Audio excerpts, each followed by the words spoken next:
Good evening. Good evening. Welcome to our November council meeting. We're about to go on a break till January. Starting to get a chance to say hi to everybody. We're running a little late due to the rain, but I'm first off for our presentations. I'm going to call up Pedro Fiallo, or I saw him a second. He's up here. All right. Pedro is going to help me present some certificates of recognition. So some incredible sponsors in our community. I know Pedro speaks a little bit, so he wanted to say a few words or a lot of words? A few words. These people help the community a lot. It helps different committees, help the town of Miami-Dade, and they're always positive. Whenever we need them, they tell me I'm here. We help you. Thank you, man. Okay, the certificates of recognition will be to Floridian Clinical Research. Unfortunately, he has a problem in the family, and he told me he won't be able to be here. AC Graphics, Mr. Tico Casamayon. Please, Tico.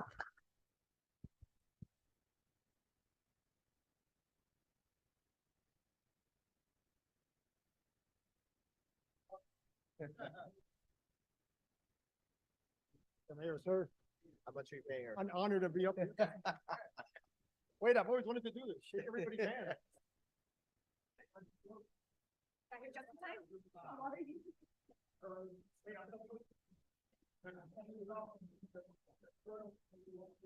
This is not a BNI meeting. This is not a BNI meeting. I know. You gotta take what you can take.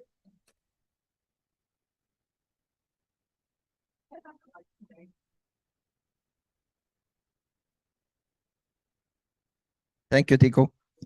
This really belongs to my son who's not here. Oh, another camera. Go ahead.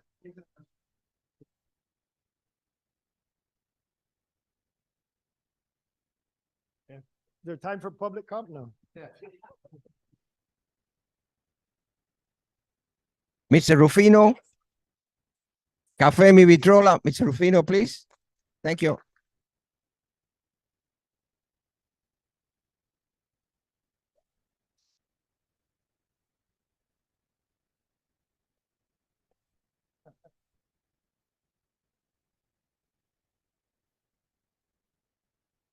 You want to say something?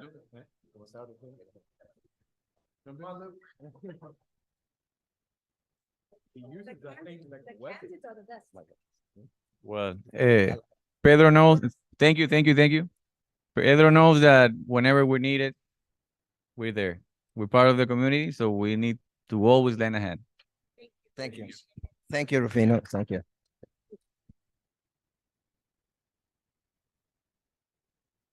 Okay. Sergio Cuban Cafe. Sergio Cuban Cafe. Anja. Raul.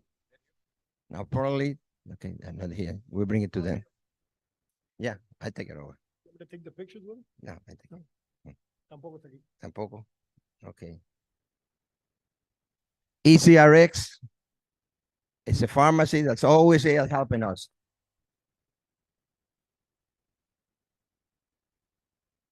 Thank you, George.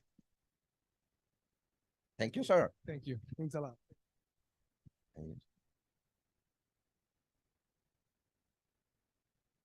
His pharmacy is open. It's always open. Whenever you need anything, you just call George and he's there. He help you. Thank you. Thank you so Say much. something? Wait. Echa para allá. Diago, Josito. That's it.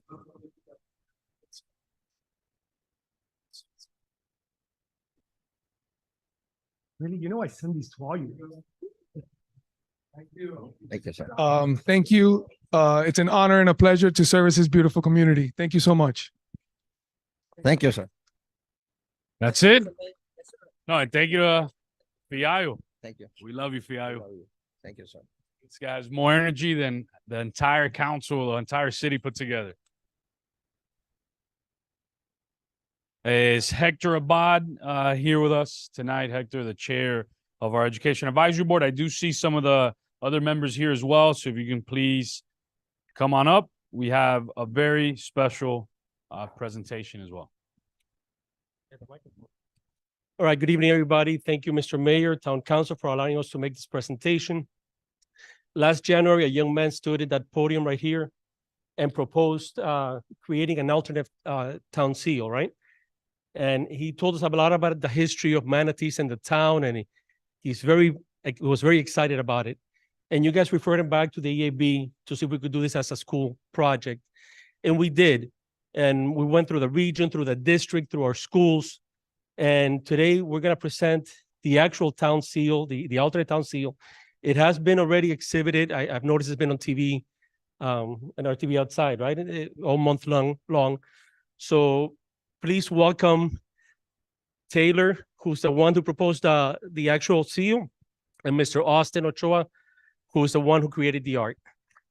There's no other. Everything good?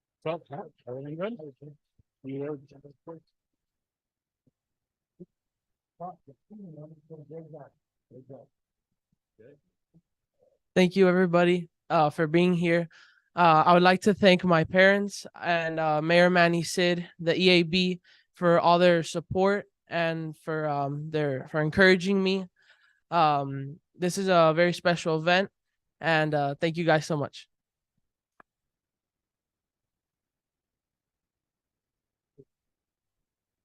Thank you for the microphone. Ladies and gentlemen, I wanted to thank you all for coming to this town council meeting of the Miami Lakes Remix Seal. Want to know all about it?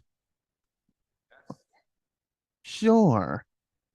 First, it was the original Town of Miami Lakes logo, incorporated December 5th, 2000. Then I did the remix seal on Procreate on the iPad. I've never did the remix seal before. So see, here it is. It has me paddling in Lake Catherine in the kayak. Oh, I added the manatee too. You should look at that sunset. You should look at that picture of the sunset. It's so beautiful and majestic, isn't it?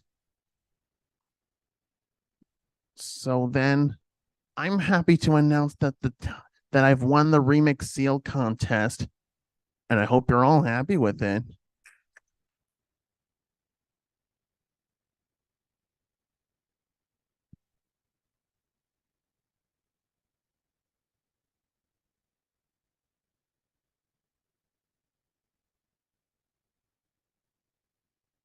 Thank you, Austin. So as a token of appreciation, actually, I'm quite, Austin, come back. I'm quite thankful that Councilman Collazo. Right. So Councilman Collazo, when we proposed, he thought the idea it would be great to create a letter with the alternate seal as a logo, as a seal in the letterhead. So the town council wrote a letter individualized to each one of them in appreciation of what they did. So we just wanted to present it to them. Taylor. Austin.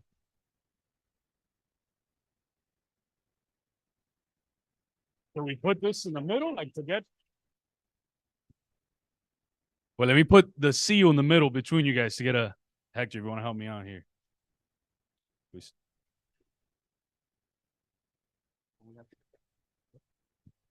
I know. It's all the agenda.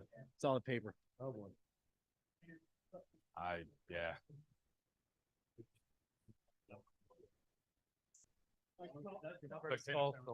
Out here. Austin, you're the only one tall enough that I can cover. We're gonna poster. That way.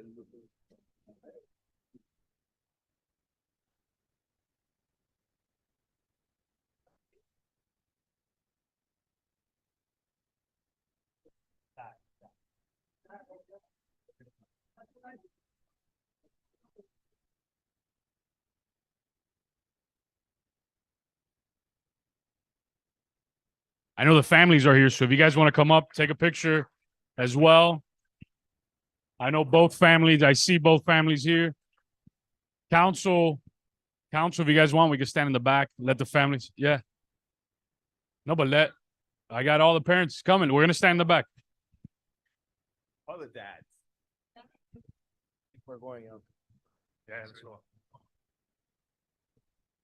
Stop.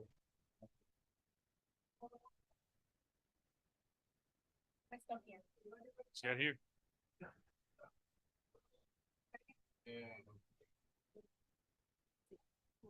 There you go.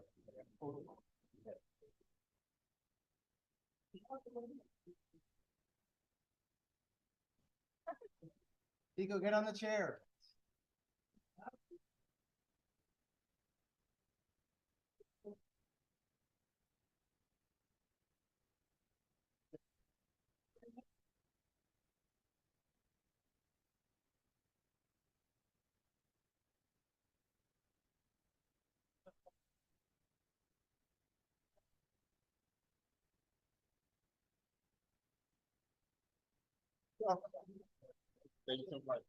And if God, really proud of you, really proud of you, really proud of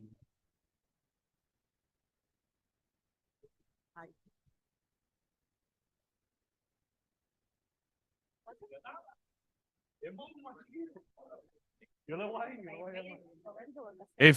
If you want to put it in the right, yeah. So if anybody wants to see it or take pictures with it, they can. Council, we got to go back down.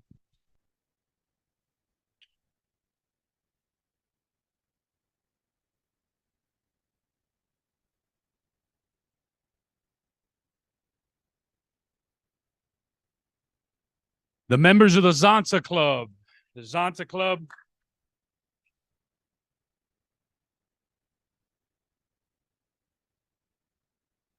I know we're in the middle of 16 days of activism for International Day to End Violence Against Women. It'll start November 25th through December 10th, which is International Human Rights Day. The Zonta Club does a great job here in our community. They host right here in Town Hall with our state attorney and various other agencies, various events to make sure that we end human trafficking, violence against women, and many other events here in our community. So on behalf of the town, I want to present you all with a token of our appreciation. Whereas we as citizens of this community recognize that violence against women is a worldwide pandemic. It crosses every social and economic class, every religion, race, and ethnicity, and recognize that it can occur even here in Miami Lakes. And whereas violence against women is traumatic to the body, mind, and spirit, and can prevent the victim from being fully active participants at home and in the world. Violence against women costs the nation billions of dollars annually in medical expenses, police and court costs, shelters and foster care, absenteeism, and non-productivity. We recognize and support the efforts of individuals and organizations such as the Zonta Club of Miami Lakes and stand with Zonta on their campaign to end violence against women, recognizing Zonta for their outstanding work in our community to improve the lives of women and girls, recognizing that we need to use all of our energy to eradicate violence against women locally and internationally. Zonta's 16 days of activism during November 25th, International Day to End Violence Against Women, through December 10th, International Human Rights Day, as a time for all citizens to reflect and urge to support efforts to end violence against women and to eliminate the detrimental consequences it has on the well-being of our community. And now, therefore, I, Manny Cid, by virtue of the authority vested in me as the mayor of the town of Miami Lakes, and on behalf of the town council and all 33,000 Miami Lakers, do hereby proclaim Tuesday, November 14th, 2023, as Zonta Club of Miami Lakes Day here in the town of Miami Lakes.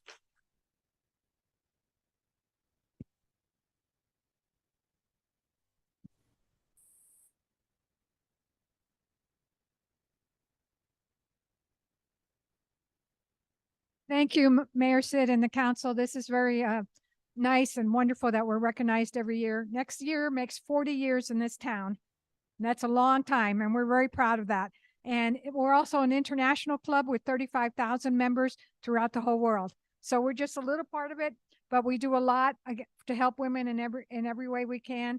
We have charities, Women's Breast and Heart Initiative, and Lotus House that we give scholarships to every year to help these women make something out of themselves and hopefully get something to they be able to take care of their families. And we give scholarships from FIU to engineering students every year. This time was the first time we were able to give 3 this year. And they're amazing, these women, what they do. It's amazing what this club does every year. So some of you who were here for the human trafficking, it was an incredible event. When you hear these ladies talk about what they do every day, and since we did it in October, they've already helped 4 women get off the streets. So that is a wonderful, amazing statistic. Thank you. Can we get a picture with all of you?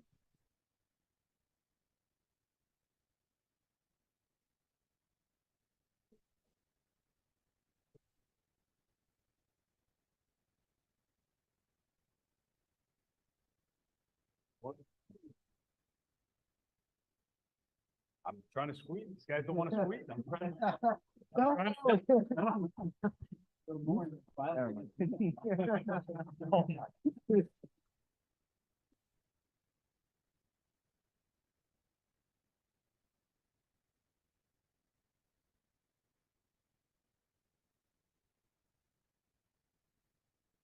Give it up for the Zonta Club.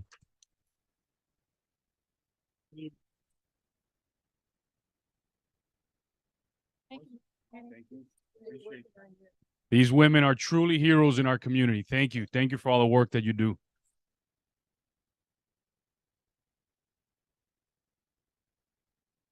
Is Judy Farkas here? Where's Judy at?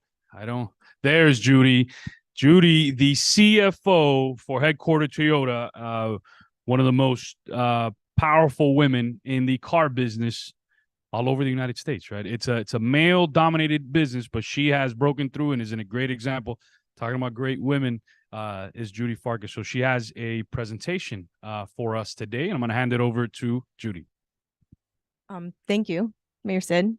We're really happy to be a part of the town. And again, I think this is our 3rd time sponsoring the Reindeer Run. So please, everybody come walk or run with us on December 9th. We're here to raise money for the veterans of our community. Our chair here, Mr. Perez, is always here to help. Yes, so I have some flyers in the back. Please do come and participate. We have already surpassed our sponsorship dollars from last year. So very exciting. Now we need runners.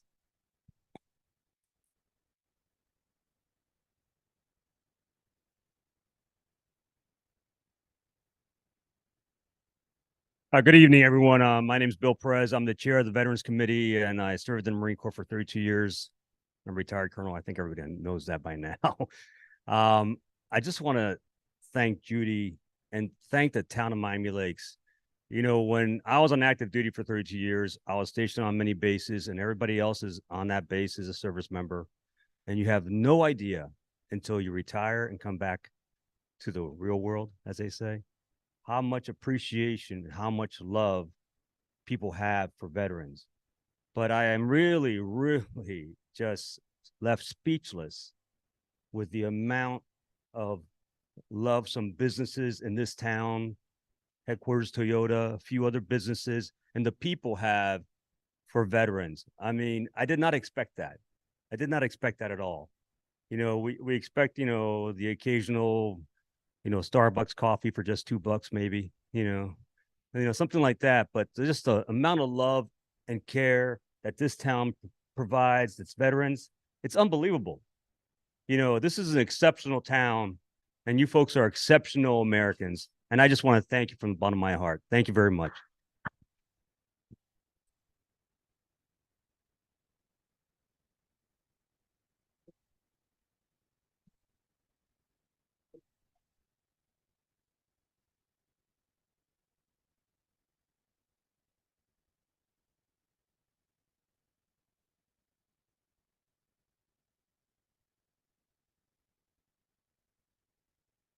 We'll see you all on December 9th. December 9th. Yep. Got it. Thank you, Judy, and thank you to Headquarter Toyota. Without you all, the Jingle Bell Jog. That's true. Yeah, That's 3 miles. you don't have to be a runner. You can walk. As well. Is Drew and Cindy here? Did I see Drew and Cindy? No, I saw Drew and okay. If the Special Needs Advisory Board can come join us, I know Drew and Cindy had they did something recently in the Mayor's Gala. I'm gonna let them explain it, and they're gonna present something really nice to the committee.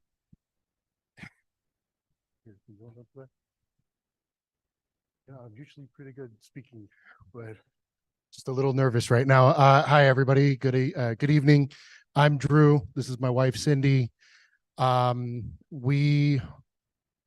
run VCD full time. She helps me out part time. This started off as a hobby and a fun thing for us to do, and now we're really deep into it. We're having a lot of fun, and Manny was having the gala.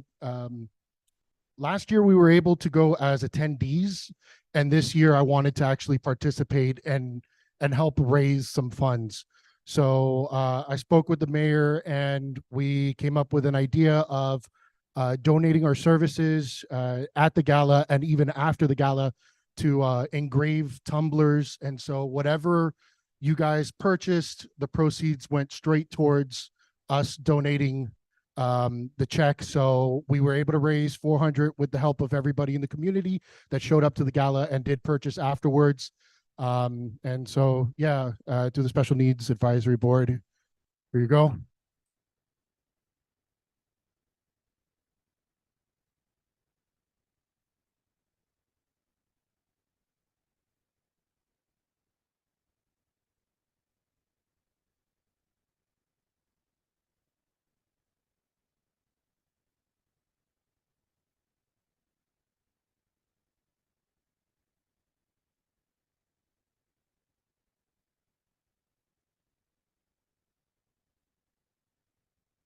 Thank you, Drew and Cindy.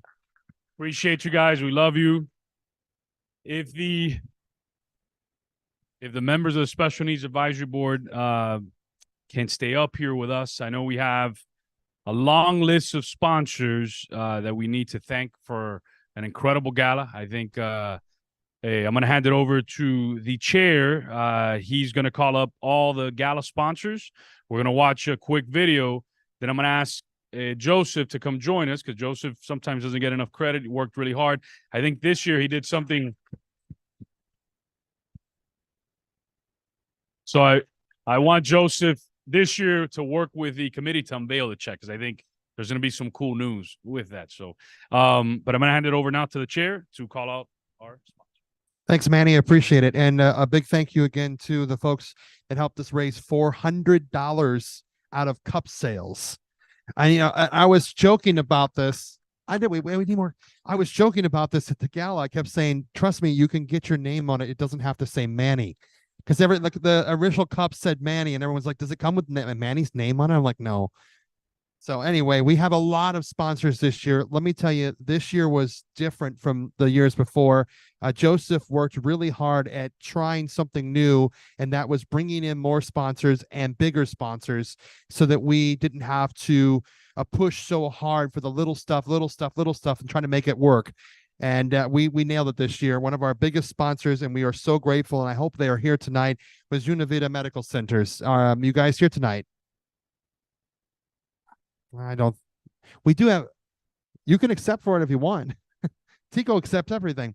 They were our $10,000 sponsor this year. It was our first ever $10,000 sponsor. And definitely.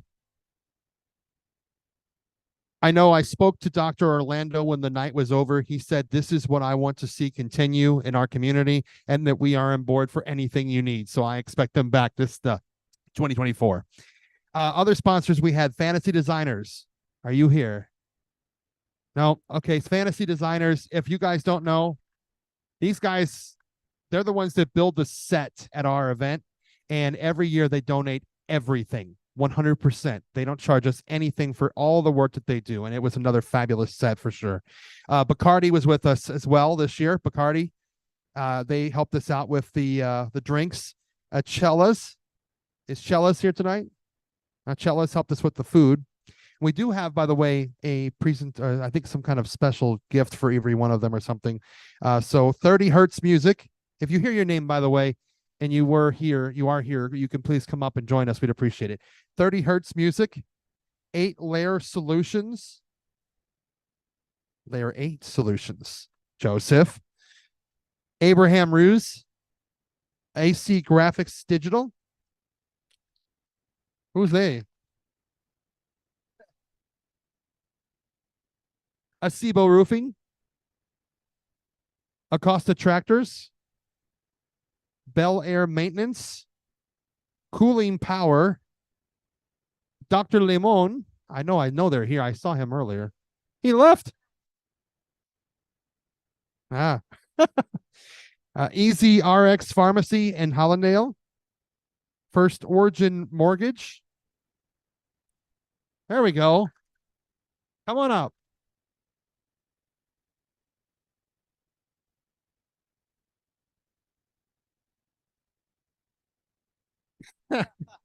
Floridian Clinical Research. Forgive me, I always say their name wrong too. Gatesti Lopez and Mestre. Gatesti. Something about me not being from South Florida, right?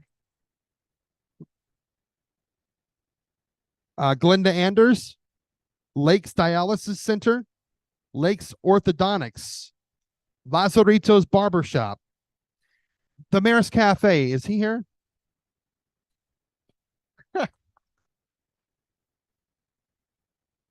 Miami Lakes Auto Mall.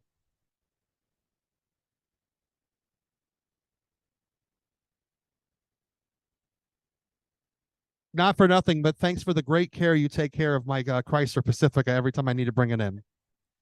Miami Lakes Med Spa, Miami Luxury Auto Rental, New Century Ag, New Century Government Affairs, Nicholas Children's Hospital, NSU Med Center, Power Parties, Rolo Transport, and there's more. SFM Services, Sierra Medical Center, Specialty Smiles Orthodontics, Sun City Strategies. Did anyone catch the joke there? Do you remember that from SNL? Strategies, sorry. Tank Brewing. Take another. Gotta take another. You have to take another photo. Do one with Vivian this time. The Graham Companies. The office of Senator Rene Garcia. There we go.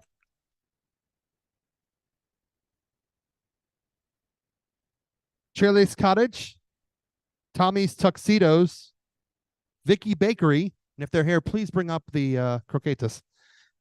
Vita Custom Design, Thank you. Vitas Healthcare,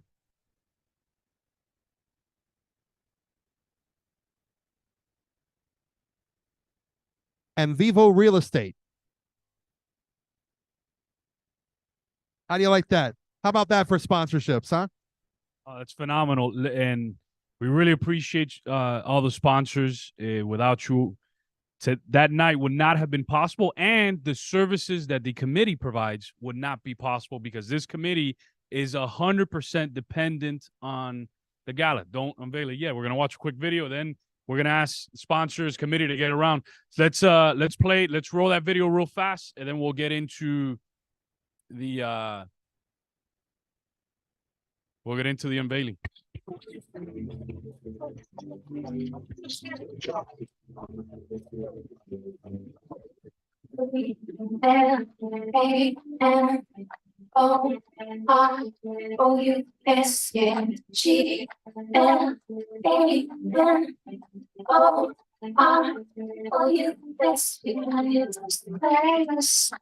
in the sky, champagne, living my life. That's great. I want to change by the bells. Hey, tonight's such a special night here with the Miami Lakes Special Needs Advisory Board, raising money to ensure that we are a model town for inclusion.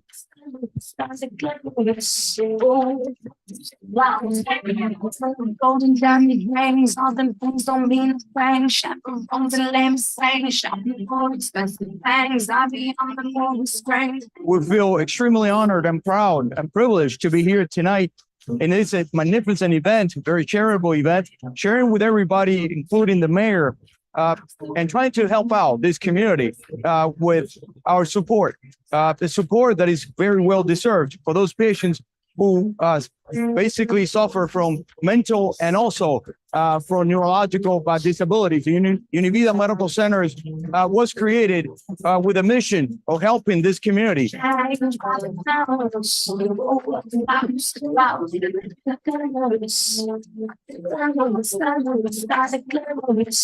Our goal is to help make this town a model town for inclusion. We work with a group of 7 people, and our goal is to come up with ideas, concepts, and help support organizations and activities and programs, workshops, so that people with special needs and families with children with special needs have the opportunity to be included in anything that's going on in our town, whether it's a town event or if there's a program or what have you. And the Mayor's Gala is where we get all the funds that we use to make those things happen.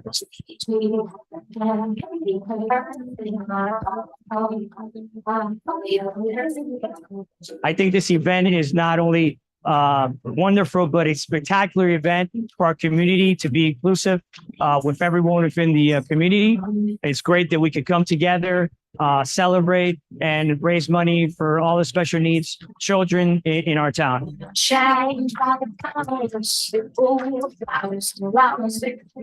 There's so many students and adults who live within the town who truly benefit from the services that the Special Needs Advisory Board provides. So it's such a beautiful thing that this gala is able to raise funds for them and really make an impact on their lives. Here I got people in my ear telling me these crazy things that I don't want. So now you know where your money goes is to ensuring that Miami Lakes is a model town for inclusion for everybody. If I did this, up in the sky.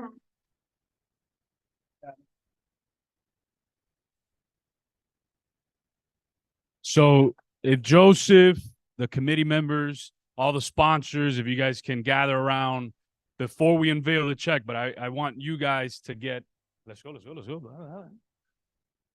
This would not have been possible if it wasn't for you. Yeah, you want to move it up so they can all get in there?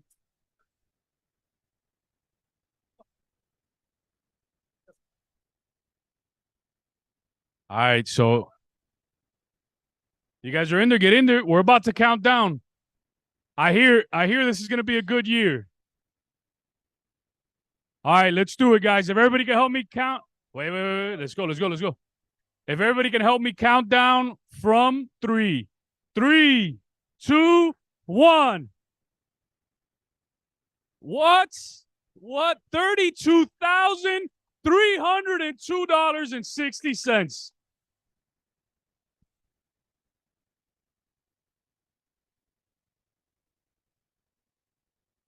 $32,000 for our Special Needs Advisory Board.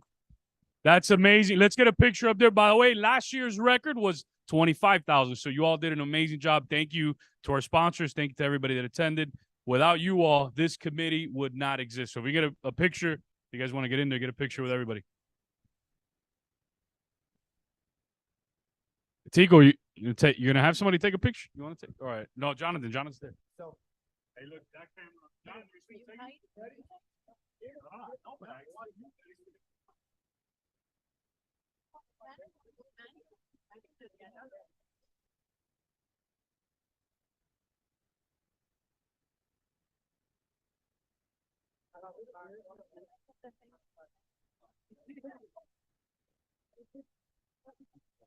Why is Vito's the right way? Another way, Vito? I'll go back here with my friend.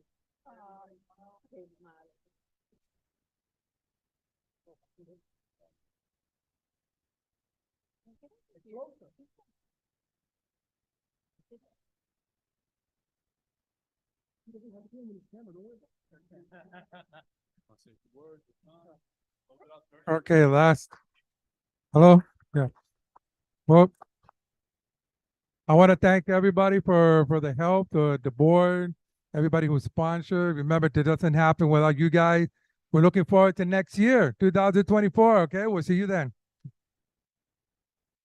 And I will one more time. I think we need another round of applause for Joseph, because without Joseph's help, none of this would happen. He literally does everything. So let's give him a round of applause, huh? Thank you, Joseph.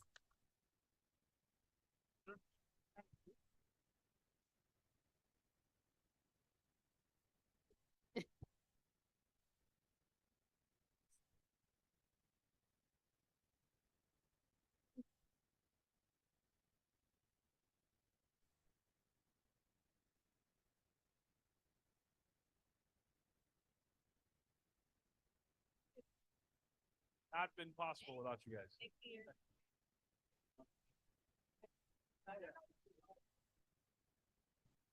Okay. Okay. Let's do it. Yeah. We gotta do the ribbon cut. We gotta get a date for the ribbon cut. For them? Let's do it. No.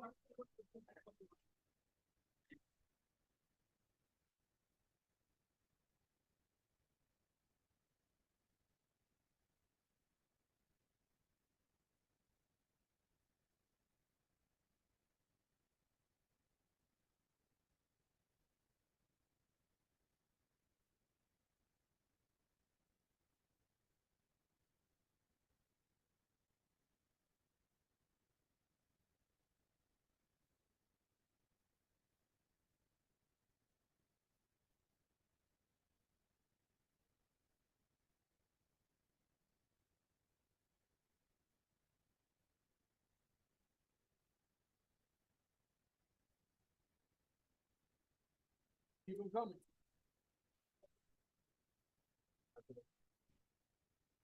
We need more let's take the check.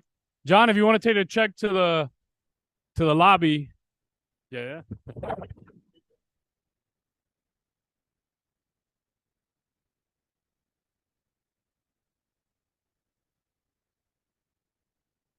Later on. Thank you, man.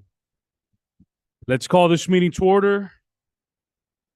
Madam Clerk, please call the roll. Council Member Dieguez, Here. Council Member Fernandez, Here. Council Member Collazo, Present. Council Member Garcia, Present. Council Member Ruano. Present. Vice Mayor Alvarez, Present. Mayor Sid. Present. You have quorum. Thank you, Madam Clerk. Let's all rise for the prayer led by Minister George Labrin from Ministry of Gracias Sin Límites.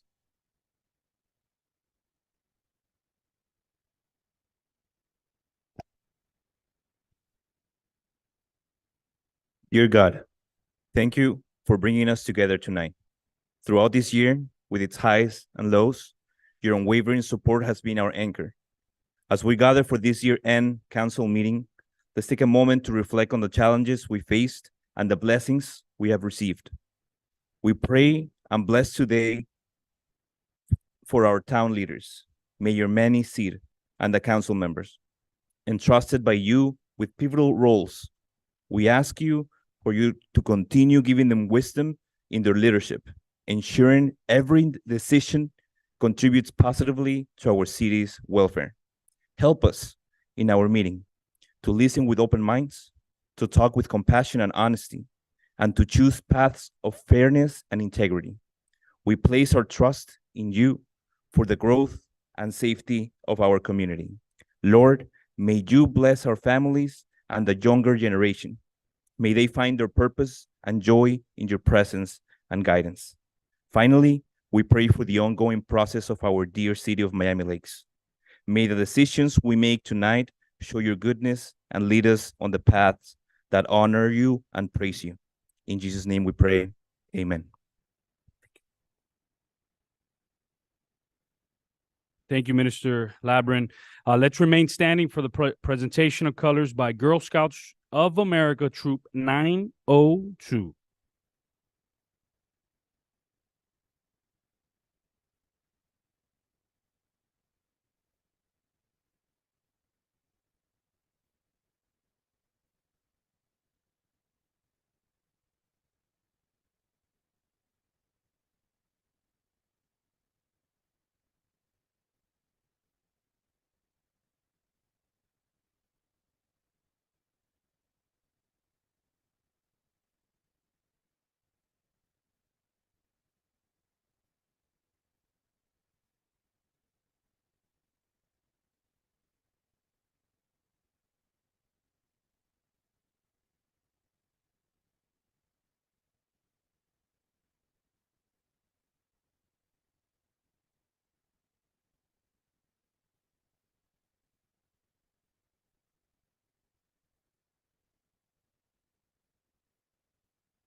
Thank you, Girl Scouts of America. Troop 902.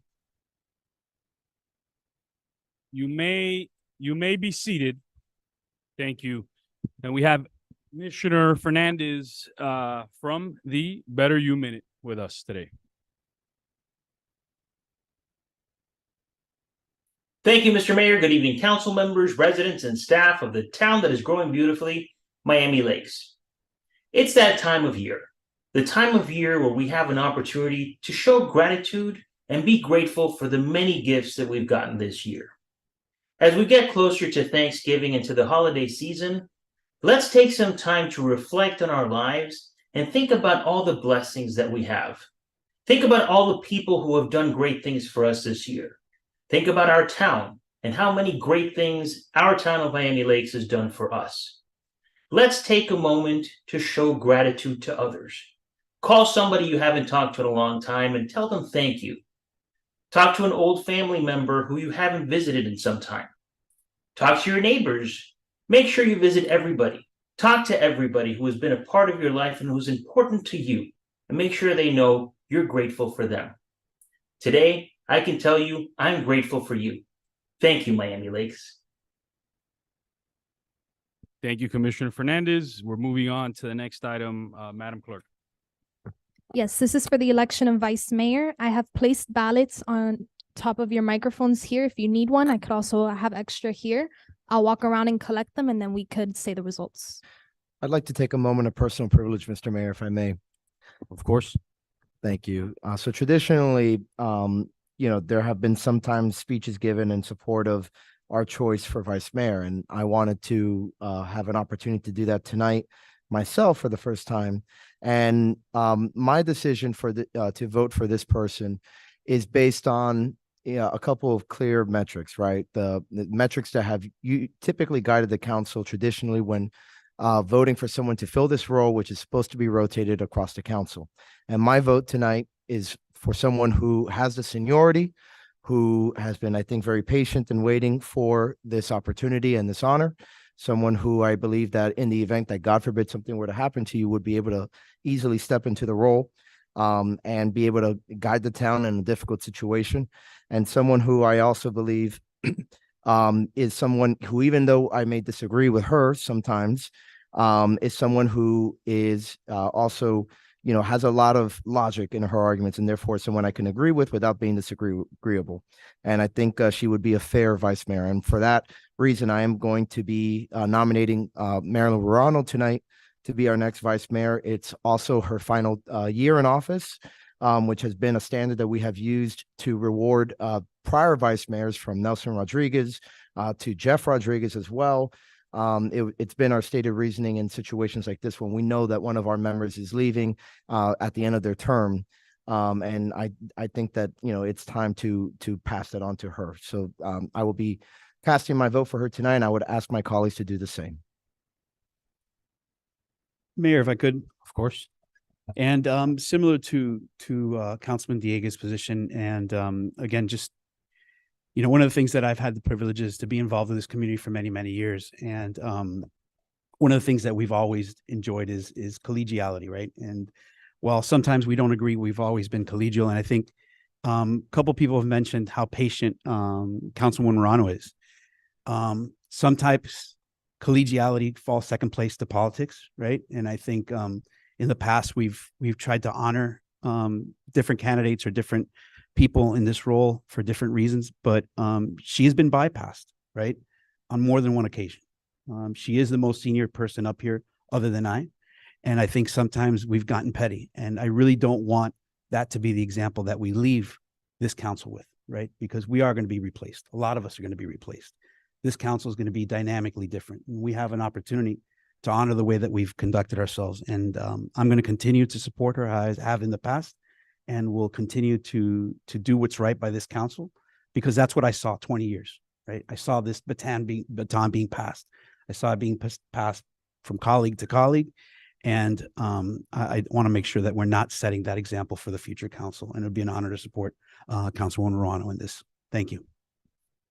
Thank you, Councilman Collazo and Councilman Dieguez. And I appreciate your comments. And to your comments today, I was thinking about it and I called the clerk. I said, you know, I want to look at the last 7 years of vice mayor votes here in our community. I want to go down that path. And I looked, she sent it to me and I looked at the vice mayor votes. When we talk about collegiality, I think it's a two-way street. And I started working in the state legislature where there's always a rule, right? There's politically, you always comport yourself how somebody comports in the political realm, not personal. There's a big difference. So I go through the votes, and same exact comments that Councilman Dieguez said tonight were said 3 years ago, yet two of our colleagues disagreed with that standard passing the baton and collegiality. So I'll be voting different tonight because of that effect. I'm a big believer in politics, not in life. In politics, we get treated the way that we treat others, and that collegiality wasn't afforded in the past. So I'll be voting differently tonight. I am torn between two members on this dais, but I'll be voting differently tonight based on the public records request that I made this morning from our clerk, and I went down that path. And actually, two of the members that are sitting up here were two folks that voted no to that collegiality back then and voted differently. And let me say this, I respect their right to vote differently, same that I hope that it's respected my right to vote differently tonight. Madam Clerk, you want to collect these?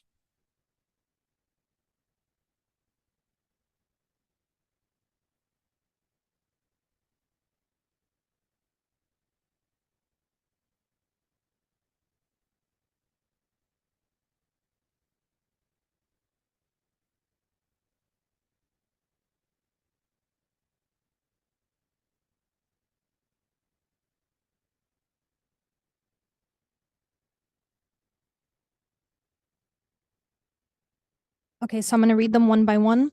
Mayor Sid nominated Fernandez or Garcia. How does that? I think you have to pick one. That's, yeah. No, I know, but I definitely was torn. I don't know if this is gonna go 1,000 rounds, but I'll vote for Fernandez this round since he's the elder statesman. Got it.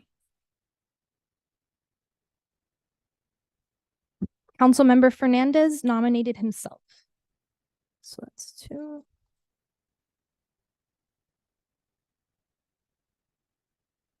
Councilmember Dieguez nominated Councilwoman Ruano. Councilmember Ruano nominated Councilmember Dieguez.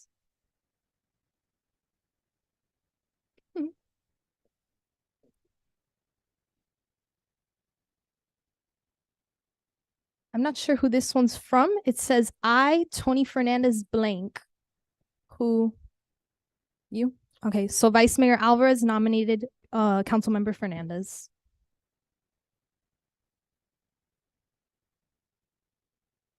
Councilmember Collazo nominated Councilmember Ruano. And Councilmember Garcia nominated Councilmember Fernandez. And so the winner is Councilmember Fernandez. Congratulations.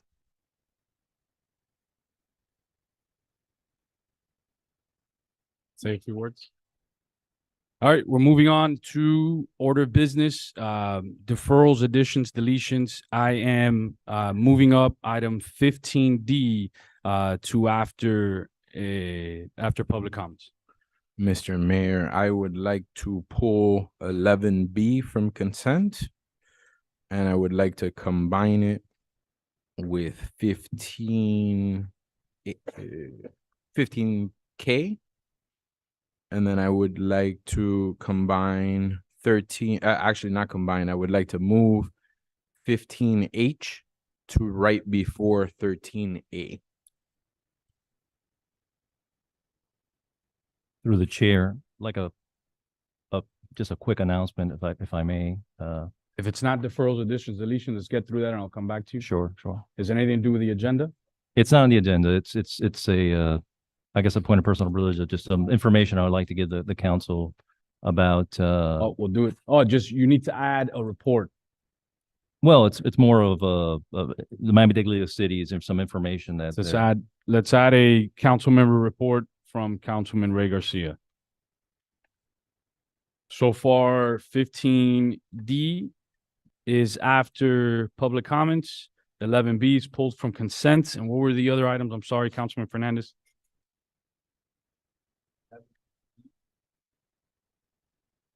Yes, I'm sorry, my 11B mic was was off. pulled, but Yeah. what were the other items? It was 11B to be combined with, to be pulled and then combined with 15K. And then 15H to be moved right before 13A. Mayor, for the record, Councilmember Garcia's report would be item 16A.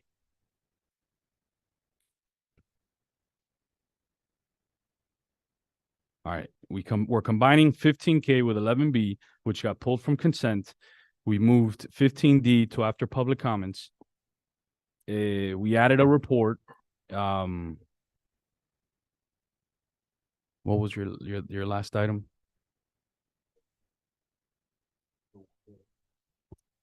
Sorry, moving 15K to moving 15K to no, 15K was to be combined with 11B. Okay. And 15H was to be put before 13A. 15H. All right. Now we're in proper form. 15D after public comments, 11B pulled from consent, combining with 15K. 15H moved up before 13A. We had a council member report, item 16A. Councilman Garcia, any other further deferrals, additions, deletions? I'll move it. Second. All those in favor? Aye. Aye. Any opposed? Seeing none, the motion passes. Madam Clerk, public comments. Yes. All comments or questions from the attending public shall be directed to the mayor in a courteous tone to ensure the orderly conduct and efficiency of the meeting. Public comments shall be limited to 3 minutes per person. If you are here for public comments, please come to the podium, state your name and address for the record, and you have 3 minutes.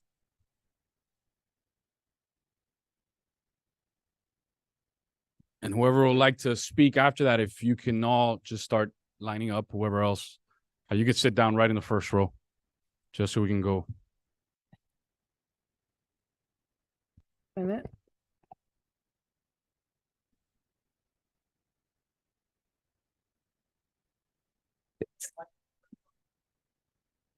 On. There you go. It's on.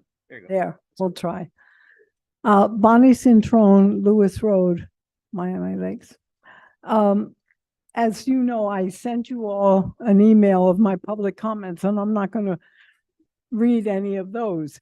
First thing, though, I want to say, when you were up here doing your nominations and your voting, I could not hear one word of who was nominated or what was said. And I thought it was maybe just me with the hearing aid problem. But other people around me couldn't hear it either, because you guys have a habit of talking among yourselves and you're looking down and you're sort of mumbling to each other. And we don't hear you all the time. So please keep that in mind. I just want to address, especially Councilman Fernandez, when you made a comment in the Miami Laker that there are people who are just saying no to everything. As I said in my emails to you guys, I appreciate everything you do, and I know there's a lot of good work that you do. But when we come before you, it's because we see certain issues or problems, and that's what we're addressing. One thing I read on the agenda, there was a description for the 14B, for the Miami Lakes Optimus Park, and it said, quote, "The town is the fee simple title holder of that certain real property located blah, blah, blah, blah, blah." Well, that's very misleading. And perhaps you did it maybe on purpose to try to give the general impression that we, the town, are the title holders for that park, when the reality is we are not. And if you look, it's even a matter of public record. Folio number 32-2013-001-0250 shows exactly the little piece of that Optimus Park that belongs to the town of Miami Lakes. So I think it's it's sort of sneaky to try to give the impression that we own the park, and this proposal that we're supposed to be renewing. I don't know. I love my neighbors on either side of my house. They're wonderful people, but I'll be darned if I'd be spending my money to go put trampolines and play areas for my grandchildren on their property, and then assume that I will also take care of having their lawn cut, and also if anybody gets hurt, that I have the liability. This makes no sense to me. And it's sort of like beating a dead horse. I know some of you don't want to keep hearing it, but why are we always saying that we should do all this stuff for the Optimus Park when we don't own it?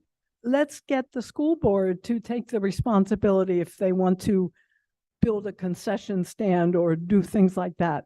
I mean, for our affairs that we have there, our sports, you could always bring in those food trucks if you don't have enough with your own clubhouse that does have a facility there for thing.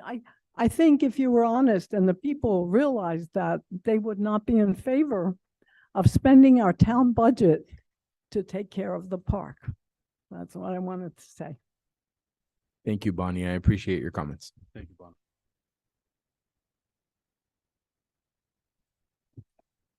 Good evening, Mayor, council members. William Perez, 7167 Ballantrae Court, Miami Lakes. I'm here to speak on item 15B about the splash pads at the Veterans Park being proposed by Councilman Alvarez. I'm also speaking here as the chairman of the Veterans Committee. That proposal has, and I'm not sure if you're aware of this, sir, which is why I wanted to speak on it, had been proposed to the Veterans Committee and voted down overwhelmingly. Almost only one person out of the 13 member committee voted for it. And I just want to make sure you're aware of that, because we did provide a very detailed phase plan as to what we want to accomplish there. And the reasons why we voted that down was the costs were astronomical. The initial build cost was 1.5 million, but the maintenance leg, and I know what maintenance can do, was astronomical, considering the limited use that we will get from it. So I just wanted you to be aware of that, Councilman Alvarez, because although I completely support the First Amendment right of any of the Veterans, committee members to lobby government and speak to whoever they wish, I just want to make sure you were aware that this was presented at the Veterans Committee and totally voted down by a vast majority of the folks because of cost and maintenance concerns, and also that it would probably impair the use of that park for the things we use it for right now, such as the 4th of July celebration. So that's my only comment, and I just want to make sure you're aware of that, sir, because my sense is you were not, and I just want to make sure you're informed of that. Thank you very much. Thank you, Chairman. Good evening, everyone. My name's Anaya Robinson, and I'm here to make a proposal to you guys. I believe we need a public pool in this community because it is very important for kids to learn how to swim. We are one of the few communities without a public pool, and public pools are very important for, like, as a child, this was how I became a college swimmer. I'm a college swimmer right now. So public pools are very important for kids to learn how to swim. We're near the ocean. There's a lot of waterways, and it's a very important thing in life to learn. And it's also something that could give kids a lot of happiness, because I know a lot of families don't have their own pools in their backyard, or like anything to keep kids occupied throughout the day or throughout the summer. So I believe a public pool would be a great investment for this community. So that's all I had to say. Thank you. For purposes of the record, do you mind stating Thank your you very much. address? Oh, my address? Yes. I'd prefer not to give my address because it's state law. Thank you.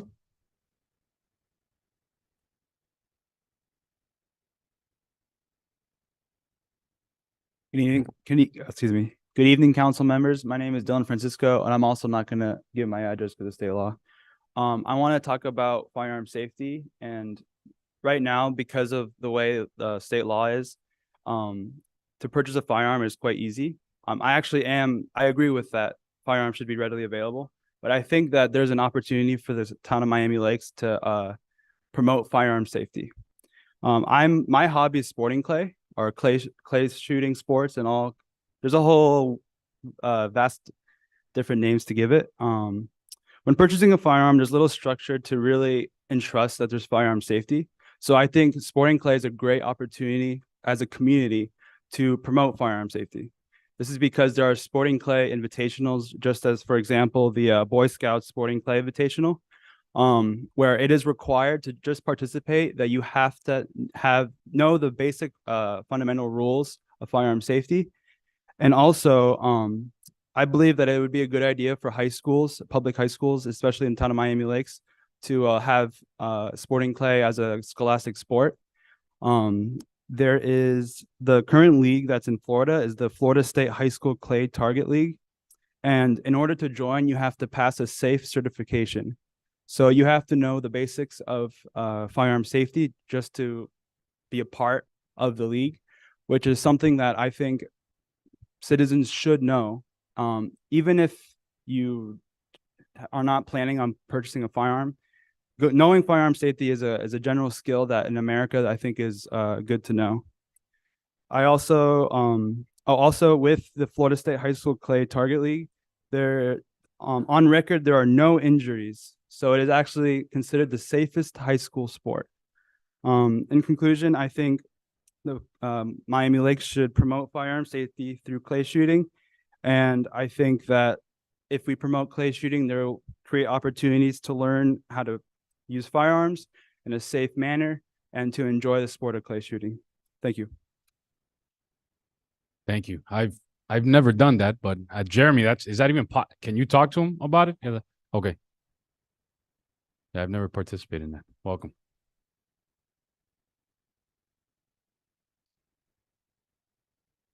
Good evening. As I was sitting over there, I said, Lord, give me the knowledge and the wisdom, the patience to say what I want to say. Angelo Garcia, 16441 Northwest 77th place in the town of Miami Lakes. I come to you today. I am so disappointed. There's a word that I want to use. I'm so totally embarrassed to have some of you guys up in this representing this town. It embarrasses us. It should, because the ones that did what you did tonight on taking the vote the wrong way should be ashamed of yourselves. But you know, there's a key word that I want to share with you guys. It's called karma. It's going to come to you. I give you my word. It will come to you. I don't know if some of you can see or feel it, how I feel. I'm so upset. But I promise you, I'm not a spiritual person of saying, but I am so disappointed. But remember, it will come to you. You do wrong, it will come to you. So what you did to the vote today, some of you might not even be able to sleep tonight. I will. But what you did tonight, there was a word that I wanted to use. Josh used it. I use it a different way. You stole. You've done it 3 times. You've stolen something from her. I'll post it on social media. I can't talk anymore. I'm so disappointed of some of you. Thank you very much, and may God bless you. Thank you.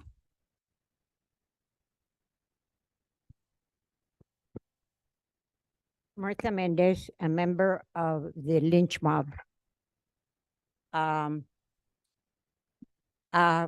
Nice seeing you, Councilman Alvarez. You've been missing so long that I've forgotten what you look like. For meetings, it's a long time. one thing, you never disappoint. I knew you were gonna do it. I knew it. Why? Because you have aspirations to be big and you're not. In my heart, you'll always be the vice mayor that we deserve. I am gonna talk to you about November money. November money. $2 million. We don't have money for extra police. How about we take it out of the 2 million? How about we get rid of the franchise fee? I had the numbers here. Okay. So where are we getting nailed? All of us. Utility taxes. We are receiving 246,000 more than we expected. Franchise fee, $84,000. You want to spread the wealth? Give it back to us. Get rid of the franchise fee when it comes up next year. That's what you can do. And don't ever cry that you don't have the money for an extra policeman. Don't ever, because the November money is always there, always. And you can dig. Now give us back the money you're not going to use, because this is just too much. $2 million, $1 million last year, millions and millions of dollars that are coming out of our pockets. To do what? To spend $4.5 million to eminent domain a building? To do 59th Avenue, which we didn't need? To put some money in the Optimus Park again? We told you we don't want it, and it's not a matter of the borrowing. It's a matter of we don't want it. You don't listen. You'll listen next year. Thank you. And by the way, happy Thanksgiving, Merry Christmas, Happy New Year, and whatever is in between, because I won't see you till January. Thank you. Felicidades. Hello, good evening, council members. My name is Jalil Rivas. I'm a Miami Lakes resident. I'm here to talk about today. I enjoy running around this town on the sidewalks. I really appreciate how much we take care of it. And I feel that us as a community should be more appreciative that our main issue in our town is us people talking about the sidewalks. And I feel that there could be bigger issues that we can take more time in. And I think that there could be more worse things that that we can look at. So I think that's about it. Thank you. Happy Thanksgiving, everybody. Thank you. Omar, I think you had some questions on sidewalks. You could check. Good evening, ladies and gentlemen of the Miami Lakes City Council. I'm here today to stand for the installation of solar panels in this city, as we face right now a pressing challenge as it is the climate change. By installing solar panels, we're taking a step forward to sustainability, because they use like the abundant source, like it's sun, and it's a renewable source, and we're not using fossil fuels. Also, I would like to say that we should lead by example and implement the solar panels in public buildings, so then like the citizens can follow us and neighboring communities. So then we expand the impact of our environment consciousness. Thank you for your attention. Thank you. Thank you. Ray, that's right up your alley with solar panels. Yep, absolutely. Maybe through the chair, can someone get her information and maybe I could, yeah, you can say. Good evening, Mayor, Town Council. I'm Brian Rodriguez, 8753 Northwest 162nd Terrace, Miami Lakes, Florida, 33018. I'm up here today supporting item 15B, the splash pad in Veterans Park, but I do not support it in Veterans Park. Growing up here in the town of Miami Lakes and doing what I do now for so many years and volunteering with the town for its youth activities task force, it would have been nice to grow up having a splash pad or some public form of a pool in the town of Miami Lakes. I grew up most of my life, most summers going to McDonald's Park in Hialeah, to their water park, as well as the PSN pool, not too far from my house. I do think it's a great idea to bring in a splash pad. It gives something for kids to do when it's hot outside on the weekends in the summer. I wouldn't recommend doing it in Veterans Park. If I were you guys, look at a park that's more open, that people could actually see it. Optimist Park, Royal Oaks Park. These two parks are on two big main roads here in the town of Miami Lakes. I think they'd be utilized a little bit better. They could also be utilized by summer camps. I don't think, if I'm correct, there's not a lot of big summer camps at Veterans Park anyway. As well as we do a lot of our events at Veterans Park. So it just takes away space from events that the committees and the town try to do in that park.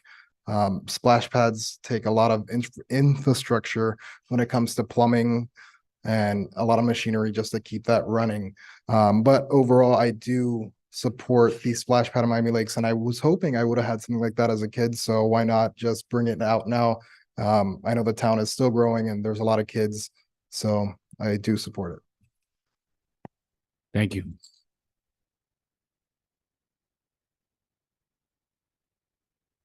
Good evening, Mr. Mayor and City Council. I came here to talk to you guys today about the lack of lighting on the streets. Driving in the rain today was very difficult to get here. The lighting wasn't great. You couldn't really see many cars around you, as well as the traffic lights are not sunk up very well. There is a lot of traffic when it doesn't seem like it needs to be necessary. Maybe adding more streetlights or replacing the bulbs to LEDs would probably help quite a bit. Thank you. Thank you. Is Major Gonzalez here today? Got it. Yeah, so you could talk to her about he's a traffic whisperer. I don't know if you've heard of him or not, but he could talk to you about the synchronization of lights. Okay, yeah. Claudia Luces, 8220 Menteith Terrace, tax-paying resident of Miami Lakes. I specify that because when we come and we propose programs and projects, it's out of my pocket that those projects happen and how they're maintained and how they're supported. So for as nice as the things sound, if we can't afford it, we can't afford it. Fortunately, we do have other amenities in the town, and if not, you need to go find it. It's not my job to make it happen for you. I think we need to step away from this. You need to stick to what government is supposed to do. Maintain infrastructure, provide public safety. Entertainment isn't at the top of the list. You can ask the founding fathers that. So let's get into the splash pad. It's going to cost a lot of money to construct, to maintain. Who's going to monitor that? Is it going to be the same invisible staff that monitors the dogs at the park and veterans as well? Because we love proposing things and then we don't follow through. As I do recall, we had that item come up on before this day. It's about the no dogs at Veterans Park. You should go by there and see all the dogs. They're having a good time. So this proposal to put in a splash pad to entertain everyone, people, you need to build a bridge. Find something else to entertain yourself with.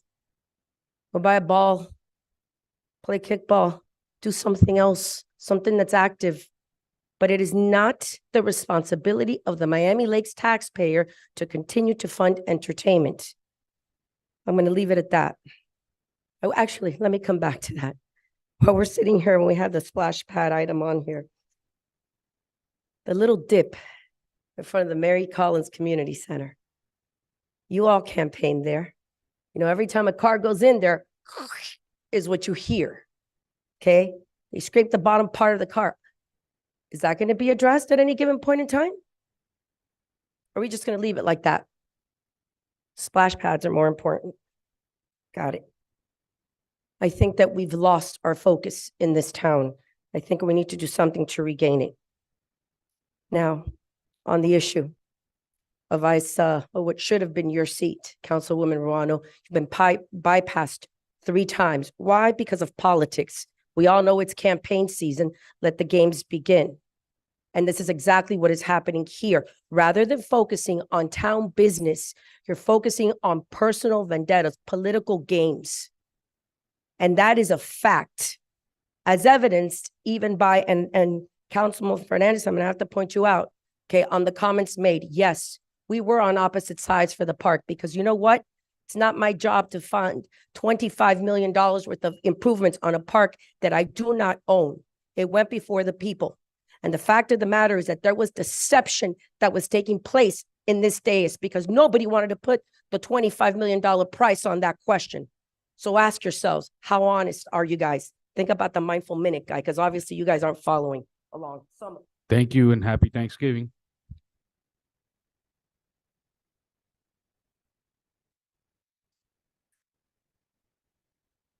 Anyone else, Madam Clerk? Yes, I believe Ms. Matos is walking forward.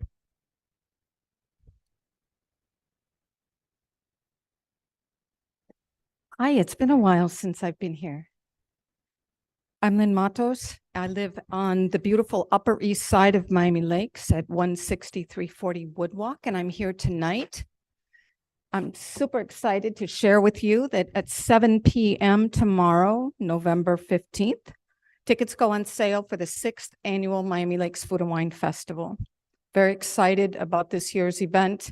As in all the years past, this is a charity event to benefit the Miami Lakes Town Foundation. Proceeds, all the net proceeds benefit the foundation.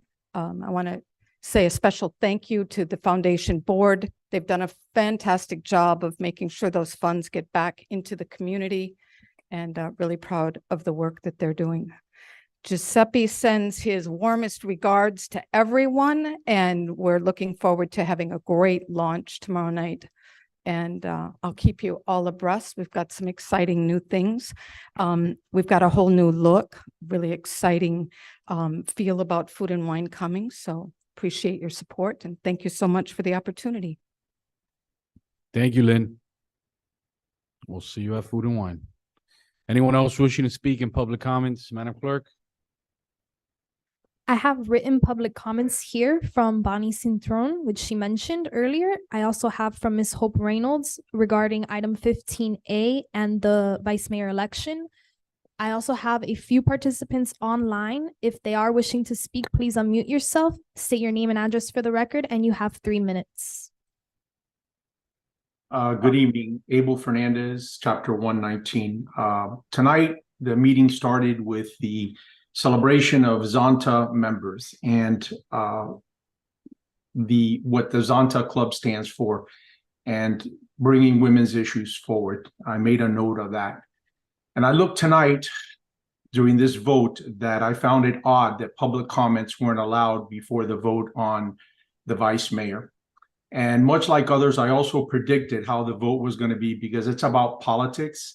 It's about this next election for mayor, and to give somebody an advantage because they have the title vice mayor by their name. That's how it's always been. We've seen that time and time again.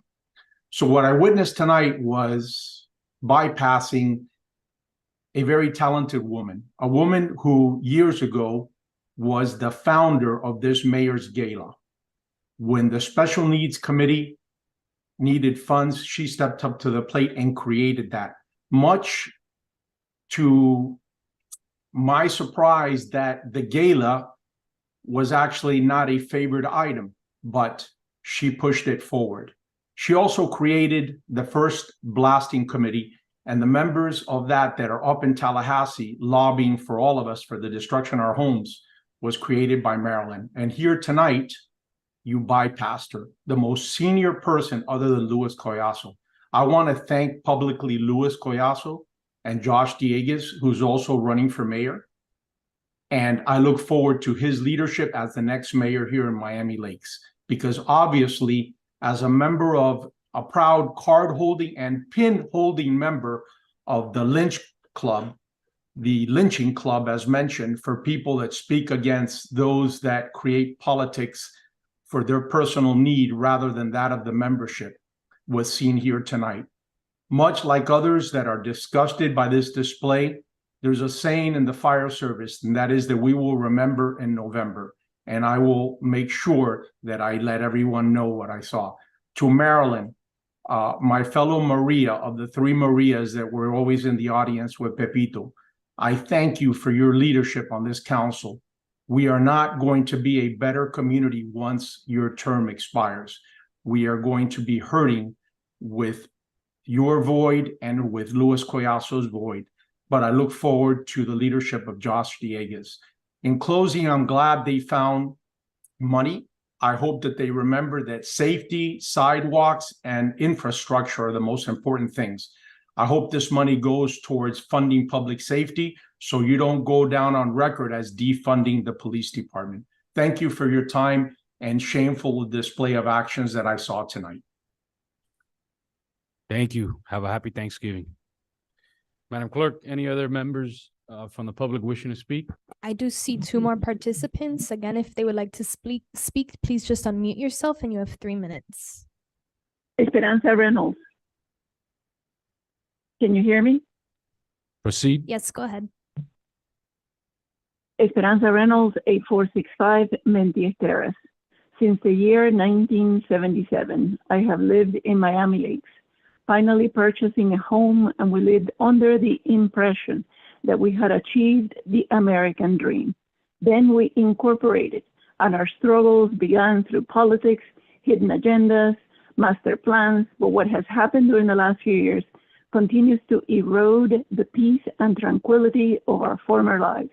Traffic, opening of bridges, a transfer of special taxing district to administrative control, only to not be given the right to vote. And now we witness the block of four playing strategic moves that end up in discrimination. How is it possible that out of 32,000 residents, Mayor Manny Cid would select an activist, Marilyn Ruano, to the council seat left by a former elected official who chose to move away for work-related issues? Then that person had to fight to be elected, and the community demonstrated that we truly appreciate her dedication to upholding the Constitution of the United States, to listen to the community and tirelessly work to do the will of the people. But tonight, to your transgressions, you have added discriminatory intent by refusing to follow the seniority of a rotation of the position of vice mayor. It is absolutely disappointing. To the town manager, Ed Peterman, to the staff, and to those that have listened to our comments, happy Thanksgiving and Merry Christmas. Thank you for listening. Happy Thanksgiving. Merry Christmas to you as well. Thank you. If there is anybody else wishing to speak, please just unmute yourself. I don't see anybody else unmuting themselves. And are you complete with public comments? You're done? Yeah, that's done. All right. Public comments is closed. We're moving on to the first item that got moved up, which was item 15D. It got moved up to right after public comments. It's my item on the Miami Lakes United Soccer Club. Their contract's coming up. These folks do an excellent job in our community, from the rec program, which they're very open to, the travel. I think one of the components that I love the best is that they're, unlike other programs, they truly embrace recreation, which allows late bloomers to get better and possibly even travel and go further. They've already had one kid that played there years ago. That was one of the first kids that signed with Inter Miami. Our foundation just paid for a portion of the travel for the kids to win the national championship, and these folks deserve our support. And just want to make a motion to direct staff to extend their contract another 7 years. A second. Discussion, council, Councilwoman Ruano. Thank you, Mr. Mayor. My only concern with this was that this contract would be extended further than other contracts that we have with other organized sports. So I wanted to, through the chair to the manager, if you could walk us through the length of, for example, the Optimist Club contract. 5 years. 5 years. Correct. Okay, and why are we not considering 5 years for this contract? Mr. Mayor? Hey, why don't we consider 7 years for the Optimist? So I'm cool with considering, I'll make a motion when the Optimist one comes up, to make that one 7 years as well. Those are great organizations who are here forever. I'm okay with doing both, just so you know. So I have no problem, with both organizations. I think both have earned that ability. So when that contract comes up, I'm gonna make a motion to move the I Optimist just, one to I just 7 want to years. see continuity and I want to see across the board, I'm- us extending the same opportunities to other clubs in. that are I'm- within the town. I'm committed to, I'll make a motion when that item comes up for 7 years. That's fine. Understood. Thank you. I appreciate that. Councilman Diegues and Councilman Collazo. Thank you. I cannot support the item to extend to 7 years. I'm fine with the current 5 years. We repeatedly say on this council that we do not want to tie the hands of future boards, and yet we repeatedly do that in one form or another. I think that the Optimist Club has done a fantastic job. They do a service, obviously, that otherwise we would have to do ourselves, but that doesn't justify a 7-year contract. Again, we need to make sure that other councils have future flexibility to be able to respond to changes in the market, to changes in the community. I think you never know what's going to happen. And I think a 5-year term is more than ample time. Giving them 7 would put them past the manager's current contract or the attorney's current contract. So I just don't see the sense in that. So unfortunately, I cannot support this particular item on extending it to 7 years. So I love all sports in our town, not only just one. I love baseball, I love basketball, I love flag football, I love soccer. I can tell you where we made a mistake, Councilman Diegues, and everybody, including staff, stayed quiet about flag football. Give you an example. We have the best flag football program in Miami-Dade County. The entire team that runs that left. They went to staff about a year ago. They said, hey, let's work with the Optimist Club. Let's come up with our own contract, similar to how soccer used to be under the Optimists. And let's be proactive to secure these contracts long term, which continuity allows us to invest and stay here and create better bonds within the community. And look what's kind of happened with our flag football program. I know a lot of folks don't go out there, but I get those calls all the time. That transition was not good. I mean, in changing from providers, I got a mouthful the other day from another parent. At the end of the day, we're the ones accountable. So it's similar to the YMCA. So the YMCA has been here since the town incorporated. They have this long-term contract to provide services in summer camp services, all types of services, and we've had them for 20 years. I think it's an evergreen. I don't even know if there's a term for the YMCA contract. So similar to this, they are a great organization. I think they've earned that continuity long-term. To me, to be very honest with you, besides the bureaucrats, attorneys, these are folks that are giving themselves to help that next generation of Miami Lakers. They are that much more important sometimes than even the inner functions of our town. But I can tell you, we made a huge mistake. I want to bash staff on this, but staff had this in the wheelhouse a year ago and nobody wanted to touch it because it was very sensitive. But our flag football program went through a very bad transition now, and we should have been proactive to have that long-term continuity. They used to be under the Optimist Club's umbrella, but years ago they went out, and I could tell you they're doing a great job. So I'm going to support their 7. I'll support the Optimist Club 7. And we'll go from there. So, but that's my take. Other programs that have earned the right, like the YMCA has done such a great job in our town that all of us up here, we don't even question it. And they have an evergreen in all of our in most of our facilities for after school programming, summer camps, and they've been here for 23 years. And like them, I don't know about doing an evergreen, but I wanted to go a little bit further on some of these contracts. Yes, Councilman Collazo. I think the manager had. Yep, Council. Just a question for clarification, because the current soccer club contract is due to expire in May. They are still entitled to 2 more 1-year renewals. So what you're proposing is to just renegotiate a brand new contract that would be a 7-year contract, and then just terminate the existing agreement. Give them continuity, peace of mind. I mean, these folks, they have earned it, to be very honest with you. I dealt with this. I don't know if you guys were on the council back then, but I dealt with this when their first contract came up years ago. It was I'm the last of the Mohicans back then, but there was different groups who saw opportunities in making money on our youth programs, right? Turning them into travel programs that kicks out most kids. What I love about them, what I love about the Optimists is they really embrace the rec aspect.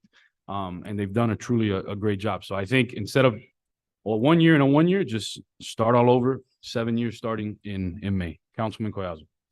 Yeah, and I appreciate you bringing this forward, Mayor. I think I'm going to speak from at least from my first person perspective on this issue.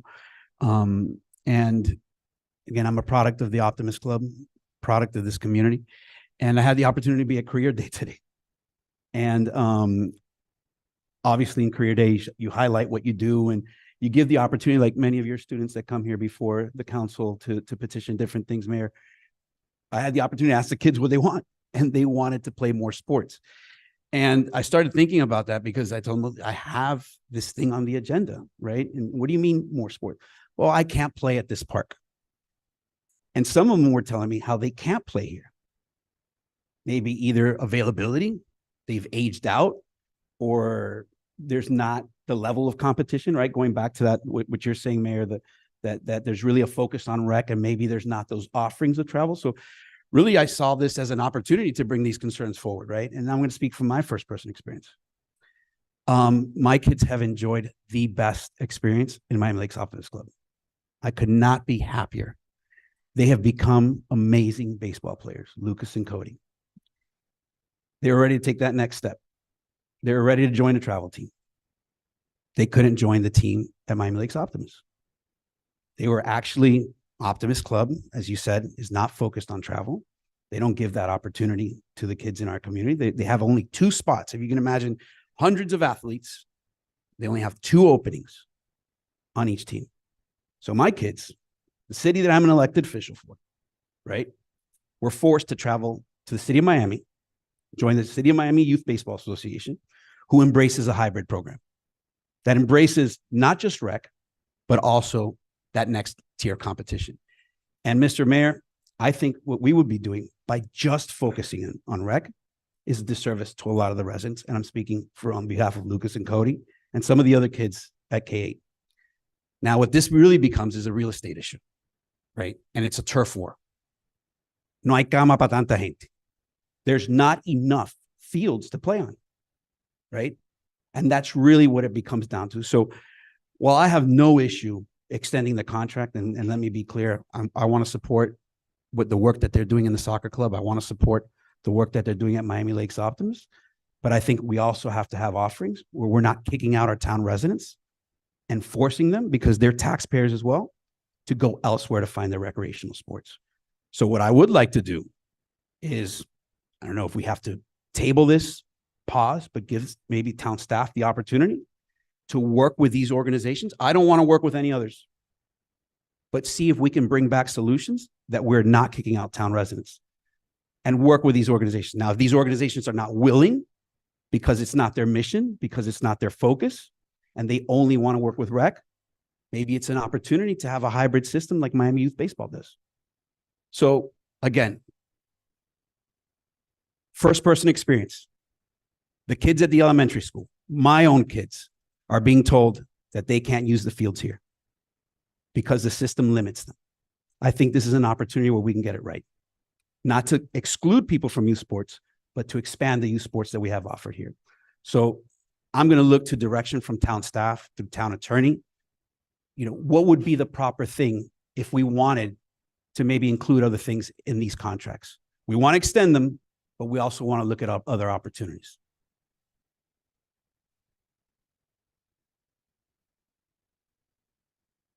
To the mayor to answer his question. Councilman Collazo, the item that you're discussing right now is the extension. I know that Optimist is part of the conversation, but I think the item is the new business item. The Optimist item will come later. So right now, if you want staff to look a little bit more into the 7-year and open up negotiations with Miami Lakes United, that would be proper. That's something that we could do. The spirit of the item. Extend the 7 years, have staff work on it. We have to come back and vote on it again. Correct. So there's going to be ample opportunity. Alvin, if you mind coming up, please. Because I think part of this, it maybe got lost in translation.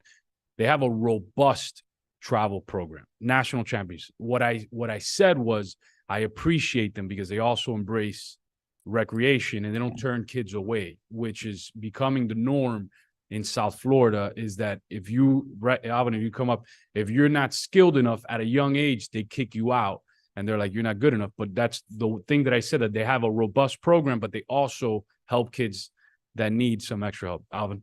Yes, that's correct. Yeah, so my name is Alvin Murray. I oversee with my staff, with my board, the Miami Lakes United Soccer Club. And we have two components. We have a recreational components, which is, you know, when we do the numbers, you're talking about, you know, 90% is you know, town of Miami Lakes residents, and that's really catered for them. And in regards to field spacing and how we organize our program, you know, that really comes number one. You know, our second component is our travel component. And our travel component, we represent the town of Miami Lakes for many years. We compete against not only the neighboring towns, but we go out of state. We've got trips outside of the country. We give the kids opportunity. And we're under the FYSA, which is the Florida Youth Soccer Association. So any team that's playing organized soccer in Florida is playing under Florida Youth Soccer Association. And the Miami Lakes United Soccer Club is part of that program. We go to our annual meeting every single year. We do our voting as well in regards to making it better for our youth. As Mayor Manny had mentioned, last season we have a U14 team that was national champions.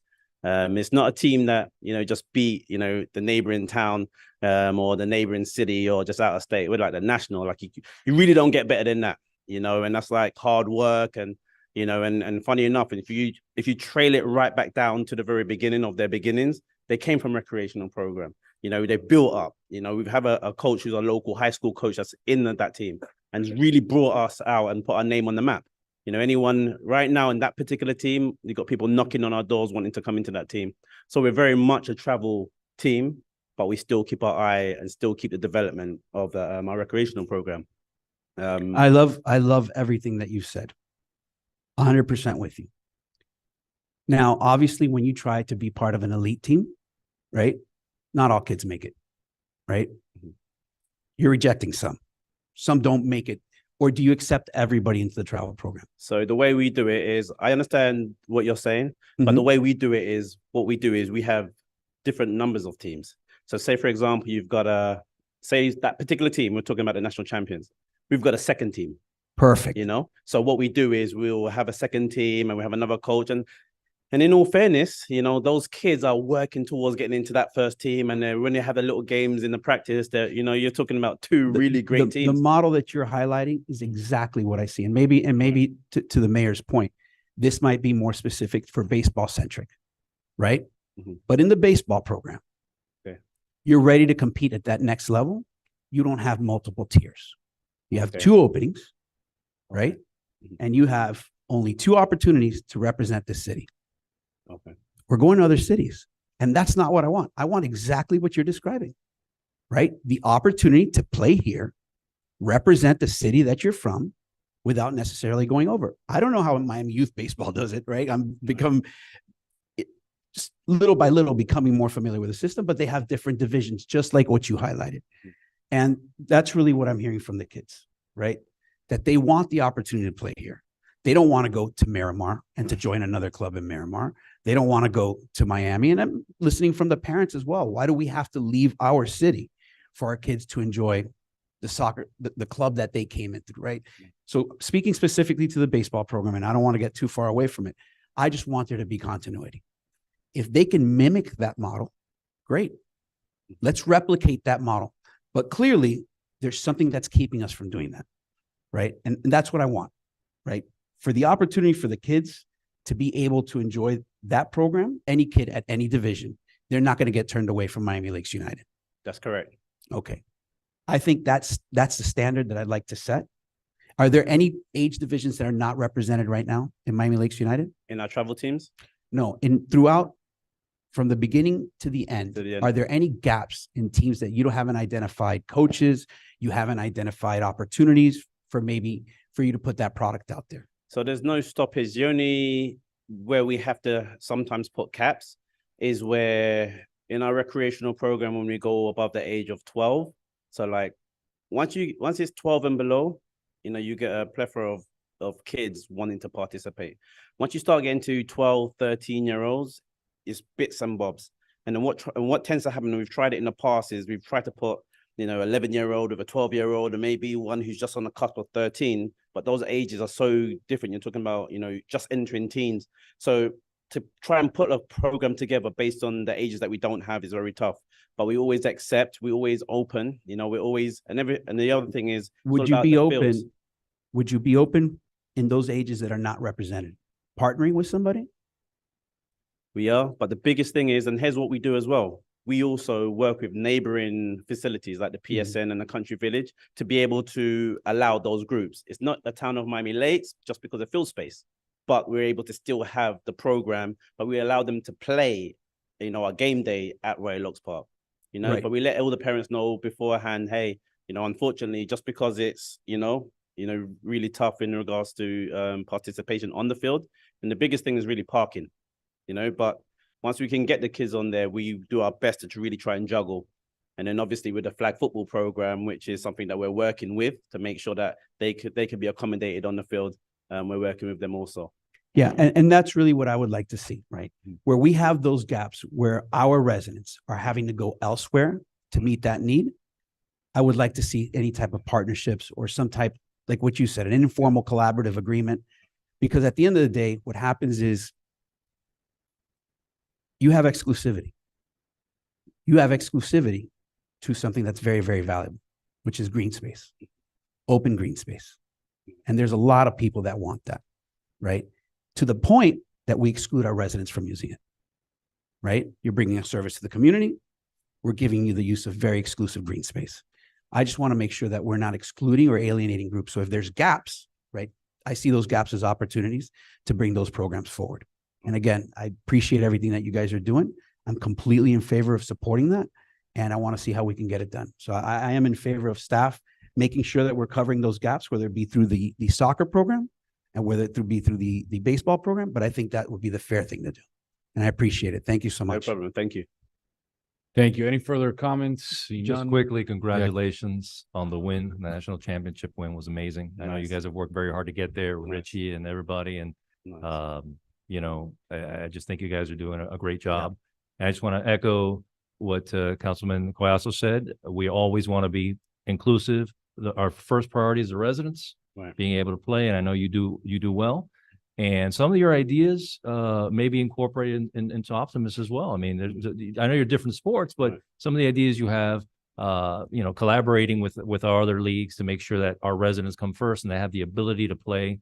Always our kids come first is the key. So again, thank you so much for everything you do for our community. No problem. Two things quickly before I leave. The first thing is, you know, just be assured that we never turn anybody away in regards to our programs. And anytime, you know, we want to open up any collaborations, we're very much open. As I said, it's not just myself, it's a board that we work, you know, very hard for the kids. In regards to, and thank you for the, you know, the congratulations of the team. And what we are doing now, I'm just going to give you guys a little privy, is we're trying to get them over to England next summer. Oh, wow. We've got a lot of contacts over there, some pro contacts. You know, you never know. We never promise any contracts for them, but we're just giving them the experience. And who knows, you know, they're national champions, so there must be one of them out there that, you know, might get looking, you know. And then the second thing is in regards to, you know, just partnering up and working together. I'm all for that. So just let me know. I'm open there. I am a soccer guy, but I know sports and I know programs. So if you need my ideas, and I can say, hey, you know, maybe we can change this, maybe you can do that. I've been in this game for a long time. So just And I let me think know I'm here. you have ceremonies coming up, right? Correct. Yes. So our recreational program, we have our ceremony coming up. That's correct. We've got a lot of kids out there. You know, definitely love for all of you guys to come out there and, you know, speak to the residents and even just get your feedback. You know, just listen to them. They'll tell you what they feel, you know, and we're always open to, you know, improve you know, get it to the next level. Thank you. Thank you. Thank you, guys. Thank So, you. Mayor, do you want my information, you want a formal motion to direct staff to come back with opportunities to collaborate to make sure that there's no gaps? Or do you think that there's sufficient direction I think from the there's dialogue? I think the main motion is just to come back with a 7-year contract. The substance of that, I think we discussed enough that they have it in their notes. Right? Okay. Councilman Morano, you had any, no, all those in favor? Aye. Any opposed? No. There's one no vote, 6-1, Councilman Diegues. We're moving on to the next item, which is, give me a second, appointments, and I have appointments right here. We have Barbara Torres Alejo to the Culture Affairs Committee by Mayor Manny Sid, Alejandro Sanchez to the Veterans Committee by Councilman Carlos Alvarez. And then I have Jaime Gutierrez. I need a waiver for these next two, Jaime Gutierrez and Juan Sancho. Jaime Gutierrez to the Veterans Committee by Mayor Manny Sid, and Juan Sancho to the Blasting Advisory Board. I'll make a motion because I need a waiver. I'll second. All those in favor? Aye. Any opposed? Seeing none, the motion passes. Any of those folks that we mentioned here tonight, any of those folks mentioned here tonight? No. Thank you all for, I did have another one for Mental Health Task Force. They haven't responded, so I don't have the application yet. So I'm not sure how you wanted to proceed. Okay. We're moving on to committee reports, Youth Activities Task Force.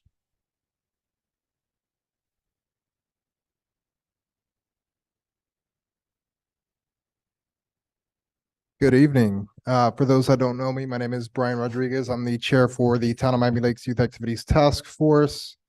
I'm not going to go too much off of the report that we wrote to you. I like talking in person, not reading off of a script. Overall, the Youth Activities Task Force is moving forward.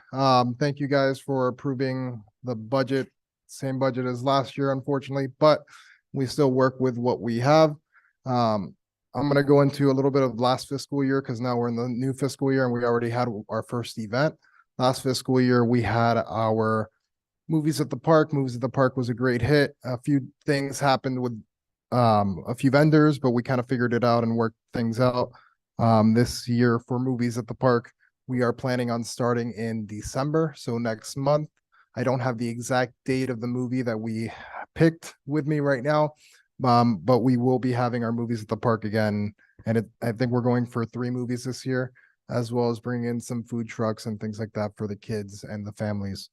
Next, we have our Spring Fling that we had in April or May. I forgot when Easter was. In April. Thank you. A huge event. A lot more people than we thought we would ever have at Spring Fling. It was packed this past year. For those that were there, you guys saw what happened. We lost control of the event due to the amount of people that we had. I could tell you right now, that park was completely full and we didn't have enough volunteers. We didn't have enough staff. We didn't have enough manpower for that event. And unfortunately, that does come down to funding because there's no way to keep people out of that green space. I know other cities in the past have used barricades. And for example, a lot of cities use barricades because they bring in their helicopter, which we did one year, which was a huge hit. And then we downgraded our event and took away the helicopter. Hopefully we could do that again with this fiscal year. Who knows? No one knows yet. But things like that, that's why we had asked for a little bit bigger of a budget. As prices go up and people are now still coming out of the whole COVID pandemic, our events are skyrocketing. And now that's where I go into bike rodeo. This year we had our bike rodeo. Last few years, the bike rodeo event was a complete failure, I must say. I'm happy to report that this year it was a huge success. A few hundred people came. The bike ride itself, over 70 kids took part of it. And everyone had a great time. All the vendors, the police department, public safety committee I know Nancy was here, but she had to go. She was also part of it. We've been working with their committee and it was a great success. Everyone had a great time and, hopefully we could do it again next year. Next on the list is Halloween. We had our Halloween event a couple weeks back. I feel like it was last weekend. I'm still recovering. This is the most packed I've ever seen this Halloween event ever for the Town of Miami Lakes. I know Councilmember Garcia, Collazo, and Mayor Sid were there. We had our haunted house. First I'll start off with, we had over 150 student volunteers. We prepared until almost midnight. They did an awesome job, 150 of them. And I could happily report, I didn't hear any reports of any kids getting separated from their parents or any issues from police. Although the event was extremely packed, everyone had a good time. We had our haunted house. Our pumpkins went in 10 minutes. We had 400 pumpkins gone in 10 minutes, 3,000 pounds of candy gone in 1 hour. Actually, less than an hour, 3,000 pounds of candy. Yeah. But So, that was the only complaint I got was that the candy. and where does that come to is budgeting. That's Councilman Diego's cut the budget. so he- But at the end of Okay. the day, Didn't- either way, it was a huge success. Although we ran out of candy, ran out of pumpkins within 15 minutes of the event starting. You- The park was packed. I could kind of compare it to 4th of July or bigger. if No, you guys you were there. guys definitely did, but that was the one for this upcoming year. We gotta have, I mean, how many pounds of candy do you think? Because that was the only thing that I heard was. And that- by the way, No. that's not just that's the candy we bought. The town purchased 3,000 pounds of candy. We had a lot more candy donated by the local schools. They did a candy drive and brought another pallet full of candy. That was also given out and ran out in less than an hour. So, we had a new food truck vendor come out to the event, family food truck events, I think is what they're called. They are awesome. We brought out more. I think we brought out 5 more food trucks than we had last year. The food trucks were still going an hour and a half after our event ended. So you could kind of see they were happy. We were happy. They were making money. We weren't making much money, but we were having a good time anyway. And we had a bunch of sponsors for this event. Luckily, we didn't have a title sponsor. I do want to bring it up to our committee because these events are getting so much bigger, bringing up the sponsorship prices and what they get for their sponsorship. Unfortunately, with prices going up, it gets a lot harder to put on this event. Just so you guys are aware, the budget for this event was $15,000. That's the budgeted line item. The sound system for the stage and the haunted house cost $18,000 alone. Just so you guys are aware of how high the price is. Last year, it was $12,000. So that's a $6,000 increase. So that's why it's getting harder with our budgets. Our events are going up. We've gotten rid of more than half of our events. We went from about 15 events to 4. And we cannot keep up with our budget. So we are trying to get in touch with sponsors. At the end of the day, prices are going up. Sponsors don't want to give money. And it's a little bit difficult when it comes to our committee. We are half students, half adults. Right now, our committee is composed of 3 adults, 7 students. And all those 3 adults, one of them is in medical school. I work full-time for Broward County Public Schools. So all the way by Alligator Alley in Weston. And the other one is a teacher at Goldman and does a lot of extracurricular activities. So it's very hard for us adults to go out and look for sponsors. And from experience as a student that was once on the committee, it is also very hard for them to get sponsors. A lot of times the door is basically slammed in students' faces because they don't take them seriously. But I do want to thank the sponsors that did come out. We had a bunch of sponsors, not big sponsors, but just enough to kind of get us rolling a little bit and get over that edge of what we were missing with our budget. So this year we are already planning Spring Fling coming up, as well as Movies at the Park. Spring Fling, just so you guys are aware, 40,000 eggs are thrown out for the kids in the town.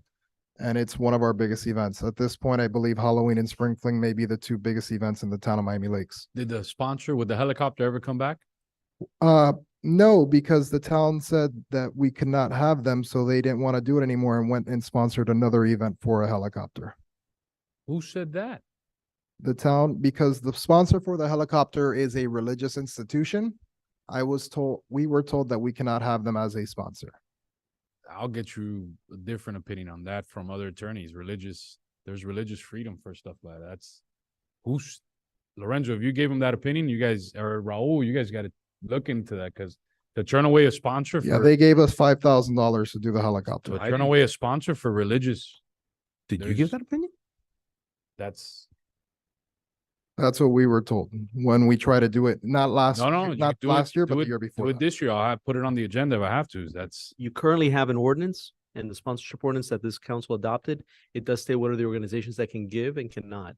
I believe you did exclude certain religious organizations. Certainly, if you wish to include those, we can discuss those and have those included in the ordinance. but you believe or you know? No, I know that that ordinance, that religious institutions were So a omitted church, from a church cannot sponsor a, the way that it's currently written. Yes. I'll bring that up at the next meeting then. All right. All right. I'll finish up here then. But yes, we are working on sprinkling. We do want to bring the helicopter back. I've already talked to the major to see what we could do. He's going to bring it up to his staff to see what logistics are.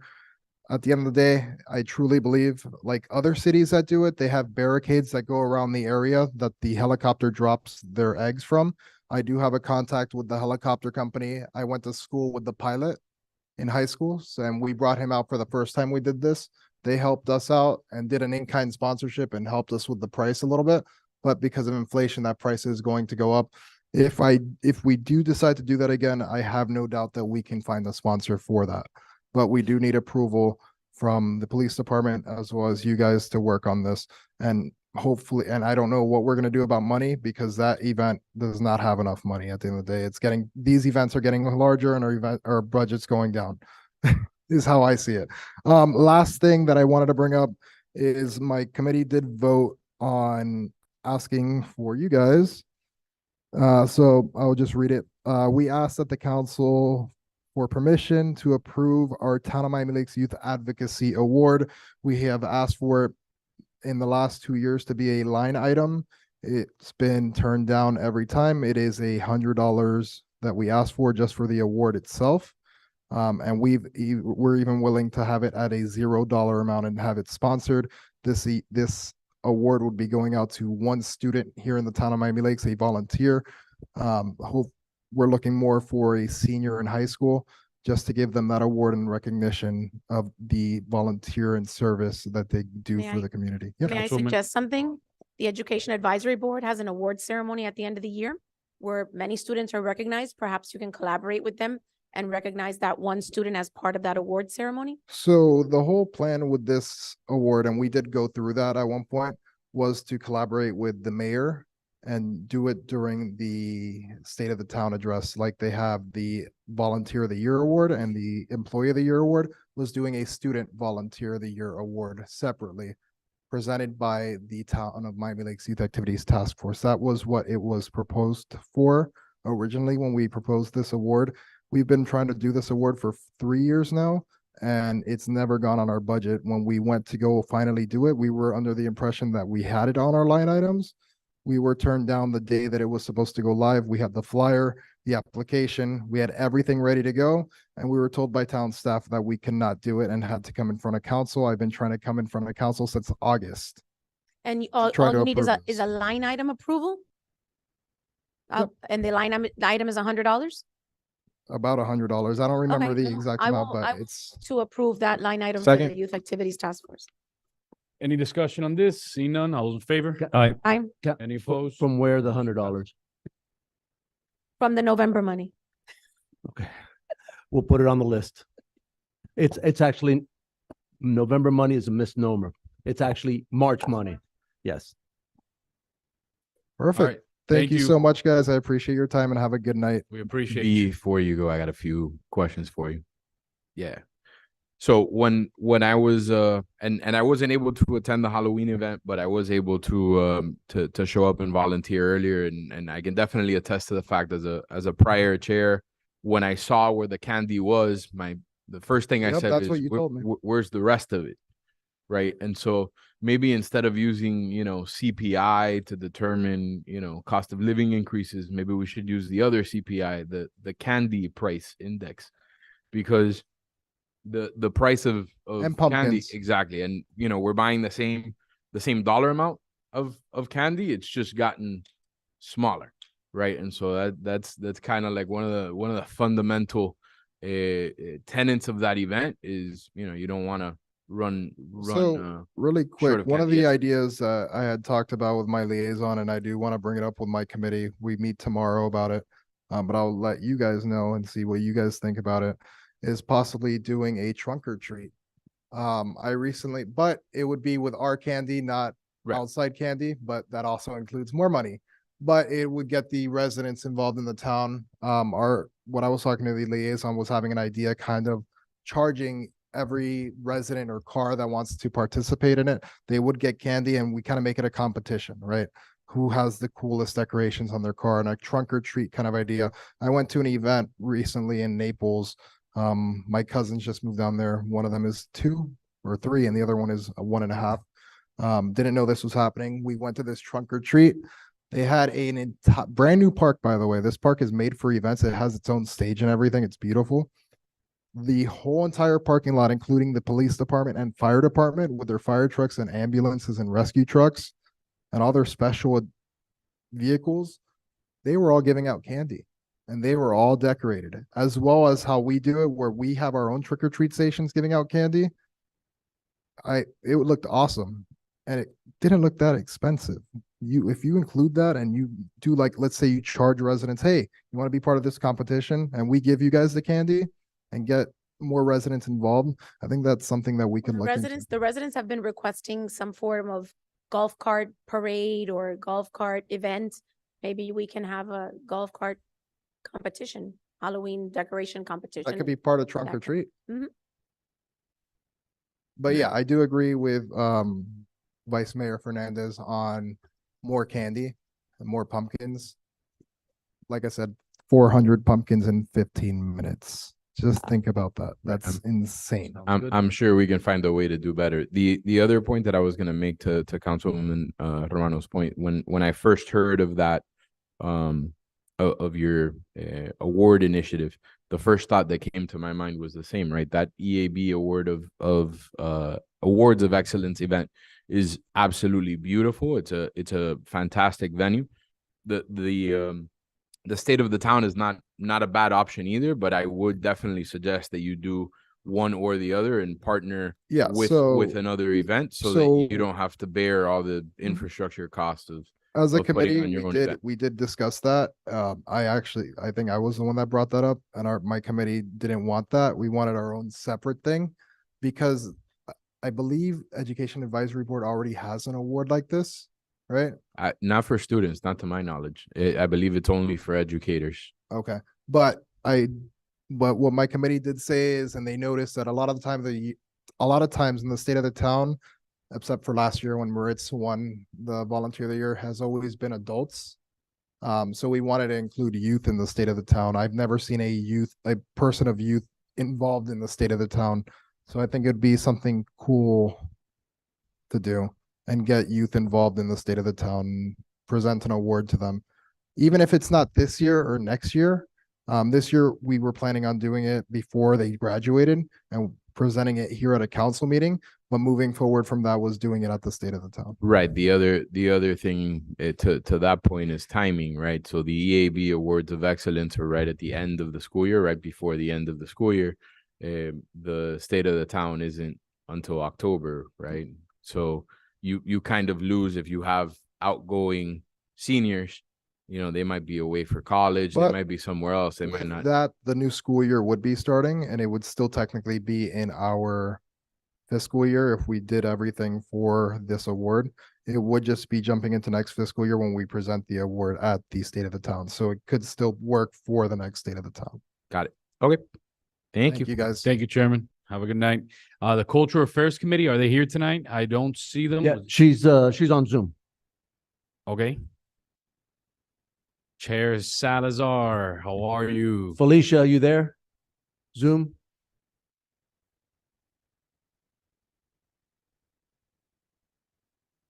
Felicia, you need to unmute yourself if you're trying to speak. Hey, man, you can go ahead and unmute. I think you can do it on our end too.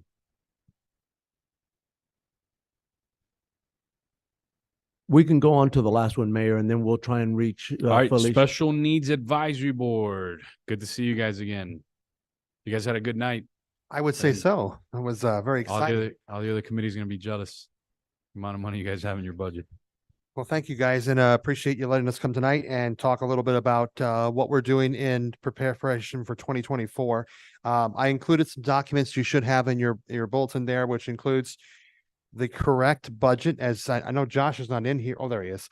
Josh had asked us last time to actually have a listed out budget of what we are actually using the money for and where it's going. So I tried to be as specific, but still to the point as possible on that.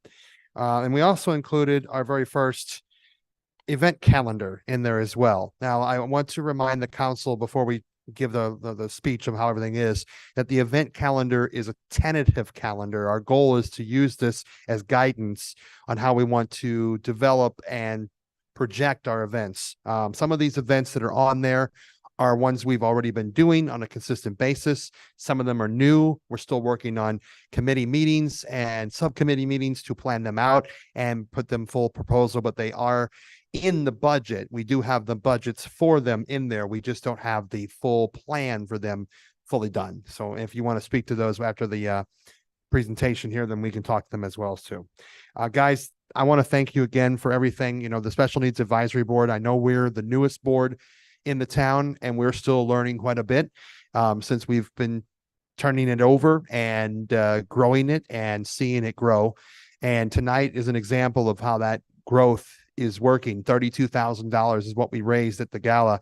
And that was with us trying to make sure that the community knows that we're out here and what we're doing and making a difference. And we went and spoke to so many of these different businesses in the community and getting our name out there, which is one of the reasons why at the last committee members meeting, I suggested that all of the chair and vice chairs should have some form of business card. I think it would be good for us to be able to present to all the people in the community who we are, just not by just wearing the shirt, but also that's something that they can remember with a piece of contact information, so we can make those type of arrangements and negotiations, whether it be in partnerships or if it be in sponsorships. And I hope that's something that down the road that's considered, even if it comes out of our own budgets to make it, I don't care.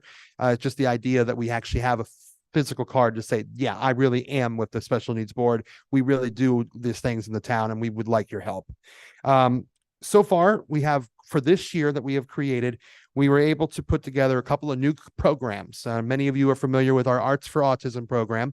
We've been doing that now for a while, and we were able to add 2 new ones that you guys as a board earlier this year approved, and I believe they're just getting close to starting. They'll be starting probably in the 2024 season, but one of them is a non-contact karate dojo program.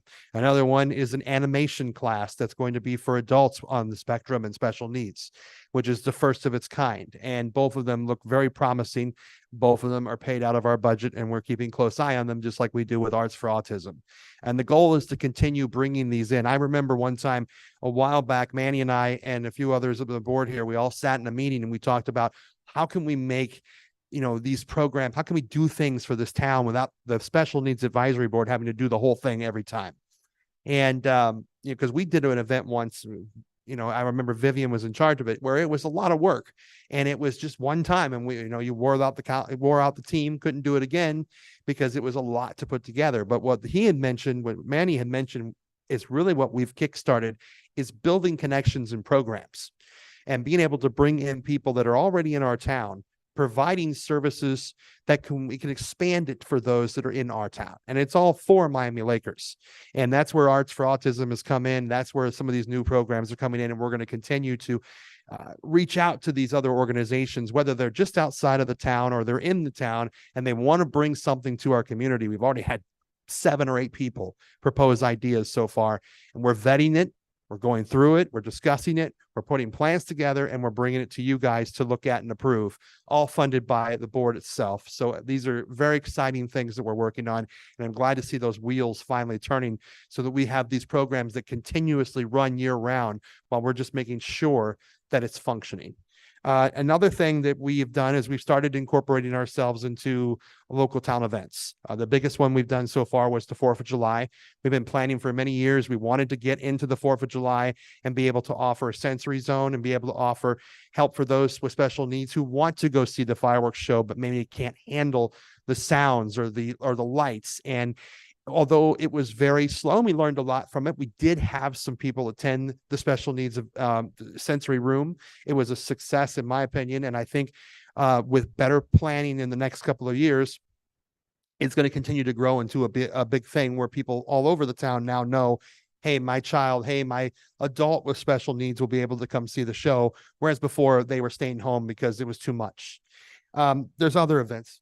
Yeah, with the headphones. The other thing was we were able to donate headphones to families that were from our town who came and said, hey, you know what, we didn't think about that, but now we have these headphones, and they were very happy. I think we gave out 25 headphones in total, and we only were left with about 5 left when the night was over.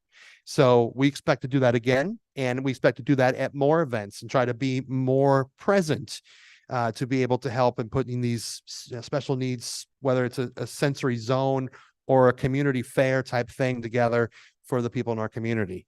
Another thing that we have been working on is our workshops. A while back, we used to do workshops every month or every other month. Then COVID hit, it stopped.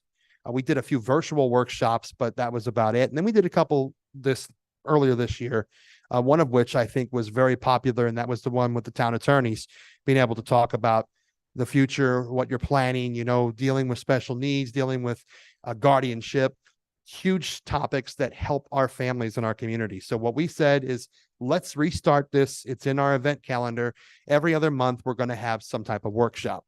Right now, we have the very first one that we're going to start with is going to be the special needs safety program, which many of you might have recognized as the special needs registry. We changed the name, we changed some of the details behind it, but the goal is now, rather than calling it a registry of people, you know, you're being a registry, we said this, what the goal of this program is, it's safety. And we're trying to help, whether it's adults with special needs, children with special needs, even our elderly in our community, to be able to be safe.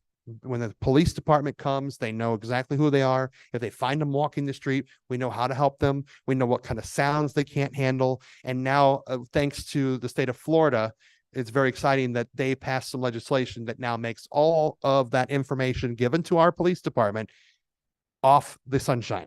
They can't be seen. So literally, when you give your information to our program, it stays with the Miami-Dade Police Department and the town of Miami Lakes Police Department, and that's it. Which is fantastic, because that was another battle that we've been hoping in Tallahassee would change, and they changed it for us. So that is going to be great. We're going to be focusing on trying to explain to the town and to our community what that program is and how it helps. And we're also going to be trying to push that all near next year to get more people registered for the program so that we can be able to give them the help that they need and be able to give the town police department the help that they need when they're called. So that'll be part of the class of that schedule, which will also, we're going to be doing some subcommittee meetings on to fill in the rest of the calendar. But the town attorneys are definitely back on that list because guardianship is a huge thing. And we expect to do some other programs, maybe having some ABA people come in and explain what ABA is, why you want to have that, etc. And also, we're trying to do some more arts type stuff. We are working on an art exhibit that would be done by students in our community that are all from special needs. And we want to do an exhibit that will be in October of next year, where it will be presented here in the town hall, and people can walk up and down and see artwork that has been done by students that are in our community and with special needs. I think that's going to be a fantastic thing, as well as some other major projects that we have talked about. We talked about them earlier and the year before. One of them being the goal of trying to build a special needs, an autism-friendly, sensory-friendly park in one of our parks here in the town. I want to say something that's very important about this, because if anyone sees it on the agenda and then says, well, wait a minute, I know we've talked a lot about parks and money. Our goal with this board and what we took when we sat down, when we voted on it, was not to spend town money on building this. We want to find a space, which we've talked to the town town manager quite a few times about some spaces that are in our community that's currently available for us to build this sensory friendly park. We want to pay for the blueprints to get the idea done of where it's going to go. And then we're going to seek grants and donations and sponsorships to get it paid for, to be built and put together. And the only thing we would be counting on whenever it does get finished would be for it to be implemented into parks maintenance, and that's it. Our goal is to get this thing built with our money and not have to use any town money. The other thing we're really working on, and we're really excited, I know that Manny, we spoke to about this with Mayor Bobo of Hialeah, is our Inclusion 5K that we're trying to put together for next year as well. A run between the town of Miami Lakes and the city of Hialeah. And both mayors indicated that they were interested. Mayor Bobo said that they want to put some money towards it as well. So it was very exciting to hear that, because what we're trying to do is raise awareness for inclusivity and for special needs, and combine the efforts of both towns, since they have a special needs program that was mirrored after ours as well. So that's kind of an idea of what we've been working on. Josh, I know last time we spoke, you wanted us to kind of break these things down. I hope that this is broken down as possible. I'm not the best with math, but what we looked at was just trying to make sure that everything was definitely included, and it gave you an idea of what we're spending and how we're spending our money. You did excellent. My one question though is the blue numbers and the black numbers. Can you shine a bit more light on which one's which? So I thought I understood it. You know, you had community awareness marketing for 2,700, give or take, and then you had some subsections there that add up to 2,000 or 1,000 and 1,500. So you still have a surplus there.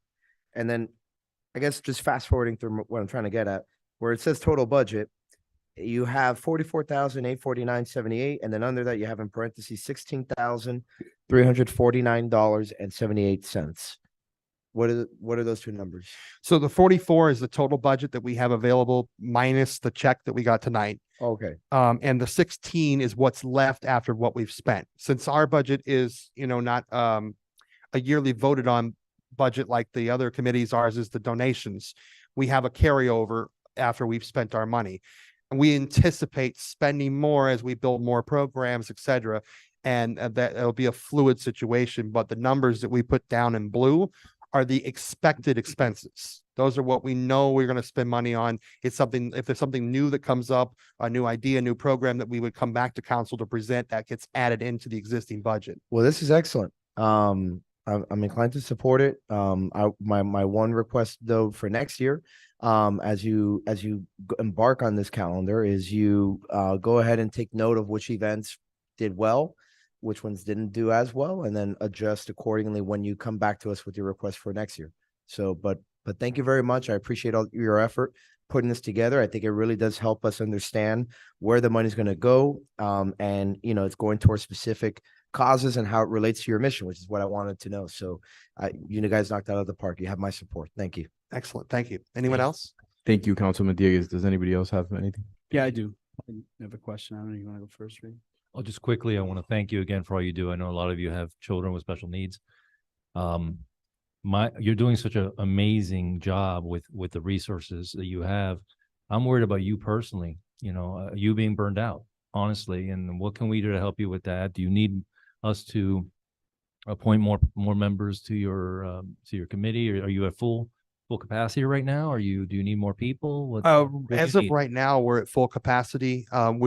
We're waiting to hear back from one of our members. She just had a child. She's now got 2 children that are small, and she may be stepping down. We're not sure, but we're at full capacity with the 7 that we have. I don't know. What do you think, Vivian? I mean, you've been in this a lot longer than I have. Do we need more people in the board, or do we just need more support from other sides? Yeah, that's what I thought too. I think we're good with 7 members on the board. I think what we need to do better is kind of relate to you guys on what projects that we are working on, where we can find some ways, some common grounds to make sure that we're utilizing town assistance when we need it. Because sometimes we've been told, maybe the police department could have been involved in that. Yeah. We should have thought about that. We didn't think about it. And then also I was thinking while I was just sitting here and listening to youth activities, maybe some of the events that we're doing, we need to reach out to the other committees and ask if they want to join in with us as well. I would suggest doing that. Absolutely. It helps. Honestly, if you pool resources, it'll help you with manpower. Also, reaching out like you did to Hialeah is great, and other towns in the area, other cities, other organizations, to take some of that load off you guys personally, because I know it's physically exhausting. I'm looking at the list of your events, and I mean, you are doing an incredible job, but you know, you hit after a while, you hit a wall. So I would suggest what my colleagues suggested: take a look, analyze what's what's more effective, where you're reaching more kids and adults. And don't be afraid to say, all right, instead of 10 events, we'll do 8, but we'll do 8 or we'll do 7, really focus and serve more people. And don't be afraid to make those adjustments, because the last thing I want you to see you guys is burned out. I know you guys are physically, you're human beings, and you got a lot on your plate. Well, thank you. Appreciate it. Councilman Collazo. Thank you, Chairman, and congratulations again on the heels of your success in the mayor's gala, and I think that's great, especially to the tune of the funds that you guys are receiving. So, and it kind of is, and Councilman Garcia's kind of stole a little bit of thunder. You know, it puts an overwhelming pressure. We got to use it, right? And we got to use it, but do not use it just for the sake of using it. And I think thoughtfulness, right? How you've prepared this budget, how you explained it, is so much better for me to really understand the breadth of how many lives you're touching with these programs. So to that point, and to the point that the councilman made, you know, when you guys have the committee chair meetings, where you all sit down, the premise of is to do less events. The whole premise of all the committees sitting down and the committee chairs talking to each other about what you're doing is to maybe combine. This is a very active program, coupled with youth activities, cultural affairs, right? We talk about how has this department grown so much, right? And how look at all the events that we're doing, right? So collaboration, you know, sometimes will take some of that pressure off, but it'll also give the opportunity to really double down on your mission, to expose individuals with special needs to regular individuals, right? Partnering with the regular art exhibit and introducing individuals with special needs is the point, right? So not further segregation, but inclusion again, you know, and I think you guys are doing an amazing job. Like you said, this is one of the things that I'm probably most proud of this city, right? When I sit on the board of disability rights, to be able to say my city does this, right? And they're saying, how, you know, how did you do this? It's really the spirit of you guys, the 7 individuals that are really hunkered down and taken care of. My other remark is, so many of our committees suffer from turnover, right? That it just becomes impractical to do the cards for everybody. The QR codes and the digital cards are amazing. Bump your phone, scan somebody's QR code, and you can have a digital card. It automatically saves all the contacts, all the information, and it's much easier to keep up with if you have a shift. Your committee is very stable. You don't have a lot of turnover, right? But QR codes and digital cards for all our committee members is a huge step without necessarily having to go through the printing and the hard process and the hard copy process. So just keep up the good work. Much appreciated what you guys are doing, and continue to hit it out of the park. You guys did an amazing job. Thank you. Thank you. And I would say, I'm totally fine with a digital card too, as well. I think it's just a matter of the town being able to say that it's okay for us to have our own cards. Cause I know that there's, you know, rules about the town logo and where our logo goes and how it gets placed. And I mean, as long as the town creates the design for us and we just can put our name on it, I don't care if it's digital or handle, we'll do it. It's just a matter of making sure it's okay with the town. I don't want to go run off and make No, our own you're absolutely cards. right. And we've had issues with that, right? With certain individuals creating their own card or their own logo and then kind of using it or an adaptation. We really want consistency, at least with the marketing department. I know that's something that's big, right? Making sure that's consistent. And absolutely, you know, work with them, work with your committee liaison. I think that's a lot easier to produce than having to, you know, produce the actual print version. And they're just being utilized so much more. I'm using almost exclusively now digital cards. So thank you so much again for being open to the idea. Thank you, Chairman. Seeing none, anyone else? Yes. I think you need a motion. Is that the motion on the floor to approve their budget? Motion to approve their budget. Is that what? Second. Roger, you had something else to add? One more thing, our Vice Chair Vivian would like to say one more thing. Yes. Oh, All those you in can do this favor? first. Aye. Aye. Any opposed? Seeing none, the motion passes. Thank you. Vivian, go ahead. No, I just wanted to invite you all. This Saturday, our dance class is going to be performing for the first time at the Main Street Festival of Lights at 4:30 on the side stage by Snow Jewelers. We're very excited. It's the first time they're going to be performing, so we'd love for you guys to come and watch them and cheer them on. I'll be there. We'll definitely be there. Thank you. I tend to forget things. Thank you all. That We that is appreciate definitely you guys. exciting. So we'll see you there. Appreciate you all. Mr. Chairman, make sure you speak to Melissa, our budget manager, before you walk out, because of the unique nature of how your committee is funded, to make sure that she explains exactly. You'll be able to spend now that you have an approved budget, you'll be able to spend it, but how the accounting will work. Just talk to her before you leave. Okay, well done. Thank you. Thank you, guys. We appreciate you all. And Hey. Felicia is now on. She's Sure. online. Chair Salazar, how are you? I finally made it, put this to work. Good evening, Mayor, Council, Hey, and. man, you gotta raise the volume. We'll talk about that later on in the meeting too, but gotta fix. Let me, check my volume. Yeah, Yes. and I think it's the closer you can speak to your microphone, the better, Felicia. I really don't know what my microphone is on my computer. Okay, can you hear me now? yes. Okay, first of all, I'd like to thank the council for allowing me to give this presentation. I'll be brief. I have to be someplace tomorrow at 5:30 in the morning, so I should be sleeping right now, but I wanted to give my report. I didn't want to miss it. First of all, I'd also like to thank you for your supporting and allowing our committee to keep providing family-oriented events that enrich the quality of life of our residents and the visitors alike. You have in front of you the report that was requested. As you see, we have 8 members in our committee, and we have one person that I think got sworn in. So, and she's an artist, so I'm very happy that we have a creative person back in the committee. Real quick, going over our past events, we had our Paint a Picture for Mom, which is always a very popular event prior to Mother's Day. Everybody participate. It's a beautiful event. Then we have the fishing tournament, and that's our traditional one that we do at the lake. And then Independence Day, this year was the biggest one ever. It was fabulous. And we look forward to, like you mentioned, collaboration. We have everybody there. We have the Veterans Committee, we have the Special Needs was there, and we welcome everybody. I always say that the Cultural Committee is like the umbrella of all these activities, which, you know, what is culture? Culture is what people do, and this is what a community does. I look forward to having a great 4th of July again. Then we had our summer concert last August. It was very well attended. We worked very hard to promote it, and everybody was very happy too. And our book talk was very successful, and hopefully we're getting the calendar ready and to see the dates that we can have. Upcoming events, we already had the Hispanic Heritage Month, which we celebrated Spain.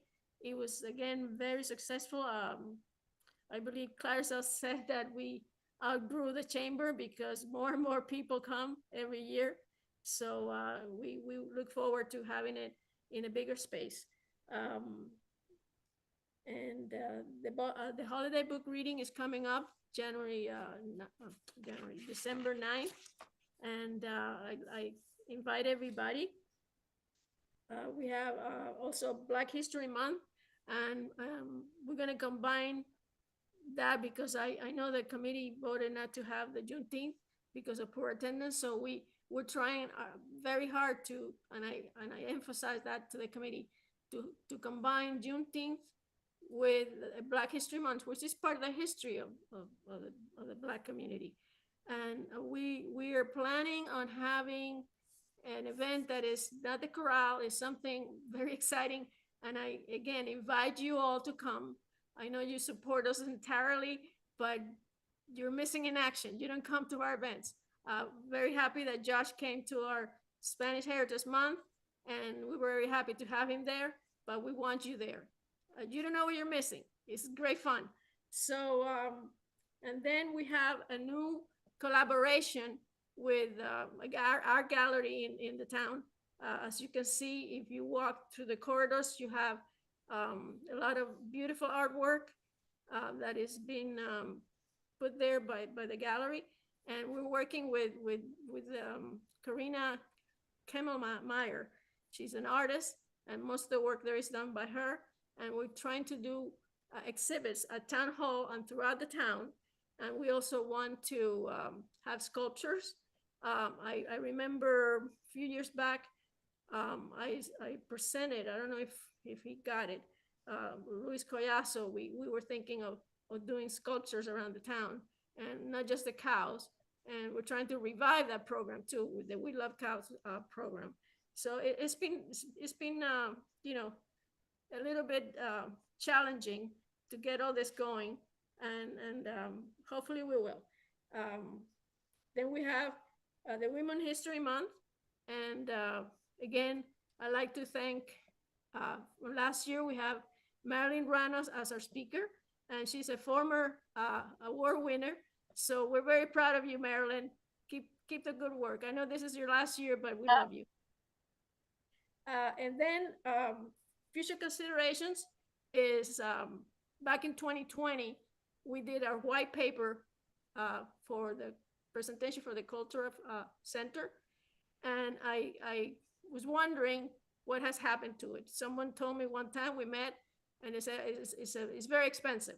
So if we cannot get grants for it, please let me know. If the town does not want to pursue this because it's very expensive to do, I'm gonna get private funding for it, because we need a cultural center. We keep having events, you know, throughout the town, just borrowing the chamber or going to the church or going to a community center to do it. And I think we need our own home, because every other committee has their own center. And again, if you read the white paper, I don't know if some of the new council members have read it. In it, we propose that this could be a money-making thing for the town. And we could have classes there, we could have the special needs, and other committees participate. It's open to everybody. It's like, yes, a cultural center, but all the committees can use it. So I think it's important that I know you focus a lot on sports, and I love sports too, but culture is good business. And I emphasize that time and time again.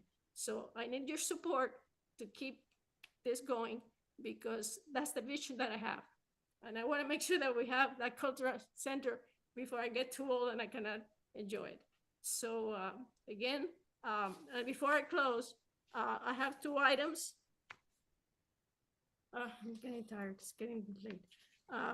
Two items. One is a request to the council for a donation to the Main Street Players. And I'll read it real quick. I think it's in your package, but I'll read it for the audience to know about it. It's the request of a donation of $600 to the Main Street Players for the 2023-24 fiscal year for the use of their facility for town-approved upcoming CAC events. And this is contingent upon having the money available at the end of the fiscal year. So we need to see if we can get approval for that.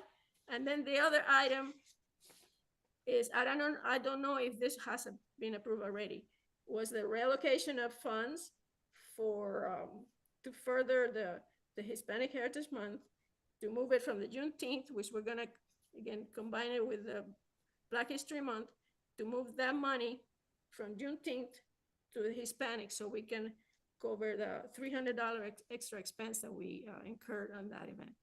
So, Alicia, I'm gonna make a couple of motions to approve those two items. The first one is, I will move to approve the Cultural Affairs Committee's request for the potential donation to the Main Street Players. Second. All those in favor? Aye. Any opposed? Seeing none, the motion passes. And the second motion will be to move to reallocate $300 from the line item from Black History Month to Hispanic Heritage Month. Second. Juneteenth. I'm sorry, from Juneteenth to Hispanic Heritage. Second. Wait, repeat that motion again. The It was- motion is to reallocate $300 from the Juneteenth line item to the Hispanic Heritage line item so they can cover the expenses that they've already incurred during Hispanic Heritage. Question, so Juneteenth will not be happening in the, that's money left over, or it's for the upcoming year? That was the money that was not used for this fiscal year. Got it. But Juneteenth is in the budget. February, we're gonna have a proclamation, whatever the mayor wants to do. I know this is one of his So he Juneteenth. posted, and we don't wanna, we don't wanna From from this past June, then it's last fiscal year's carry forward item. But is Juneteenth still part of the Cultural Affairs Committee program for this upcoming year? Yeah, I believe so, Felicia, right? We're Juneteenth- combining it with Black History Month. Okay, so are you Part of the Mm. history, so I think it's something that we can celebrate. I know Juneteenth is in June and the Black History Month is in February, but I Yes. think we can combine it. We can do something really nice. Juneteenth? No, I think Black History Month is a different celebration than Juneteenth. No, I know, but they So I- apparently in their line, in their budget, they have a separate Black History Month and a separate Juneteenth line. They want to take 300 from their upcoming Juneteenth line and put it together with she said Hispanic Heritage. From their upcoming Juneteenth line. Right, from the one that still hasn't happened. And then they're gonna Oh, propose. yeah, to no. join the I'm just a no vote on that, so I'm a no vote on this item. Yeah, in fact, I'd like to withdraw my second. There's a motion on the table. Is there a second? Seeing none, there's no second. So what on the happens motion. to the event that has already been, to those expenses that have already been incurred? Because they're moving money to cover, Felicia, am I correct? You're moving money to cover the Hispanic Heritage Month event that just transpired. Let's do what we Juneteenth did item. with this task We force. did not have Juneteenth this year. Okay, that money's still there, that we used it, we did not use that money. So what we're trying to move money from the Juneteenth that we did not have, which was, part of the budget for the 23-24, to move it from Juneteenth to the Hispanic Heritage. Alicia, the last Juneteenth, and so June of 2023, that's last fiscal year. So that would be something that would have to be addressed during carry forward. So I think that's what you're saying, Mayor, right? To do. Yes, similar. yes, so what we did for the youth activities We'll task put force, it I'm as fine an with. item for Yep. you to consider at the carry forward to approve $300 to cover their deficit for the Hispanic. Can we Heritage. approve it tonight and just already commit to moving those funds? I'm good with that too. We'll put it on there as an item that's already been approved. We did a similar process last year when you, throughout the first half of the year, as the things were being approved similar to this, when you saw the carry forward, we presented those items that you had already throughout the first half of the year approved, and we showed it as already coming off the top. So I'd like to second that as a motion. Through the chair, Councilman to Felicia. Felicia, a quick question, Chairman Salazar, are you proposing to still have some sort of recognition for Juneteenth? Definitely, yes, I think it's important. Yes, so you're not gonna have I that, don't know what we're gonna do, but in February, when we do our Black History Month, we will do some kind of ceremony or something as part of the history of the Black community. yeah, I would, if I could recommend, maybe not to the scope that you had last year, but I would still recommend having some sort of recognition on that day in June to recognize our residents, our African-American residents here in the town, even if it's not to the scope because you didn't have the attendance last year. But I would feel more comfortable recognizing on the day, even if it's something not to the same scale, but something that could, maybe something in a smaller scale, but I would still feel more comfortable doing that. That's just my 2 cents. The reason the committee did not approve of doing it again, it was because of poor attendance. And I mean, it's an important event, and I agree with you, and that's why I kept emphasizing we need to celebrate Juneteenth. So let's see how we can do it. If you think that we should do it in June, in the real But I think for time we solved the issue. Councilman Morano put the motion on the table. Councilman, Vice Mayor Fernandez seconded it, and I think we're all those in favor? Aye. Aye. Any opposed? Seeing none, the motion passes. Thank you, Chair Salazar. We really, really appreciate you. Thank And- you. Thank you for, And again, Chair- thank you for your support. And we're working very hard to bring culture to this town. It's not easy, especially getting the sponsors. And I know some committee are lucky in getting good sponsors, but and on that token, I think our last chairman's quarterly meeting, the members requested to see if we could be provided with business cards so we can approach potential sponsors and look official. Because, you know, if we don't have a card, you know, yeah, we get the sponsorship form, but that's after the fact. That's after we get the person, I said, they commit to sponsor an event. But if we don't have a card to say, yeah, we can show up with a shirt but they don't know who we are. Councilman Collazo had a great idea, and I think that's something that Aisle is going to work with you all on. It's an initiative that Councilman Collazo brought up that I think is phenomenal, and it fits what 2023 is all about. So, Chair, sorry, before you go, Chair Salazar, I know you have to be somewhere at 5:30 in the morning, but literally the next item that we are going to discuss, which is our reordering our state legislative priorities. One of the things that I have on the list is precisely a request for an appropriation for a cultural center. So you may want to stick around for a few. I don't think so. I have to get up very early in the morning to be where I have to be. So I appreciate it. I'll watch the video. And again, thank you. Thank you. Good have a night. Good night. Have a great week.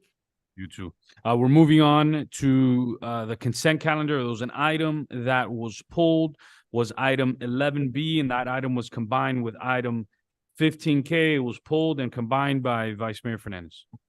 15K requires a waiver of 2 rules. Is there a motion? I'll move it. I'll second. Discussion. Seeing none. All those in favor? Aye. Any opposed? No. There's a no vote, Madam Clerk. Councilman Fernandez, Vice Mayor Fernandez. All right. So this item stems from a sunshine meeting that I had with the mayor regarding our legislative priorities, and I believe the mayor had a prior meeting with our state senator, Mr. Brian Avila, and he expressed that there could be potential for more appropriations than what we presently have presented in our priorities. So the mayor and I met and came up with some potential projects and ideas that can be added to the legislative priorities. The reason I combined it is also the manager made some recommendations administratively, so I think we can kind of discuss them all together and figure out, you know, which of these we want to move forward and which we do not. Mr. Manager, do you want to go through yours first? Yeah, let me go through mine first, Yes. if you don't mind, because this is as a result of, as you stated, the conversation with Senator Avila. I have also been in contact with Representative Fabricio over the last 5 days, multiple times, some by text, some by a phone call. He's been in contact with Senator Avila, and what we were proposing was to delete from your originally approved legislative priorities, delete canal bank stabilization, but add a septic to sewer project phase 1 for the 10 lots that are remaining in South Central Miami Lakes near the FPNL plant. We had originally also proposed to add the ramps on the Gratney / I-75 at 87th Avenue and the Gratney ramps at 67th Avenue. Subsequent to us adding this and bringing this to you as a recommendation, the conversation with Representative Fabricio and Senator Avila and relayed to me was to not submit those, to delete those. So what I'm recommending is from your original item here is to delete the 2 under the transportation that we had proposed, the items 2 and 3, to delete 87th Avenue and 67th Avenue ramps at I-75 Gratney. Are we taking these individually? Okay, so I'm gonna go ahead and support the manager's recommendation, but I'm gonna use a term and I don't want it to be taken out of context, but most likely it will. But there's two methodologies right here. The spray and pray, like add everything, right? Or a more targeted attack. And I want to know, have you had any, because it seems like I was here with the meeting with Avila, the same meeting that the mayor attended, and there was some methodology, there was some rhyme to the reason, so to speak. And I want to make sure that we don't undermine that as we go through this process of spray and pray versus more targeted legislative The action. initial reason for us to put those two items there was as a result of some casual conversation here with Senator Avila when he was here. He says there may be extra money for roadway projects. There was some conversation about these existing projects that had been on the drawing board with MDX before the issue of converting them to GMX. Then he said, yeah, submit them. But in hindsight, after they were submitted, for two reasons. Number one was sticker shock based on the cost, the numbers that these were going to cost. He may not have been aware when he said submit them. Casually, he said submit them. So okay, pause. If we're concerned about sticker shock, we're now adding over $10 million in more ask. Well, I mean, is it project based or is it? I'm trying to get to the methodology, so I think can drive whatever our decisions the are. sticker shock was based on any one project. Was there a dollar amount specified that we should be targeting, or no? It was relayed back to me that these two at over $10 million and over $26 million were just too high. Got it. A dollar number, but also the You fact spoke directly to Senator Avila? Representative Fabricio. No, did you speak directly to Senator Avila? No. Okay, got it. I'm a no vote on these recommendations. Okay, so going back to methodology, because I think it's going to drive the conversation forward, right? Do we just throw everything in there? So I'm going to walk you through what actually happened. So Senator Avila he said, he goes, the House cannot accept any more appropriations. They're already locked.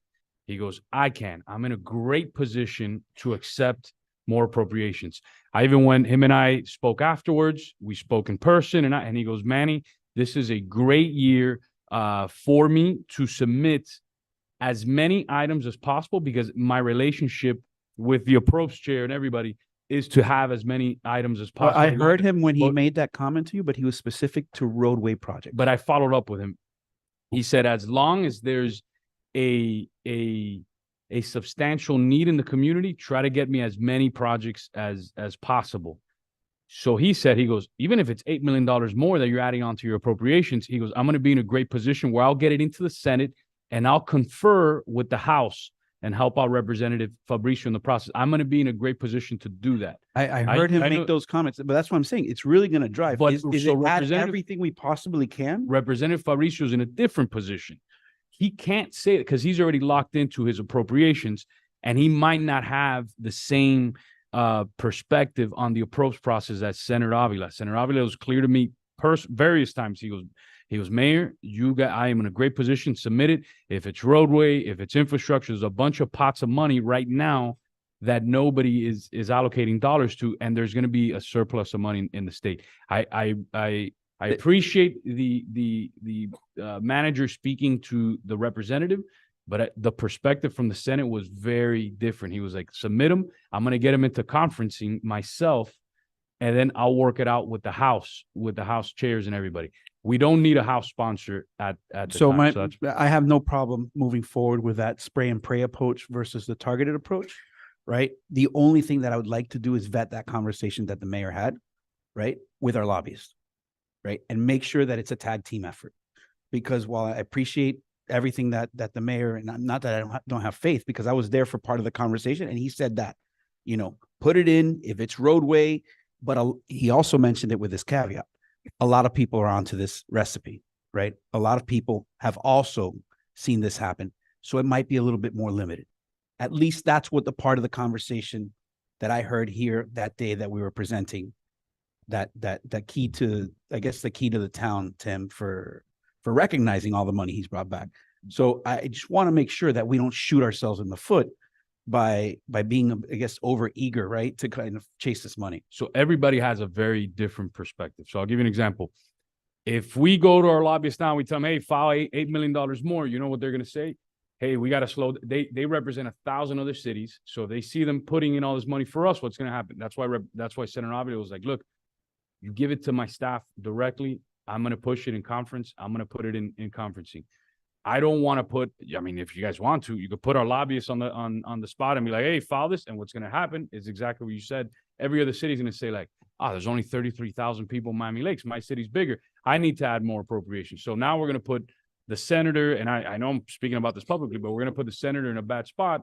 That now he's like, hey, why did you say that to Miami Lakes and not to everyone else? But I'll approach it however you guys can. All I'm saying is I don't want to lose out on this opportunity, because I think today or tomorrow morning is that deadline to get it in. So, but here's what I don't want. It could get removed. Exactly. And here's what I don't want. I don't want projects that may be less critical to our infrastructure or to what our bigger strategic plan is to get maybe funded before some of the other projects. So we had a very targeted approach, to the point where we were taking senior centers off the table. Now this is shifting gears to a completely different way. And I want to make sure the methodology works for us, right? Because I think our track record is spoken for itself. Gotten the most money from federal partners, from state partners. So there's proof in the pudding, right? What we've been doing has been working. Now we're taking a different approach. And again, not to use the war analogies, I don't care. You know, I think that, but we're going through carpet bombing, so to speak, and not necessarily prioritizing. So I wanted to make sure that whatever we do is consistent with the strategy that we've had to be successful at. Yeah, I think you have to put trust in the senator.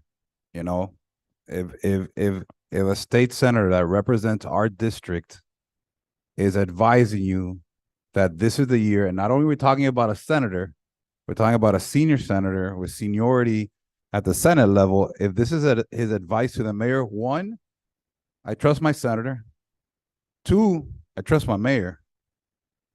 And if this is a direction that they're advising us, forget about methodology and the dancing around 1,000 different things. This is what they're advising of us. And then, we keep dancing and then have conversations here for hours. It's like, what did the senator say? Senator said this. What did he advise the mayor? Mayor said this. This is my mayor. This is who I trust. This is my senator that represents my district that he advised my mayor. And then we start getting into like this, square root of 10 and the methodology. Forget that nonsense, man. Trust the mayor, trust the senator, and I'm going to support the direction of what the mayor's advising us. And that's where we're going to go. We've come out as winners every year. So there shouldn't be any doubt or any I think sometimes, Collazo, I say with all due respect, things become so complex. It's like, dude, what is the guy telling you? He's saying this is the year. He's saying X, Y, and Z. He's saying infrastructure, stormwater, like this. It's like, bro, what else do you want to know, man? This is what they're telling you. We spend an hour in a day is dancing around stuff, and then no decision is made, and we got out here at midnight.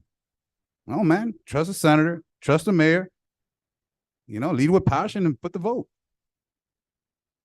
May I respond, Mayor, or you want to go down the dais and let Yeah, everybody let's else opine and let's then- go down the dais. Councilman Dieguez, Councilwoman Morano, the Vice Mayor, Councilman Garcia. Then we'll go back to Councilman Collazo. So my thoughts on this is that throwing everything, and I understand that the senator is a senator, and I understand that the mayor is under the charter, the point person for the council when it comes to the legislative interactions between our government and others. But I guess my point is that I've been here before where we sprayed and prayed, right? We did I think we requested $20 million for a new police command center. We did $1 million for this and the other. I just remember a year where this was pretty wild on the stuff that we were asking. And I think a more focused approach is exactly what's called for here. So even if he says that now is the year and that we need to try and get as much as we can, or at least to keep it in the mix, right? And I'm assuming that the reason why he said, give me as much as you can is because we have a short deadline, right? It's tomorrow morning is what he said. No, for the Senate, for the Senate. The Senate doesn't really have a hard and fast deadline. Oh, so then what, well, there's no urgency. He then. wanted it, he'd wanted it around today.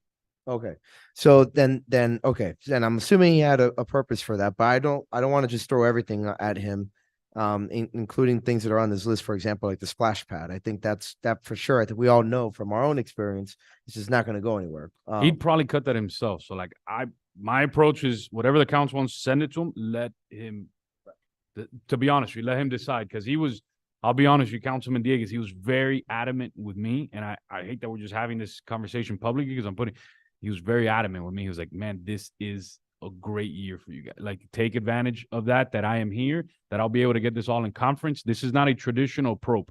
This is not where you got to get a House sponsor, you got to get a Senate, but he was like, give it to me. I'll get it into conference. I'll handle it. And so, but if there's items there you really don't want to see, I'm cool with that. But I do think we got to take advantage and send him everything we can. And if he doesn't like an item, give him the leeway. Tell him, look, Senator, whatever you think it's not going to pass, it's not going to pass. Well, You eliminate. No, I understand. And I think that clarified a lot for me. But then now through the chair to my colleague, the vice mayor, I have a question, which is, how did you come up with this list of projects to submit? So the list came from the conversation that we had during the Sunshine meeting. We went through projects that are either already at some form, at some point in the process, or projects that we see that we identified could be a need coming forward. And then the dollar amounts, some came from staff, some came from budget figures that we had before. I'm definitely open to tweaking this whatsoever, but to the mayor's perspective, and I went through the exact same kind of strategy, which is ultimately the senator is going to pick and choose which projects he's going to push harder on or not. I just want to give him, options to use, the also ran word of, being able to choose different projects that he sees he might be able to. And obviously, I mean, some of us know how the legislative process works. There might be certain committees that he may be in a more favorable position with or not to shepherd these things through. So it's not necessarily us choosing one project that might be more important over one that might be less important. It might be more important or less important to us, but a bucket of money might be available for one of those lesser important projects that's not available for one of the more important projects. And I wouldn't want to miss out on that because we too narrowly construed the projects that we give him. So ultimately, I think the strategy is to give him as many different, and on purpose, I tried to vary different types of projects. So he has some roadway projects, which was the emphasis, but there's some public safety, there's some park stuff in here as well. There's some pedestrian safety, which goes hand in hand with roadways. So I wanted to kind of provide a mix of different infrastructure projects. They're all infrastructure in one way or another. And that was essentially the driving force. I'm okay with tweaking some of this, if there's something you guys want to take out completely, but really the point of this exercise was to start this discussion and have a starting point, right? And not walk in here without projects that we can kind of pick from. So well, I guess then thank you for that answer. And again, it does answer a lot more. And I have some questions on some of the numbers here, but I'm not even going to get into that because I think based on our experience with the governor's veto pen, as well as the advice that Senator Avila and others have given us, is and our experience just more recently with the Optimus Park money that we try to get from the state, right? Those types of projects, for whatever reason, are just not favored by the governor and therefore not prime opportunities. So for that reason, I would, at least what I would likely omit from this list without making a motion to adopt it, since I would like to hear from staff on other projects perhaps that we can throw in here. But the splash pad, the cultural center, and it pains me to say this, the pocket parks revitalization, which I obviously love and care for, those things are probably not likely to get, are probably not wise to submit and waste up slots for, because again, our experience with just the Optimus Park more recently, even when we couched it as a water quality improvement project and whatnot, just didn't go anywhere. You know, and I think that was unfortunate, but that's just where the governor's office seems to be when it comes to these sorts of projects. Maybe in 2 years' time, a different governor will have a different opportunity, but that's just what I've noticed from my experience here. The items of the milling resurfacing of Miami Lakes Drive, the LPR completion, the network completion, I think are great ones to submit if we're just trying to throw everything out there, you know, because 5.8 is a lot of money, but I think, you know, that is a worthy project, right? It's our main avenue or our main street here. The roundabout construction, again, I think it does go to public safety and would be inclined to support that. Through the chair to the manager, what is the Wellness Way roadway extension? That was actually my that's- my doing, my so it's something that I've looked at for a while, and I spoke briefly to the manager about it. There would be a potential way of connecting Wellness Way to one of the back streets on the east side of town to provide another way of connectivity from that neighborhood. It would require purchasing one house and extending the roadway through there. Yeah, so It's interesting. Exactly. I mean, that one out of all the projects on here, that's the one that's the most preliminary. That one's, you know, mostly in my mind at this point, and not you know, so if you want to pull that one, I'm okay with that. I will tell you the other exercise that I did. I went through all of the approps that have been filed already. And I looked at 2020 22-23's approps in the House.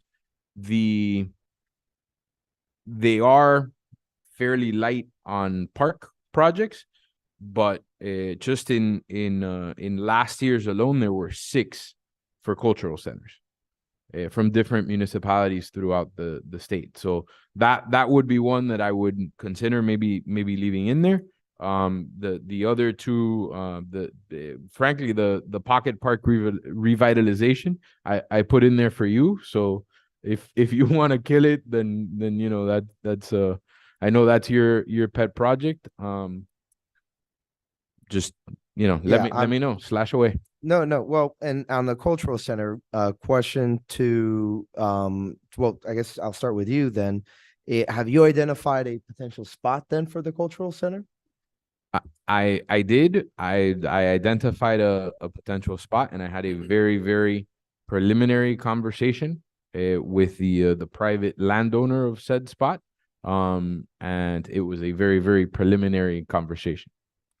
This sounds a lot like the former Boy Scout Center. That is correct. Okay. Your powers of deduction are incredible. Yeah, I'm gonna need to have a sidebar with the I guess somebody from staff or whatever. Just, you know, like as we continue going down the road, I don't want to hog the mic, but just to see if there's anything else that perhaps that they recommend that we look into including if we're gonna just submit everything at the wall. But thank you. Councilwoman Serrano. Thank you, Mr. Mayor. Through the chair to the manager, if I may. No, it's okay. These projects versus the projects that you are suggesting, can you walk me through the differences? And I'm trying to understand, and I understand the concept of just submitting everything.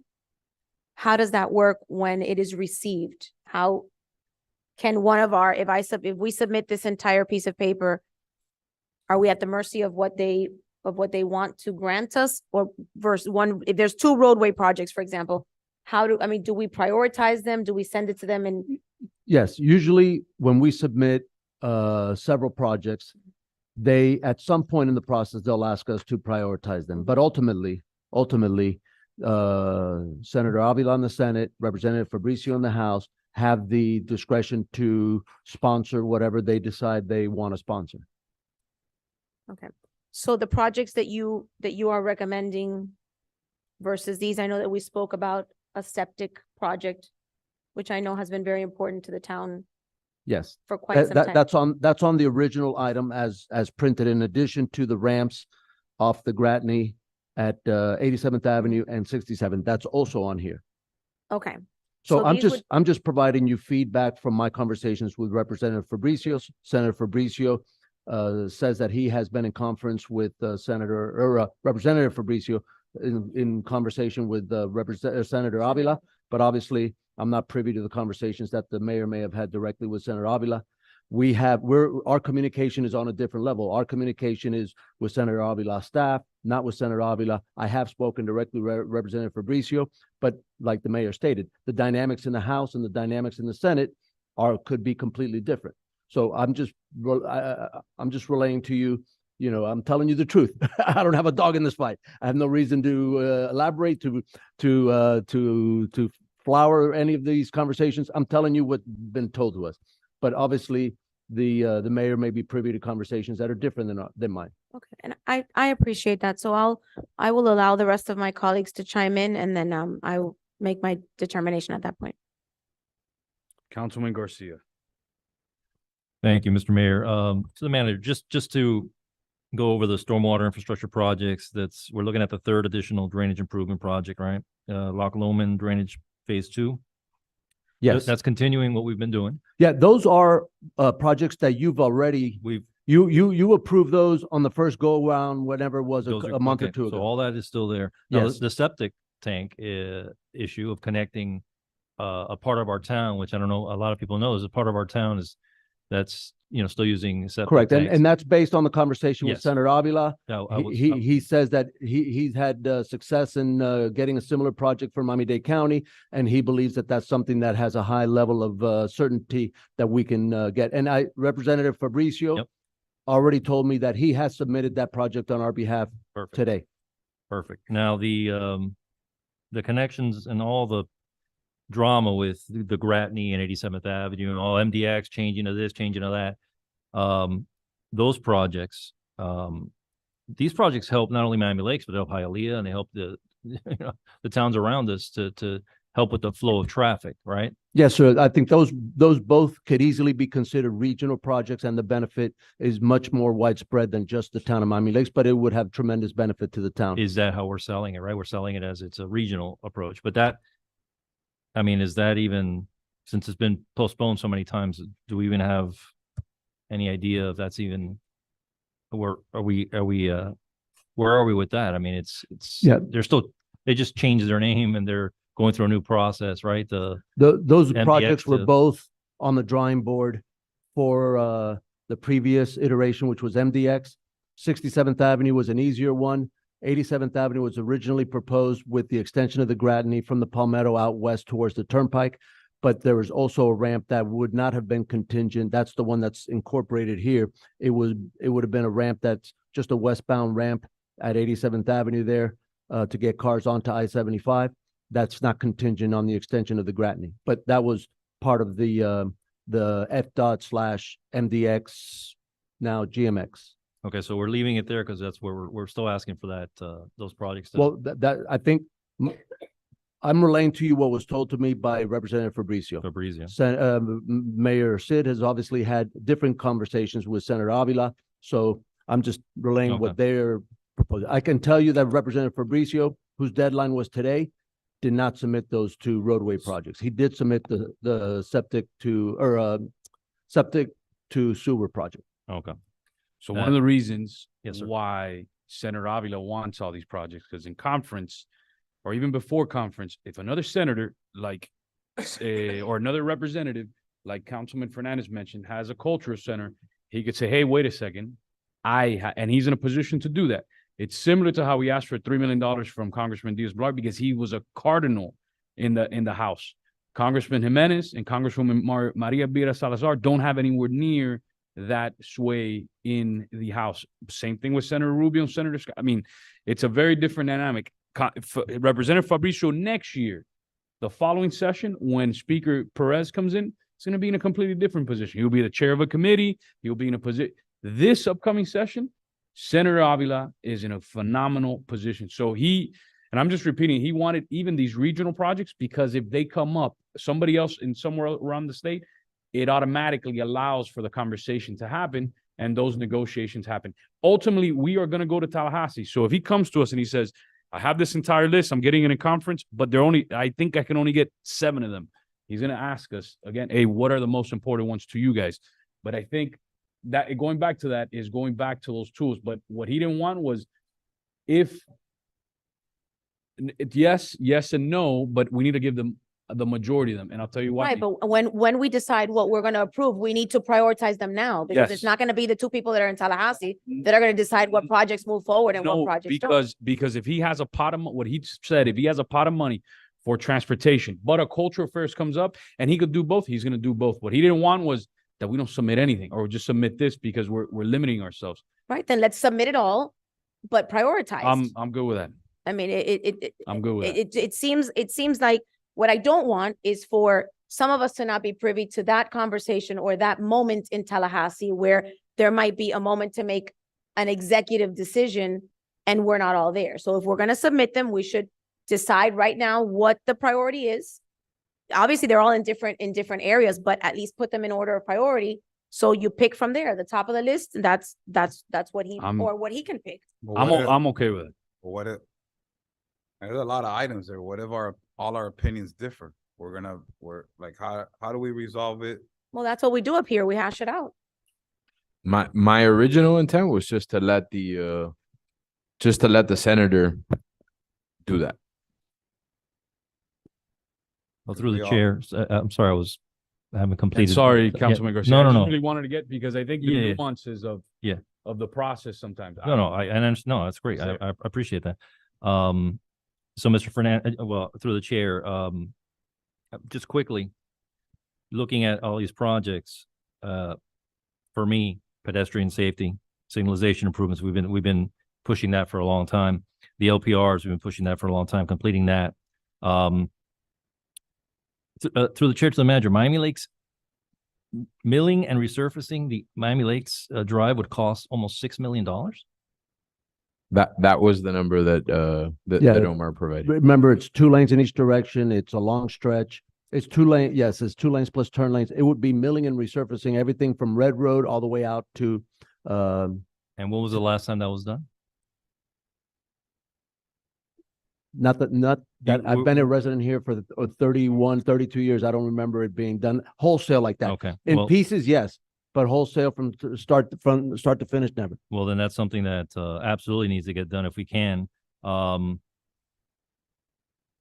one thing that I do see here that's a park, that the par 3 remediation, that par 3 has been sitting there for more than a decade, and it's going to continue to sit there unless we figure out a way of getting it cleaned up and turning it into a passive park. Now, I know there's a lot of priorities, but if we're able to get some remediation is different than just passive park. It involves the environmental issues. I know Councilman Diego said that maybe there wasn't the appetite, but if there's a safety issue with the arsenic in that, and the quicker we clean it up, the healthier it is. Maybe we can push it in that way. But as far as the parks, that would be something we need to start moving that along, turning that into a passive park. And the key is getting it cleaned up, and that's the only park issue that I would add to this. Everything else I think could wait. I have some additional input after speaking with staff, if I may. Let me go to Councilman Collazo because he had asked to come around, and then I'll go to Councilman Diego. And I appreciate it. And this is exactly the conversation that I think, that I wanted to have. If our strategy, like Councilwoman Morano said, is put everything, then we put everything, right? Put everything, but then define what's important to us. Because here's what I don't want. I don't want to get, and not to say anything about the splash pad, right? I'm going to use that example because I know we're going to be talking about it. We get the 1.5 million for the splash pad, and then we do a feasibility study. We find out it can't go in the area we thought it could, and it's not shovel ready, and then there's mud on our face, right? Or similar to the cultural center, right? You had a very high level conversation, and we get funded for the cultural center.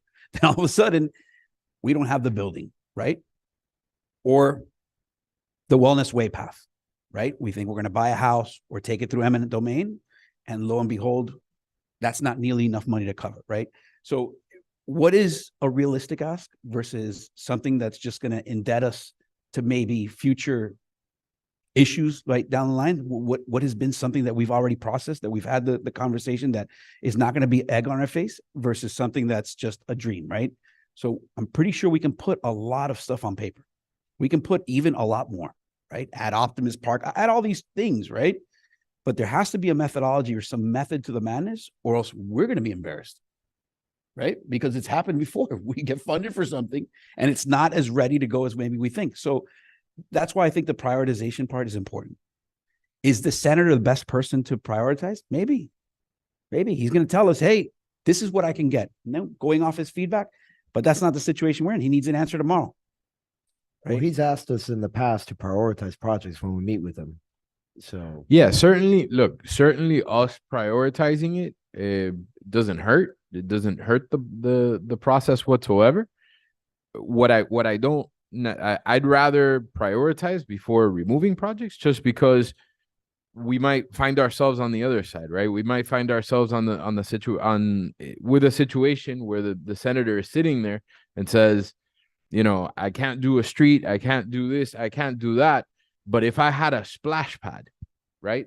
So that's what I don't want to do. I don't want to limit those options. If he doesn't feel that that's, you know, the one that he can get, he drops it and he goes to the next one. I wanted to just make sure to give him as much of a variety of different projects. So what you're saying We is, haven't even approved the splash pad yet. So No, no, but we're what I'm having that sa- conversation first before it but- makes it on this list?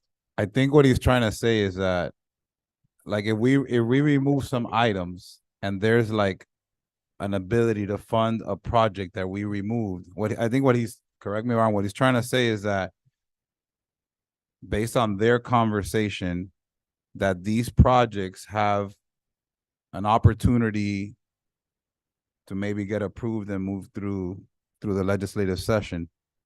What he's saying is that if you remove one, he might say, look, I have some money for the Miami Lakes Cultural Arts Center, but we took it out. I think that's what you're trying to say. It's like, leave it all there so then he can play with what's there. Right, but there's items on here that we have not approved. So But the didn't items the- that we have approved, I understand leaving them on here, but there's things that Fairway, the Wellness Way, that's never been approved by this council. So it's something that we would first have to discuss and decide whether it's something that we even want to do before it makes it on this list. Okay, but didn't Right. did it- And hold on. And just wanna- unfortunately, we don't have the time to do that. So Then everything that we haven't approved has to be removed from the list. And just move with the projects that we have approved, prioritize them and move forward. all right. So make real a proffer a motion to that effect. That's how we're gonna get I to. know, but just Let him real finish. quick, didn't the manager say that the submission now, we do not have to put the priority that will come after where we still have some time? Were you saying that if we're gonna get this in, we get it all in, and then the next step after that would be to provide a priority of these items? Yeah, to our- that prioritization, I mean, you may want to take a formal action here to prioritize them, but the communication of that to the elected officials in Tallahassee, that's more of an informal thing that would be done later on in the process. Got it. Now, how much later on in the process, right? Because we don't meet until January. We don't meet again until January. So No, so you can consider doing that prioritization tonight. And then that way it's already done and over with. And that way we and you individually, as well as us as an administration and the communication that we have with the Tallahassee staff and our lobbyists, we already have what your priorities are. Can we? all right. So it sounds like Councilwoman Serrano has a direction that she wants to go in. So if you'd like to proffer a motion to that, we'll take it one step at a time. So first, I'd like to discuss which are the items on this list that we have not approved. That I know of, the splash pad, the Wellness Way roadway extension, the Cultural Arts Center, is that something that a council has approved to move forward with? That was something that the Cultural Affairs Committee pitched Right, to they the pitched it, council, but it was the never. idea. And I'm just trying to I'm trying to put us in the proper posture, right? Like, I don't want to have egg on my face and present something that later on comes back, like Councilmember Collazo said, and we are not going to move forward with it. So we should really only be presenting projects that we've already approved. Right. And if I can give a little bit of advice, Bless you.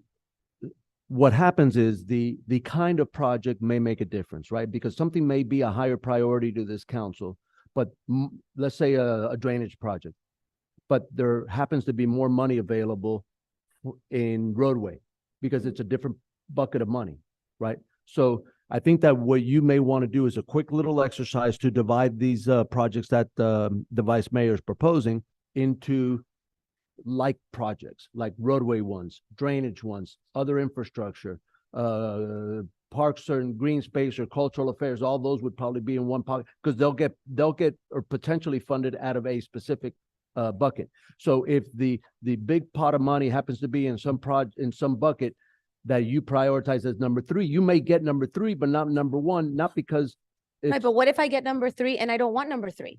What if I get number 3 and we haven't even done a feasibility study? Like, for example, the cultural center.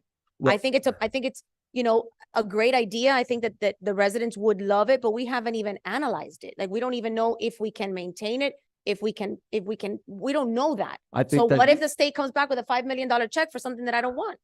I think you should submit things that only the council ultimately wants. Right, but And how do- knows at well, this point that some you- of these things we haven't even analyzed. So Right, is the and spirit, so- is the oh, spirit ho- to, hold on. So one of the things, so going through that process, I went back through the list, right? The milling and resurfacing of Miami Lakes Drive is something that we're talking about for the first time today, right? And I don't want to take that off the list. I think that's Right, but hugely important. Roadways and sidewalks and things like that, we always need. Right. So maybe what we should do is we should go project by project, vote them up or down. Do we want to leave them on the list or take them off the list? And then, you know, we refine the list that way. That works for me. that's exactly what I was gonna suggest. Would somebody, that everybody had the same bright idea at the same time? Can somebody make a motion? Okay, I will make a motion to approve the LPR network completion. On the Item LPR. 3 on. Item 3 on the list. Yeah, on the LPR network completion. All those in favor? Aye. Any noes? All right, LPR completion has been added. Next motion. Motion to approve the milling and resurfacing of Miami Lakes Drive. I'll second. Second. Hold on one second. that. Actually, Let's Councilman Collazo. codify this in groups so we can also do the order at the same time. So public safety, are there Real quick, I just spoke to the senator. okay. If you guys want an update, first and Yep. foremost, Mr. Manager, I wish, being the head of government affairs here in the town, I should be involved. I know it's a different style that some of the council members are okay with. I'm not, and this is what happens when things get lost in translation. Senator Avila was not included in a lot of these back and forths, and what happens is, I don't know what list you sent to Representative Fabricio, but now The list that's on your agenda. so now the only projects that got in were the ones you sent today, which were the 4. But anything on this current list that's over 3 million, you got to scratch it out. It ain't happening. And it's $3 million or less that need to get submitted to his office ASAP. It'll be a bigger lift, but now since they weren't initially in the House and the Senate, it'll be a little bit more difficult, but $3 million, Oh, but this, not overall, $3 million per item, it can't be, it was, so for example, Miami Lakeway, the Cultural Center and the Miami Lakes Drive, that's out automatically. Hold on. By the way, I'm gonna give you an example. Here's how things get lost in translation. Remediation, when I mentioned remediation, it was like, yeah, that's a completely different bucket. That's DEP. There's a bunch of money there that we could even negotiate with DEP to go through that. There's a bunch of different avenues that happen here, right? You have a senator who's in a great position. You have a representative that's moving up the ranks. You have lobbyists who are great, but they represent multiple cities, right? So like if they see us submitting through them all these projects, all their other clients are going to get mad. I would hate to put them in that position. Hence why it's important for us to send it directly to the senator. But I need to be, and I've passed motions in the past in conversations on governmental affairs. I've written state laws. I've passed state appropriations myself. There's nobody here that has more experience than myself internally. Councilman Collazo's been there as well with this process. I should be completely intimate with these conversations. Got to help you all have these conversations going forward. But look, now since multiple things weren't submitted, now it's only $3 million or less that we have to submit to the Senate. And I understand you spoke to to Representative Fabricio, but if you would have called me, Mr. Manager. I did not call him. He called me. Okay. If you want me not to answer his phone calls, Nobody I'll do said that. No, and you said, hey, let me call. You And should've- these are the projects that standing Mi- here, Mr. Senator Avila, you Mr. spoke about Manager. the Rams, and we said, Mr. you said Manager. submit them. If We it had to submit do, them. if You had anything this had on to the do agenda. with the fire service, you'd be the first guy I'm calling. But when it comes to items like this, you should call me right after. Representative Fabricio called me. You know what I would have said? Let me get Senator Avila on the same page, and these things wouldn't happen. But all I'm saying is now let's just submit these whatever items you guys want. Nothing to was the lost Senate. in translation. These are the projects that you've had on the published agenda since last Wednesday as a result of the conversation that you, me, him had right here in this chamber after the presentation of the thing. Council, These are the projects that you said, Did you submit them all. Did you all receive a call from the manager at some point saying, hey, there's an opportunity for more appropriations? What are your priorities? Maybe we can get It them was in. in an email. Mayor, I sent an email to all of you the day that this was happening, and I said, if any of you have an issue, contact me because we have this crunch. The deadline is this day. Same day as you. I gave you all that in an email. You sent these in, or you just sent them in today? No. Got it. I haven't gotten these. This is the first time that these are being proffered. But look, that's exactly it. If you would've called me, I would have called Senator Avila, and we would have all been on the same page. But in terms of if I would have called you at what point, Mayor? I prepared this agenda Mr. item Manager, as a when you- result of when the you wanted to conversation get- that we had when- here. Yeah, exactly. When you wanted to get the representative's opinion on something. I didn't want to and get it. He called or me. he called you and you got his opinion. Hey, I just got a call from Representative Fabricio. You know what I would have done? Hey, let's call Senator Avila together to make sure that everybody's on the same page. I just want to move the issue forward, and I think we're losing a lot of time, like Councilman Alvarez said, in kind of tiptoeing around the issue. In all fairness, not defending the manager, but the email was sent at 5:40 p.m. So, I mean, I don't understand how much time we've had to have dissected this, gotten with the senator. I think you've done a great job, Mr. Mayor, of getting him on the phone to add some clarity. And this is exactly what I was talking about. Not turning this into a cluster like we have just done so right now, right? So we got some clarity. We know that the big ticket items are off, right? We kind of suspected that because we were being asked to remove, and I just want to make sure, I'm going to this list and I'm trying to compare. Are we still removing the 10 million, 26 million? The big roadway projects, are we keeping them in there? If it's not in the current 4 projects, it's over. That's out. Okay, so no, but this isn't the current projects. This was part. This was part. Right, But- that has already been submitted. So the Right? so the No, 20 no, million no. and The road projects that are in the memo he stated earlier were deleted taken out based on input he got from. No. Since this was in the published agenda that we provided since last week, it's here, it's now. What I was asking for tonight was based on the feedback. Sorry that I had a conversation with a representative, based on the feedback that those 2 projects, the $10.2 million projects, the $26.2 million project, that those, I was Okay. going to ask for an amendment for those to be amended out of this item because that's in line with the conversations that I've had. In fact, we had conversations with Senator Avila's office, and we know that even Senator Avila's office did not push these forward, and he says those aren't going forward. So the good news. So they Those were 2. The good news is that we have 2 big ticket items, a $10 million project and a $26 million project that were submitted before the filing time. right? No, I But think he that just the said- manager did not. Yeah, he just said though that Senator Avila's We office submitted did them not to- choose to go forward. Hey, with it. Senator Avila did not. So say that. senators, That's what he's saying. I'm just saying that what the manager just stated, as I understood, and correct me if I'm wrong, is that the two road projects that we see in the memorandum, the Gratney ramps and I-75 from 87th Avenue, those, from what I understand, they were submitted, but they made a decision themselves that they can't push it forward. Is that Correct. correct? That is Okay. correct. That's what you're saying, representative from Senator Avila's office said, not Yep. just Representative. Alicia from Senator Avila's office says she's moving forward with 4 projects and those 2 are not included. And she said that Fabricio agrees. Got it. Okay. No, well, good.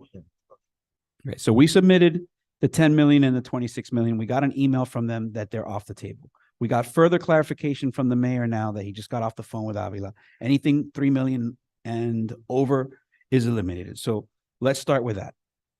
Well, wait, so that you know, for the council's benefit, I did ask Renee, and I guess she's still looking for it, to come back with the items that we nixed at the workshop that we had with Representative Fabricio and Senator Avila's office, because those are already fleshed out, right? They have backup material and everything else. It makes sense that if we're gonna throw everything at the wall, and being that most of them were under that $3 million threshold, let's throw those back into the mix. The Northwest 155th Street project that has already renderings and everything else, let's throw those in. Okay, so this is so I'm looking at the PowerPoint that she had there. So and I don't remember which ones were the original submitted, but I remember we nixed Those were the ones presented in the workshop. The ones on this document here are the ones that were part of your approved legislative priorities. The item that's on today's agenda show the council's approved legislative priorities. So, okay, I know my first motion then, just, to finish with this issue at least, is for those projects that are in this PowerPoint, the proposed legislative priorities summaries, those projects, and the PowerPoint is dated September 7, 2023, all those projects that were not submitted, I would like to add those then to our list, in addition to the LPR one that we already approved. Can I get some clarification before you finalize the motion and move on? The 155th Street project was a project that I believe you removed because there were aspects of the project that you didn't like. That, and then also because if we had to prioritize between the different ones, it didn't make sense to pursue it. Having sat down with the manager and with Mr. Gastesi, or spoken to Mr. Gastesi over the phone, who is the association president for that area, we discussed it further and we're cool with it. So you're comfortable with We're the project? comfortable with it. Okay. Okay, that I just wanted to clarify that. The other thing that I wanted to put on the table before we, continue going individually through the projects is the Miami Lakes Drive milling and resurfacing project. Even though it's 5.8, there's no reason why it can't be phase 1 and phase 2, and we can't do east of the Palmetto and west of the Palmetto and get it under the $3 million threshold. I just don't know that they're prepared to decide what's phase 1.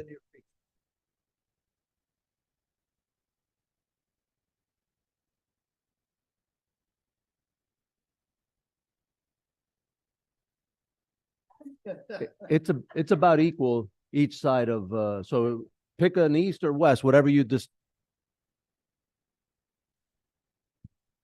But anyway, so that's my motion, to go ahead and whatever projects were not originally submitted that were included on that September 7th PowerPoint summary, that we now add those back into the mix. I'm not gonna support that. Listen, guys, Second. we need to organize ourselves, and I didn't have the mic on. Like, this is just preposterous. Like, just to think that we're like now on the fly voting on this and having to make these decisions like on the eve when something is due. The manager, I'm not going to entertain no new proposals, and I'm sorry, Councilman Dieguez, we're going to spin our wheels here forever. And it's So not we're that I gonna vote want them all down then. no, let me finish. Let me finish talking. Because this is, again, we do the same thing. This is like a deja vu. So these things are due tomorrow from what they're saying, or within the next couple of days. And we have like a list of like 10 things, and the manager's saying one thing, the mayor's saying another thing. And yeah, like as a council member, I do direct the manager to work closely with the manager, with the mayor, and be in cahoots, because you guys are not in sync. And I'm sorry, with all due respect, an email is not the only method of communication. I was born and raised in Hialeah. Pick up the phone, llama a Agui, dale un timbrazo, and have a conversation como un hombre. So I don't know what you guys have to figure out, but listen, I'm not voting on anything. This is ridiculous that this is coming to us now. And now we have to go back and forth. What's important for Marilyn might not be important for Lewis. What's important for me might not be important to Garcia. And we're just going to be here and we're spending 3 hours like going through this exercise. It's just ridiculous. I'm sorry, guys. I'm an elected official and I'm not going to put myself in a position to vote on stuff. If you want me to entertain, I'll follow what the mayor said, that Senator Avila. And again, then Marilyn might not agree, but I'm good with anything under $3 million being added. If not, then let's just stick with what we have. Yeah. Well, I made a motion, and so I would ask that there be a second. I'll second. Discussion, seeing none, all those in favor? Aye. Any opposed? His motion, on the items, all the items that he added. I What are all? I apologize before you went to vote. Yeah, at the workshop. I apologize, through the chair In before. addition to the additional. Look, proposal. before you went to unfortunately, vote- no, we took the vote already. So if you're both no, I have to vote no. I just need to be reminded of what that list was again. I just don't have it in front of me. it passed. All right, so it passed, right? So the manager can forward it, but I mean, so where are we on the vote count then? It passed 4-2. Okay, well, if it Yeah, it passed. Back to our list. We're gonna go down these one by one. We already approved the LPR network. We already, Can you just make one big motion? if No, you don't mind? we're gonna No? do 'em one by Alright. one. Well, I would, Yeah, because I think, For so time. prioritization is out the window, since we're not prioritizing, because we just took a big group in, then we just go down the list. Yeah. Because we're not gonna get through prioritization today. And We have to remember have a that we separate have until workshop. 11. What Yeah. I would tell you is we'd have to have a separate workshop. I know how much we hate workshops, no, nobody right? comes to the workshops, so But it's not worth. the having a reality is workshop. it's gonna take that, right? So if, I think that we just go forward with whatever list and then we move forward. Come to the workshops. How many Come to workshops? our meetings. I've been to 1,000 We have workshops. that workshop. We talk since about all these things. I Come to I the- voted for it. Through the chair, I I- think we could discuss that. Yeah, I But think I've we been should to discuss 1,000 that. workshops on every Let's other- prioritize let's prioritize the decision we have to make. And then we can discuss that, at a future time. We can't call each other. Well, no, but we have to have this conversation. There's no other place to have it.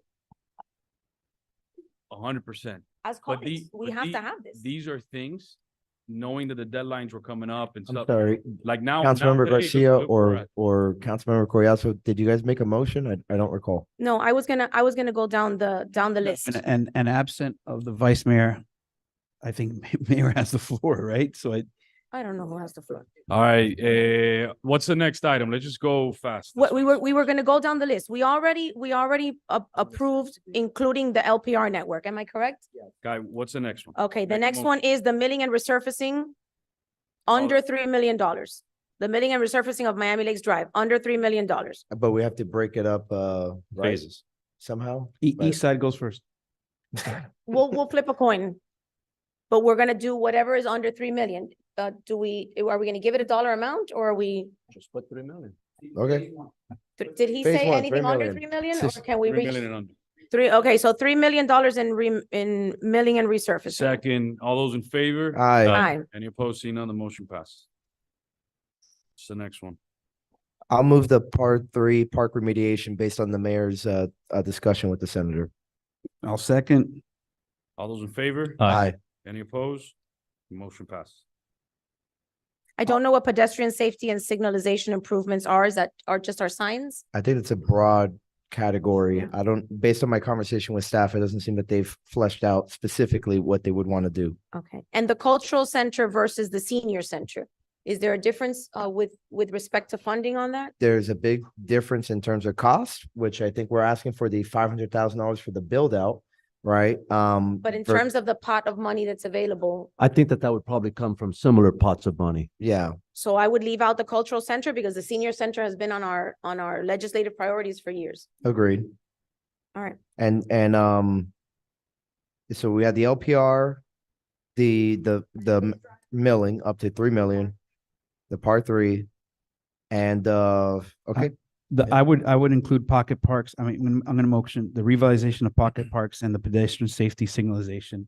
okay, I'll second it. All those in favor? Aye. Aye. Any opposed? Seeing none, the motion passes.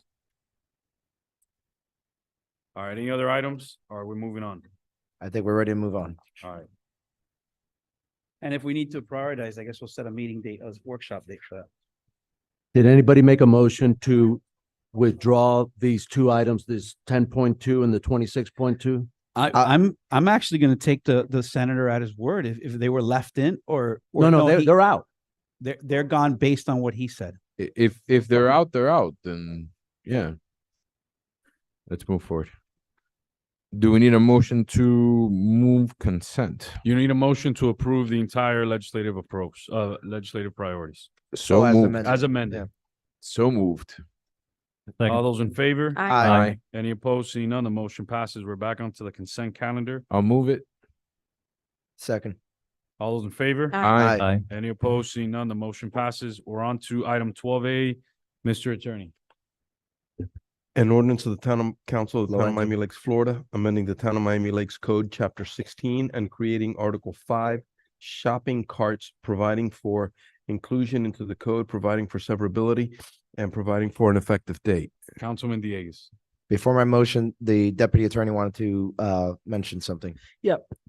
This shopping cart ordinance was taking a look at several cities, in particular, the city of Miami Gardens, Doral, and how they function and how they use their shopping cart ordinance. However, I understand that the main spirit of this is to make sure that there are not shopping carts being littered all throughout the town and that are creating eyesores.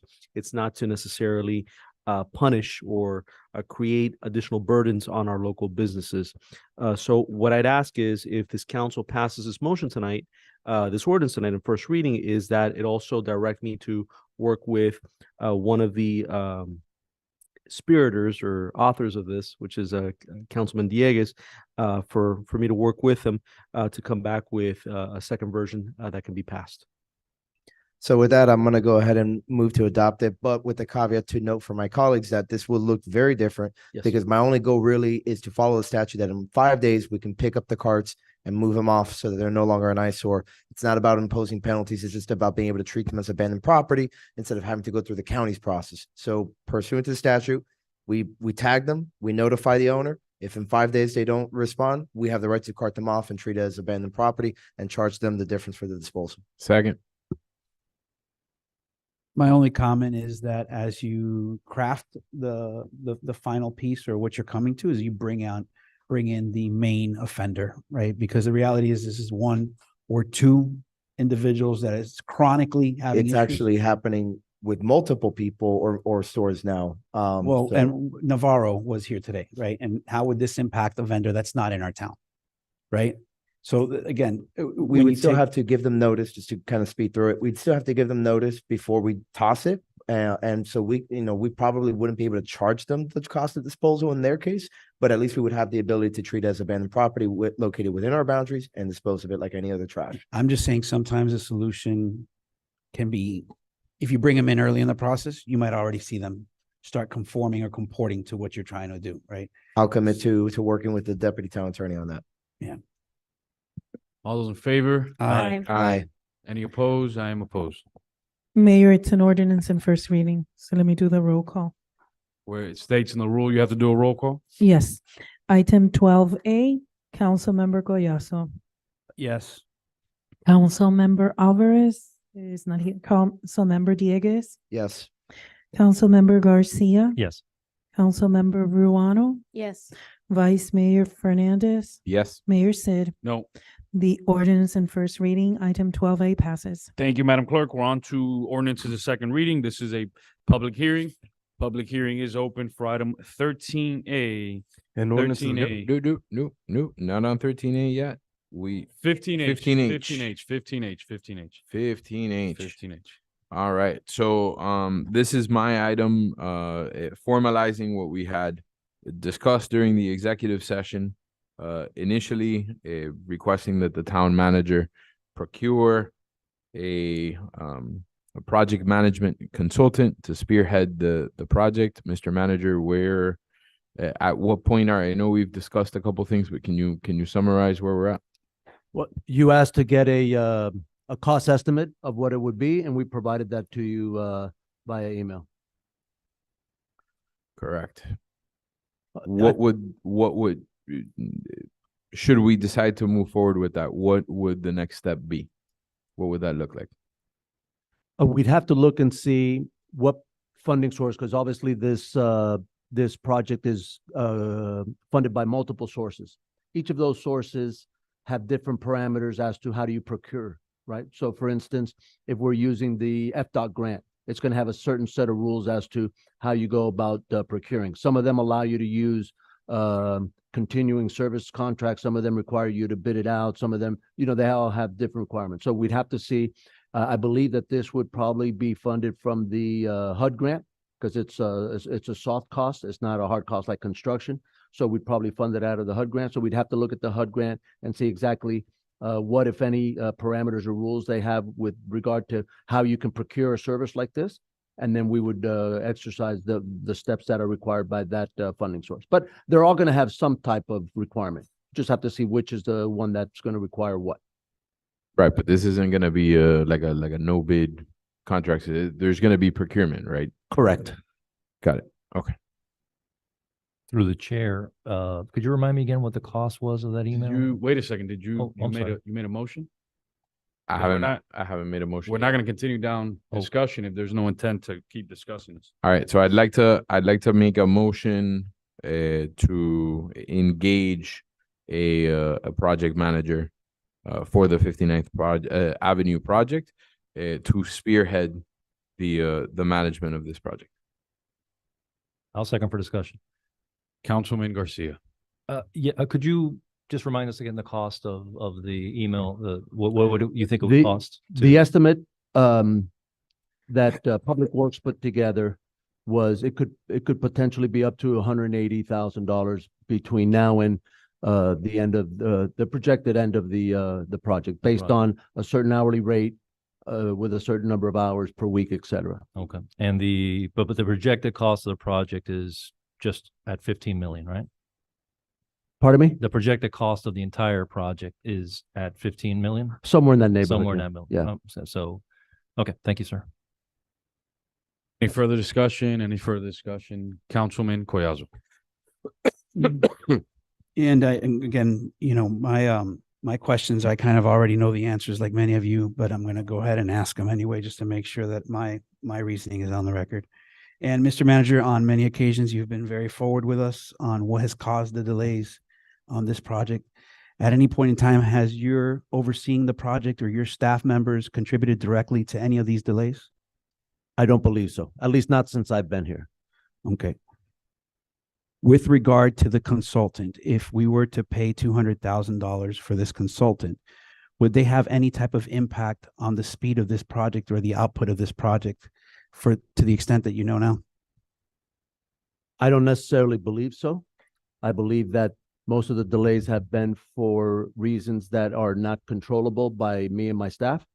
And I believe that those challenges have been there, and they're related to external challenges like the FAA and the Dade County Aviation, dealing with an eminent domain council that was probably less than effective. And thankfully, our legal counsel recognized that and made a command decision to change that legal counsel. So I don't believe that will have a significant impact on this project. But what I do believe, it may be a valuable resource because there's still benchmarks or milestones that need to be accomplished in this project, right? So what I believe would be beneficial. So just hold on. I have a very limited capacity to understand. So I'm gonna stop you right there before I jump too far ahead. So you haven't identified a need. You don't forecast a need at this time. Would you say that having the flexibility to bring in a consultant would be the flexibility that you were kind of alluding to earlier? Yes, sir. It's a project that I think me and my entire staff want to bring, get it over the goal line. And anything that we believe, whether internal resource or external resource, that we believe will assist us in getting it over the goal line quicker and faster and more efficiently, we will exercise it. We have not hesitated to ask for any external resource that we've needed in this project. And having this with the pre-approval of this council to allow us to be able to open that spigot or close that spigot based on what we believe is the demand, and have that already as a pre-approved authorization, I think is valuable to this project.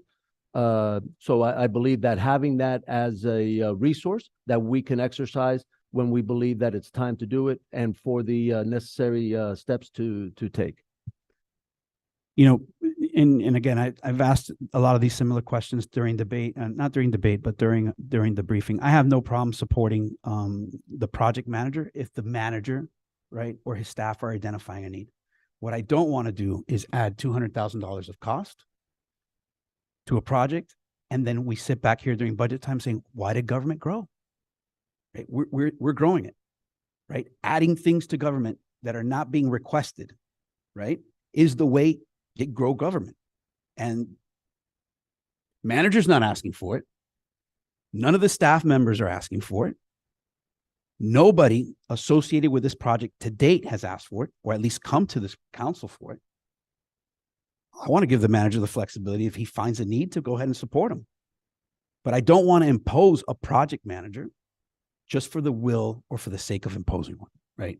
So I have no problem supporting the item. I have no problem agreeing to the 180,000. I think the reasoning that you were kind of going is makes sense, right? For a $15 million project, a $200,000 line item, it's not significant, right? I don't think it's going to move one needle one way or the other. And if it's funded for, but what I don't want to do is force the manager into a position to say, you must hire somebody that we haven't really even identified a need for, right?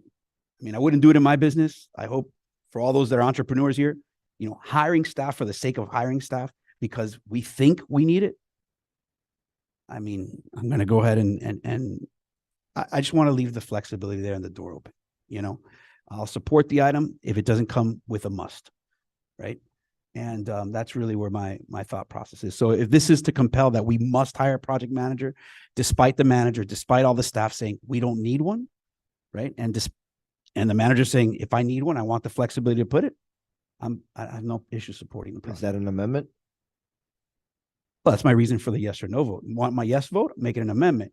You don't want my vote? Don't put it on the item. All right, before we go down that path, let me kind of share a little bit of my thought process and see if we can find some common ground. Mr. Manager, in your opinion, does the undertaking and management of this project in any way, shape, or form delay the regular operations of the rest of the town's functions? So, in other words, are you able to absorb all of the responsibilities of managing and executing this $15 million project without any negative effect to service anywhere else in the town whatsoever? I believe we're handling this project as well as the rest of our workload appropriately. And I don't believe that it's delaying accomplishing anything else within our scope. Then I think that opens the door to have another conversation about how we're staffing overall, right? Because if we have the capacity to manage the largest public works project that we've done the largest single project that we've done in this town with our built-in capacity, like we have people sitting at the coffee pot waiting to work on this project, then we may be overstaffed. So tread very, very carefully with your answer. I disagree with that assessment. I believe that we are working on this project in addition. And remember, this project was here since I've been here, right? So the staffing levels that we have, including having the number of engineers and the number of staff that we have in public works since I've been here have been with this project here. Now, right, the project has been on cruise control, right? The project has been... No, I wouldn't call it cruise control. I would say that there are different elements to this project, many of which were being handled by outside resources, outside consultants. Like Mostly the legal and legal, the design team, the permitting that was done, the environmental, a lot of those things that were being done by the consultants that we have already engaged.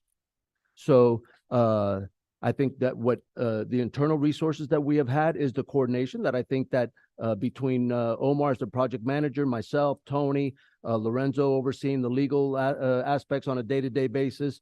I think that we have coordinated as a team. And then we've been able to handle this project in addition to our normal workload.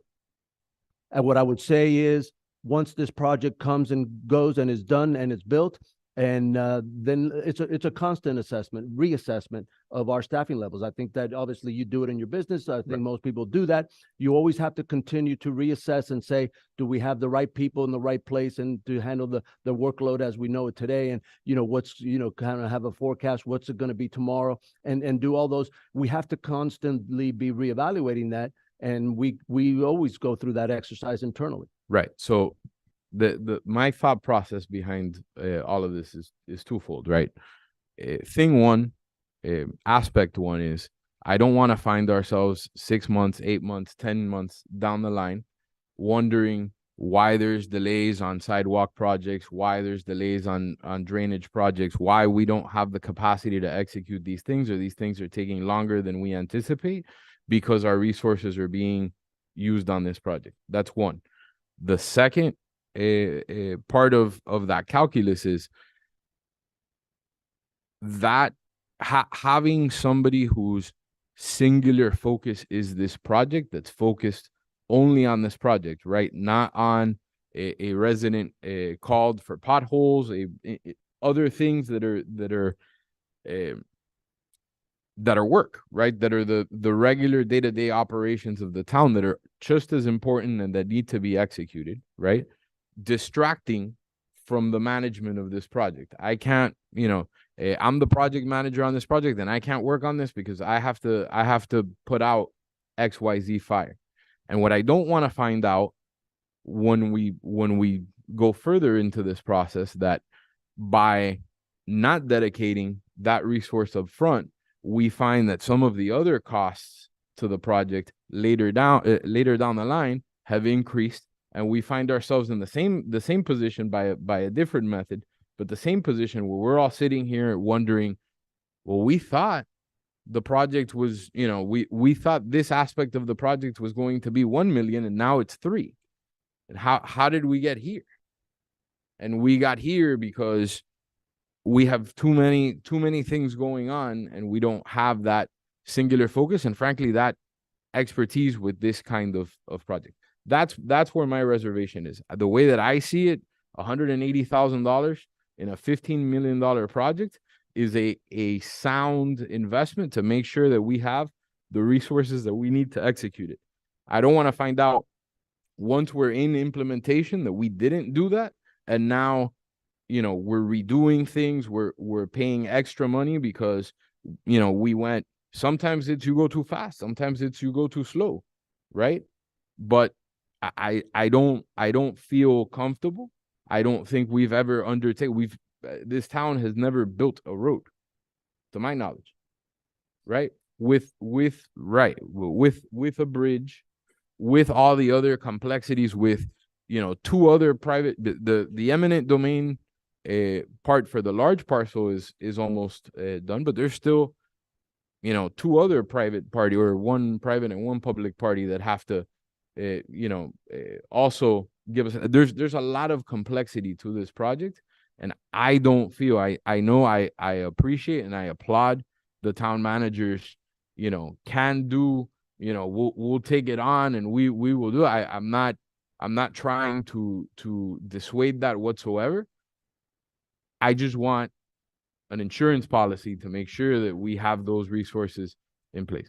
Right. And that's where I think the flexibility of being able to open that spigot, because I think this project is not linear, right? So the demand level is not going to be the same amount every day, every week, the same over time. It's going to be cyclical, right? Where there's going to be time periods in this project that we're going to have to open up the spigot and be able to use.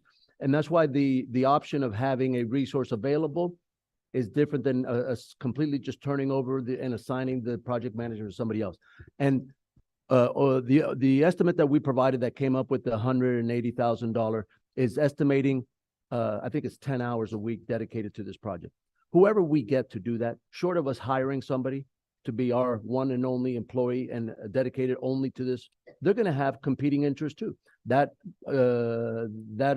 consultant is going to have other projects that they're enlisted for other clients, right? So we're always going to be competing with other, whether those alternative demands are going to be our own alternative demands like sidewalks and the items that you mentioned, or if they're alternative demands because they have another client that has another project, that has another milestone, another benchmark, another deadline, and they have to divvy up their time accordingly.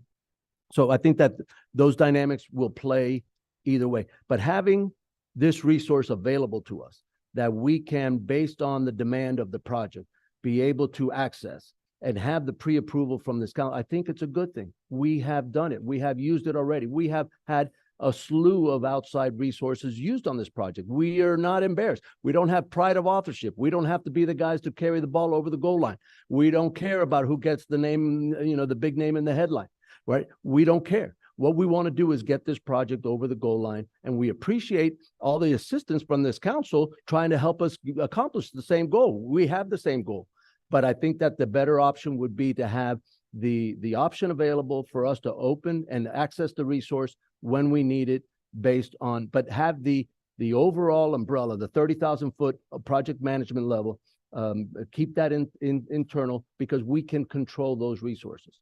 It's harder to control an external resource. We've seen it already when we've had to, we have a design team. They have multiple clients, right? They're not only working on the design of this project. When we've had, hey, we need it by next week, they said, okay, we can't give it to you next week. We have to give it to you in 2 weeks. All of those demands, because everybody out there that we access have other clients that they're working for. So short of us hiring one person who's going to be a 40-hour employee, and we can say, don't do anything other than dedicate yourself to this project, we're going to have the same challenges that the challenges that you're talking about. So based on your current timeline, what is your estimated date of completion for this project? I can give you some milestones, and then we can piece it together and come up together with a date of completion, right? So we have now the FAA revised justification report that we're, probably before the end of this week, it should be ready to go to be submitted to aviation, who will then be our advocate to submit it to FAA. FAA, when we submitted the first version of it, they basically said, we will approve it, but you have to modify these couple things, and we've done that, right? That's what the consultant is doing for us, that they're about to have the report ready in the next day or so, that will be ready to submit before the end of this week to aviation for them to submit for us on to FAA. FAA, the last time, Omar, how long did FAA take to give us the reply? About 3 or 4 weeks? Or was it longer than that? A month and a half? Right. So I'm hoping that, God, in a beautiful world, perfect world, we'd have it before the end of the calendar year. But sometime in January, we'll have this review from the FAA. Is not going to be a holistic review. It'll just be for the changes that they asked for. So I hope and expect that it'll be shorter. So I'm hoping in a perfect world that we'll have the FAA response by the end of the calendar year. And then once we have that, then subsequent dominoes, like I've explained to you, subsequent dominoes will start to fall, because what that will dictate, if the FAA approves the realignment of the road, now the legal description of the property that we need from aviation for the road through the runway approach will be determined. The legal description of the sliver of land that we need from the school board on the roundabout on the north end will be determined. And the sliver of land that we will need from Caterpillar will be determined. So the agreement with the school board, Lorenzo's ready to go. All he needs, the school board, he's already had multiple conversations with school board legal counsel. All they need is a legal description, right? So once we have that, and we already are enlisting surveyors to go and give us the legal description of those 3 parcels, the aviation, the school board, and the Caterpillar. Once we have that, we can start right away where we can hope to, January, February, March at the latest, be able to get on a school board agenda to have them agree to give us the sliver. Caterpillar, since it's a private entity, we should be able to get that done almost right away. Once that happens, and in the meantime, we've already now sent our design team to start revising the design because now the alignment of the road is going to be different. And once they're done, they'll go through the design team, so I'm thinking before the end of 24, we should be construction done, the contract for construction awarded. Because by then we'll have gotten the 4 right-of-way things done. The eminent domain, the aviation license agreement, the easement from school board, and the easement from Caterpillar. So I'm hoping that by the end of 24, the design team is done. We have all of the permitting done because some of the permitting that we already got approved has to be redone because it's stale, it's expired. Like South Florida Water Management because of the bridge and going over the canal. All of that some of those are expired and we have to get redone. But that's part of the design team. They do that for us. We don't do that ourselves. So I'm hoping that by the end of 24, we're ready to award construction. So a year from now, be able to award construction, more or less. And then what's the number of days that's projected, Omar? Was it for actual construction? Huh? Less than a year or more than a year?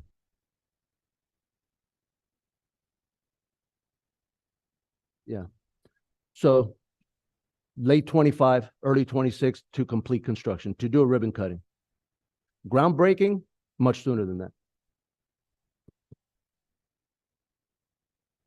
All right. Anyone else from the Just- council? If you don't mind. Yeah, Councilman Garcia, and then I'll go, and if anybody else. Okay. I understand there's a lot of steps that have already been taken. They're going through the process. You're already, and you've explained that to me in detail, and I appreciate how detailed you were in the briefing. My concern is when we actually start the construction, there's always issues. I mean, it's always going to come up, and South Florida Water Management, we're building a bridge, we're doing all these things, and delays cost money and time, and I understand that. To me personally, having a consultant that could have done this many times, worked with all the different stakeholders, can say, hey, these have been the pitfalls in previous projects. This is how we can avoid them. And for the most part, when you avoid these things, you're going to save time, you're going to save money. Just to have that there, just to have that resource there, to me, throughout the entire breadth of the project. And I'm saying take it over like, telling you what to do. And no, I'm saying it's my expertise. This is what's happening. Oh, great. Thanks for giving me that advice. Especially, with issues building a bridge. To me, $150,000 is well worth the money on a $50 million project. That it's $50 million now. We want to keep it $50 million. Any little mistake or any little issue that comes up that could have been avoided by having someone with that institutional knowledge could save us months and millions. So, to me, that $150,000 is an amazing investment. It's actually something that's going to pay for itself, I believe. And construction costs are just going to continue to go up. 2024, 2025, 2026, when it's completed, the $50 million might be more. So what I'm saying is, to me, better safe than sorry. And it's no insult to your team who knows exactly what they're doing, yourself, sir, and you as a manager.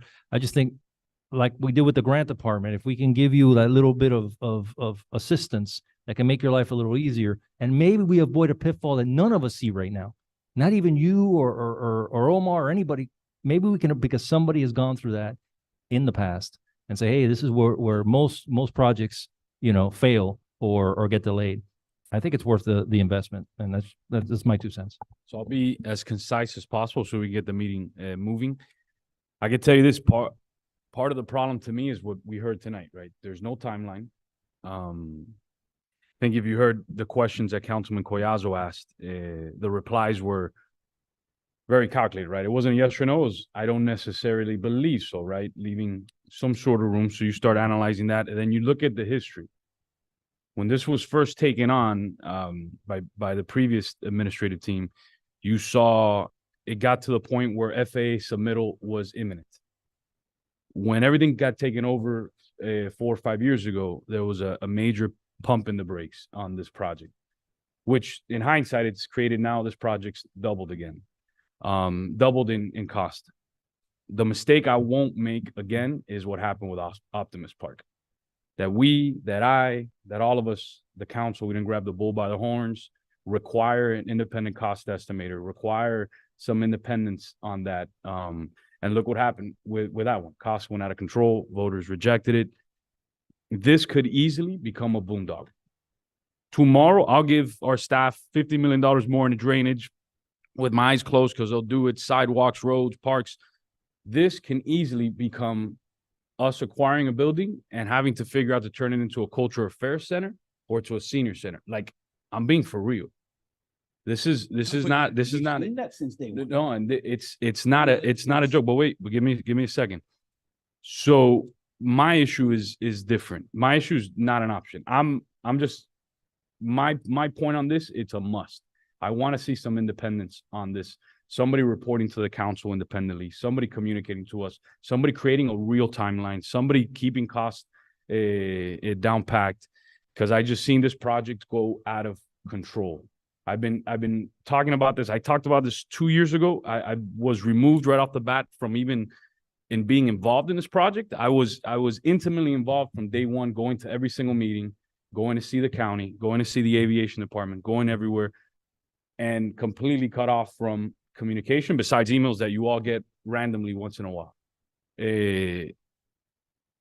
But this could easily become the biggest boondoggle in our community. You're talking about we're purchasing a building that probably has to be remediated because there's a garage in there. We've never done that.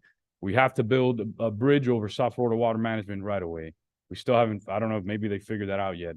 We still have the FAA. We still have all these things. We still have the school board. We still have Caterpillar. There's just too many what ifs for, I've seen this show already. It happened with Optimus Park, and I won't make the same mistake again. And I've been talking about this is not the first time I bring this up. So for me, if it's not a must that there's independence on this, I have to vote no going forward because I've seen the pump in the brakes overall just from a process standpoint. It got picked up later on by us when we made a decision that the price was going up and to Councilman Diegues's point, he brought in the lobbyists. Mario Diaz-Balart was a great position. We got some money. We were able to save it. What could easily happen here without some outside help, this could turn into the largest boondoggle in our community. And you heard it. There's no timeline at all. There's no real timeline at all. And the questions that you had asked were, I don't believe so. So I respect your opinion. I respect the council's opinion. If you guys want to make it an option, you guys are the majority. It is what it is. To me, it has to be a must. It has to be an independent individual who reports to the council on a monthly basis, who creates a timeline, who keeps everything going, who has this type of experience, be it a person, a firm, whatever it may be, and we roll it into the cost of the project. But that's my main concern are just those. My main concern is what you're describing is not what's being quoted. Please elaborate. Like, I mean, what exactly? $180,000. Yes. For a dedicated project manager with a firm that's going to give multiple reports, managing the project. We had an independent contractor for this project. It was an attorney that didn't deliver on any of things, and actually is probably the singular reason that we're in this hole to begin with. For the record, the estimates you get are just that. But hold on a second. No, but We've had an independent consultant. Was the legal person from our team? Or was it an independent consultant that we hired to help us with the legal battle? But we've already had a legal consultant. Did we not have a legal consultant? That's not what I'm asking for. No, hold on a second. I'm not asking it for is legal. exactly. You're asking for an independent consultant that has the experience in running these types of projects. We brought in a legal consultant to help us with the experience of the eminent domain. We've done it. The eminent domain was promised in 6 months. completely way off. And we trusted this individual. Not me. We went 100%. outside. I Hold told on a staff second. right off the bat. You were carrying this flag. The reason we're on this project is because it's a big issue. Not on the eminent domain part. Hold I on a was second. The eminent extremely domain is upset the about first that. step. I was extremely It's the upset. first I wish step. we had an It's the independent first consultant step, to and oversee we this. failed I miserably wish because of the we had- independent consultant. You're absolutely right. The first step. So was I don't before. I understand. wish we had an independent. It's not the consultant before this panacea. away.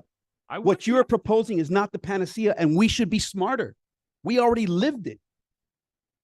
Give him the flexibility that if he gets in a hole, does what he needs to do, but to tie him to somebody. Do you have somebody in mind already?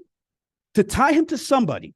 We have 7 consultants working on this. Then But why do we nobody need to is- add because another one? Nobody's the lead. There's no Why do quarterback we in need this. to add another one? I get it. You want to defend the process. I'm not defend it, but defending the live- process. live I'm with just it trying to going understand forward. the rationale. I am not. I need independency on this, and I lived through it through Optimus Park, and I called for it, and nobody listened to me on this days. I kept pushing for it. I asked for independent estimators.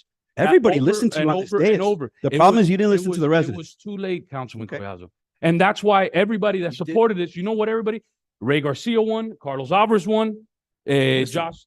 I know that we've listened to they you to didn't this like- point on what this they- project, what they and didn't we're like way over was- budget and we're was- way over time. And I've been saying this months back. I brought up this item, and you voted no on it. And Absolutely. you voted no on it. Absolutely. And you're I gonna voted continue no on voting this no. project from day one. Vote And you no go on it. back to No- all the executive no sessions timelines. since day one. No timeline. This has been way off. No timeline. This has been way in the hole, No and timelines. nothing Keep- has been a fault I- of the manager leave- up until this point. It's been an independent consultant. So leave it going down So- the same path. No, All I'm right. just saying, I'm Status saying the quo. proof is in the pudding. Status quo.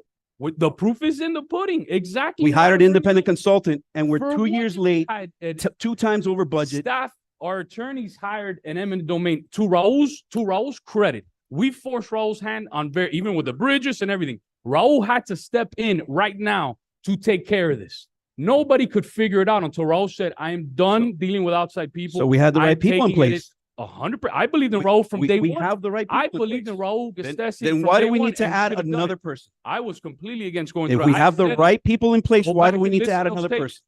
Who voted no on bringing those folks in? I I've move said to it call from the day question. one. I move to Embrace call the Raul. question. Is there a second?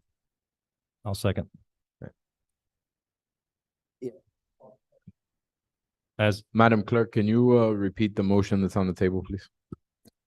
Councilmember Fernandez, the motion was more or less for the town manager to direct the town manager to engage with consultants or firms regarding this project. And then Councilmember Collazo proposed kind of a motion to amend for the town manager not to be obligated to engage with an outside firm, but he expressed the intention, but not in a motion. I'll formalize it in a motion, see if it gets an amendment, vote it up or down. To not make it mandatory, right? To give the manager the flexibility to bring in an outside consultant if he needs it. I'll second. Madam Clerk, please call the roll.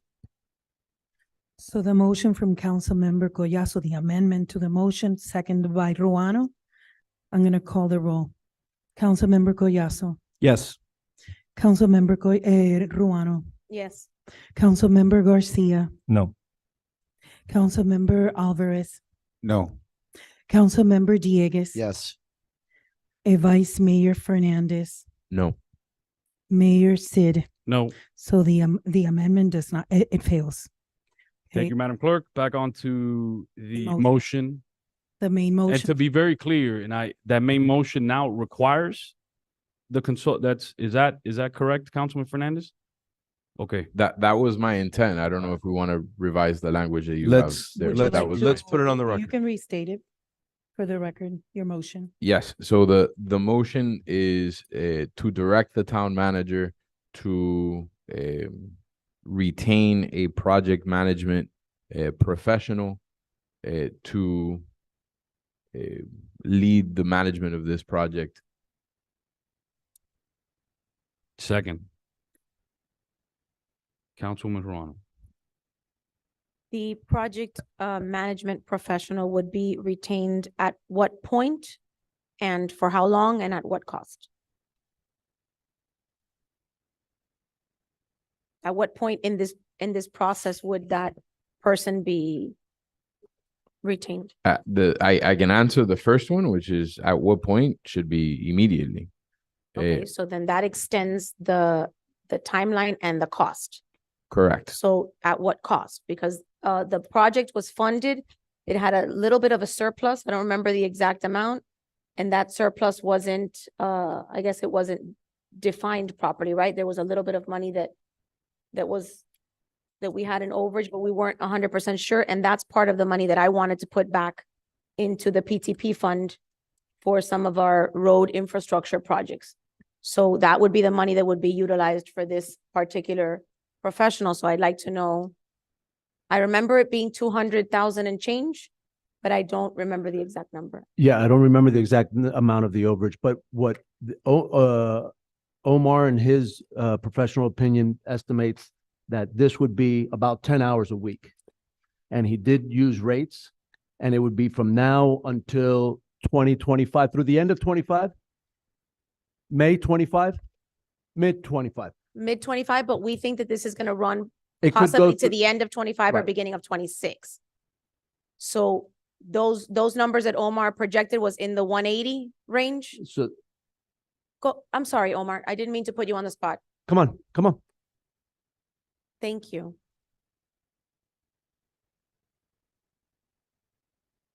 Good evening. The reasoning behind that was that in the construction phase, we already have to procure a CEI or construction engineering inspection firm, which will come with project management assistance and as well as an inspector on site. So that was the reasoning behind limiting. So this professional would be on top of that engineering professional Yes, what that is you would be mandated by the proposing, construction. if it's through the lifetime of the project, then yes, it would be on top of a CEI firm that we have to procure during the construction process. Omar, do you still believe, hearing the discussion and what the council or the Vice Mayor Fernandez is proposing, do you still believe that the 10 hours a week on average, right? Because we understand him, some weeks may be 20, some weeks may be 0, but on average, it'll be about 10 hours a week? If it would be a complete handoff, I would say we would bump up that average a little bit, just because once we get into the heavier portion and we're transitioning from the design to construction, there may be additional hours needed. Well, this would in fact be a complete handoff because there can't be Yeah, two hands in the pot. that's what it sounds. So like, this yeah. would be a complete. So then it would be more than the 180. Possibly more than the Possibly more. 200 and change that's in surplus. Yes. So this could take us over budget on this project.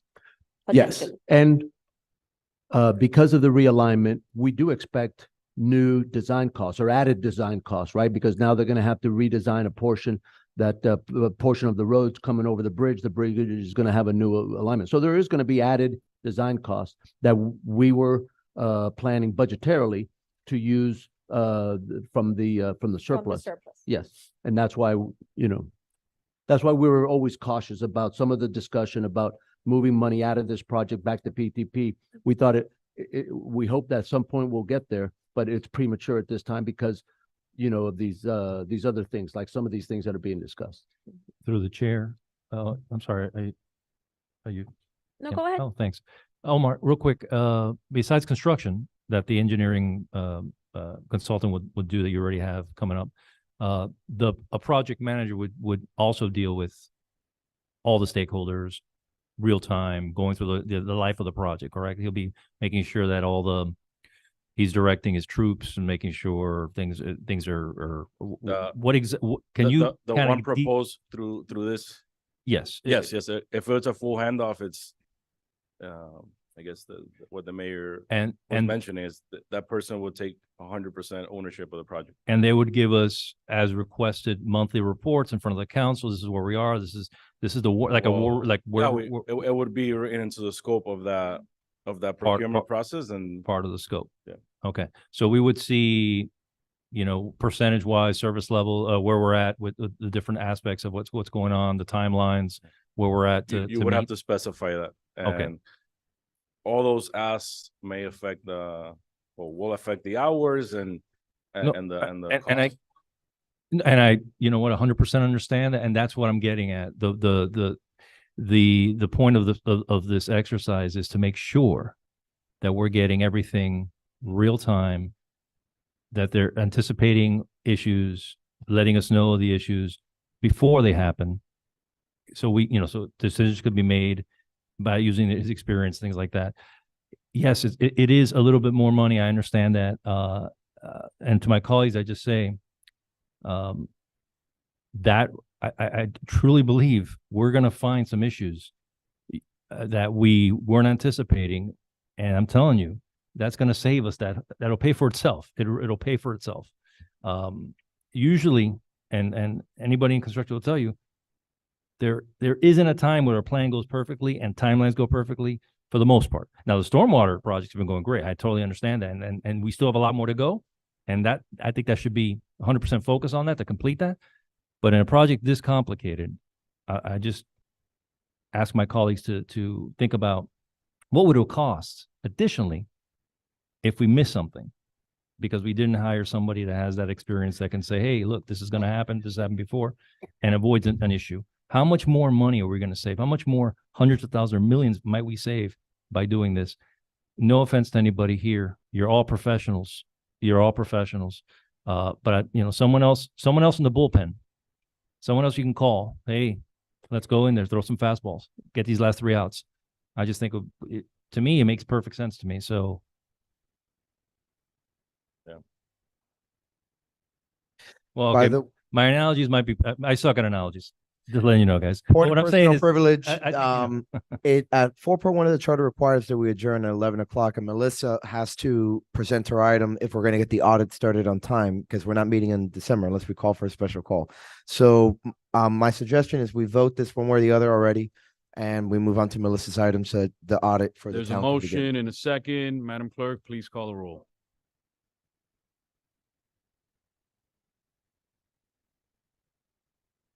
Oh, my goodness. Madam Clerk, It got corrected.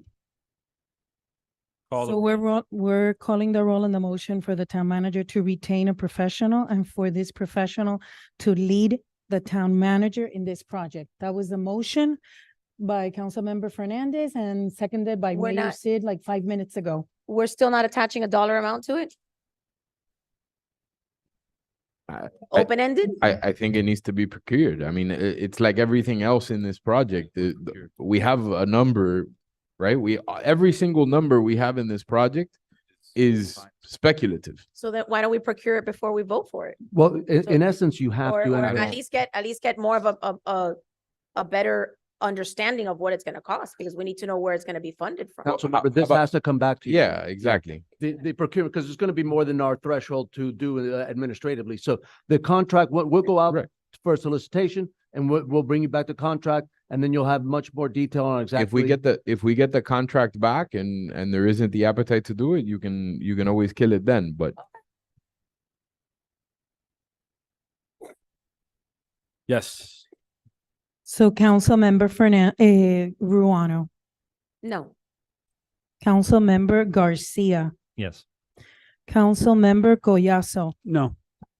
Councilmember Alvarez, Yes. Councilmember Dieguez, No. Vice Mayor Fernandez, Yes. Mayor Sid. Yes. The motion passes. Thank you, Madam Clerk. We're on to 13A, ordinance and second reading. This is a public hearing. Is there anyone from the public wishing to speak on this item? Anyone from the public online? Do you have written public comments, Madam Clerk, do you want to read? Or do you have somebody online waiting for you, or? No. Okay. There's no one in the Really? audience wishing to speak. I Public think- hearing is closed. Mr. Attorney.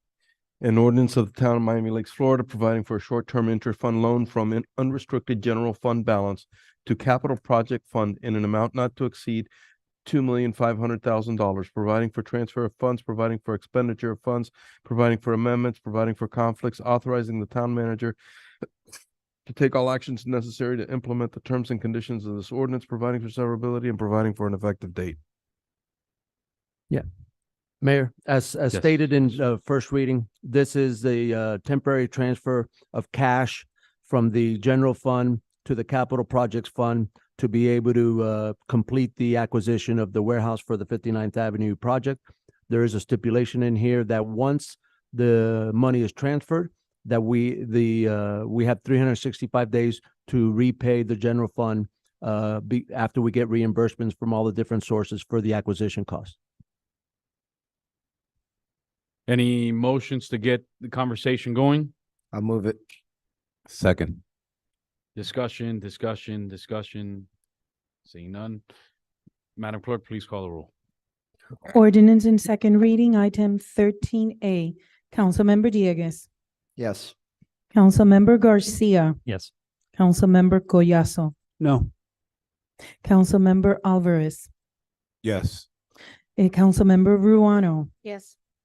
Vice Mayor Fernandez. Yes. Mayor Sid. No.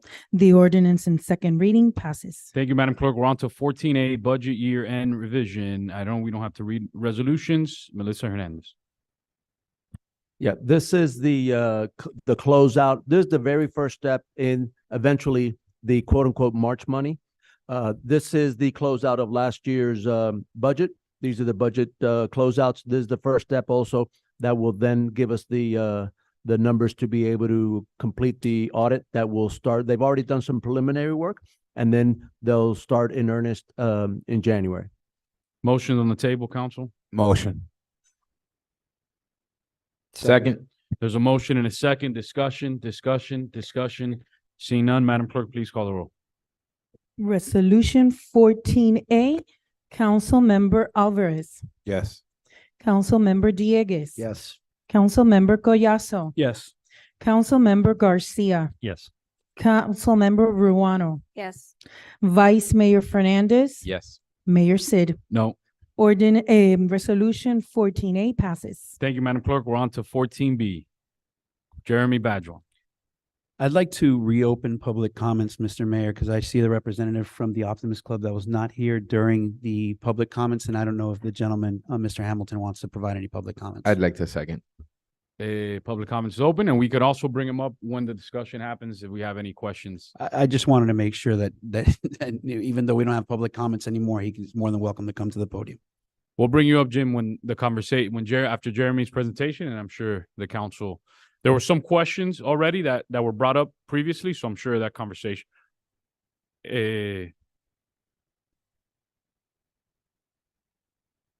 Good evening, Mayor, Council. Jeremy Bagnall, Director of Parks and Recreation. Essentially, the item that you have before you is is the Optimus renewal agreement. It is the same exact agreement that we looked back at in 2019. The last agreement renewal phase took a lot of actual council involvement. I know some of the council members attended some of the MLOP, Miami Lakes Optimist Club meetings. Essentially, there's no changes on this renewal. It is another 5-year extension. It keeps the same items that were discussed in the last phase abreast, with the only one lingering item still in the negotiations phases. If the park were ever to be enhanced or improved, at which point we would come back and go ahead and review the fee assessment that is currently on the contract. So barring no enhancements have been completed, at this time, the renewal is proposed back at the original fee assessment, keeping the same terms, extending this agreement through 2029. So let's get a main motion going, council. If you all wish a main motion, then we'll take amendments. Is there a main motion? I'll move it.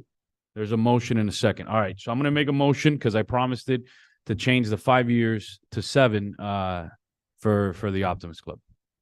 I'll second that.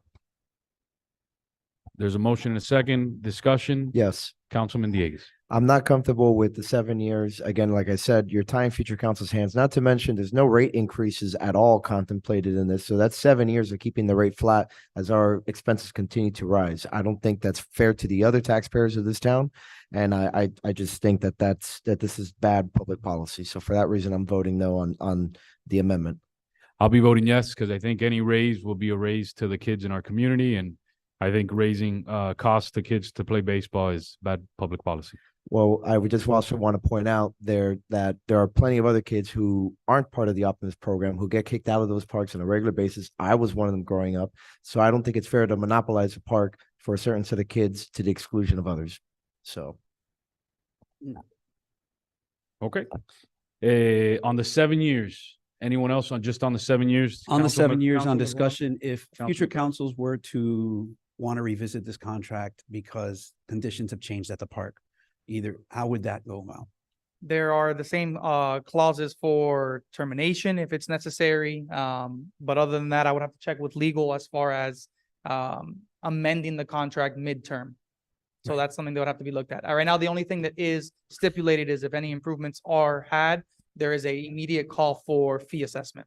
Correct, and that was consistent with what we had previously. I have no problem supporting the 7 years. Again, I'm a product of that program. I volunteered for that program as a coach. So to me, having it 7 years, but I also appreciate what the councilman is saying. It's pretty long term. We've never really done that. I know Lorenzo. we went ahead and started with the soccer program today, and we want to be fair to both programs. So I don't necessarily want to put, I guess, different standards, so to speak, and elevate one program over the other. But at the same time, I don't want to put an encumbrance in place. So what I would direct in the spirit of the motion that as we entertain the 7, if there's some conditions, material conditions were to change within those 7 years, that there's an opportunity to revisit the rate.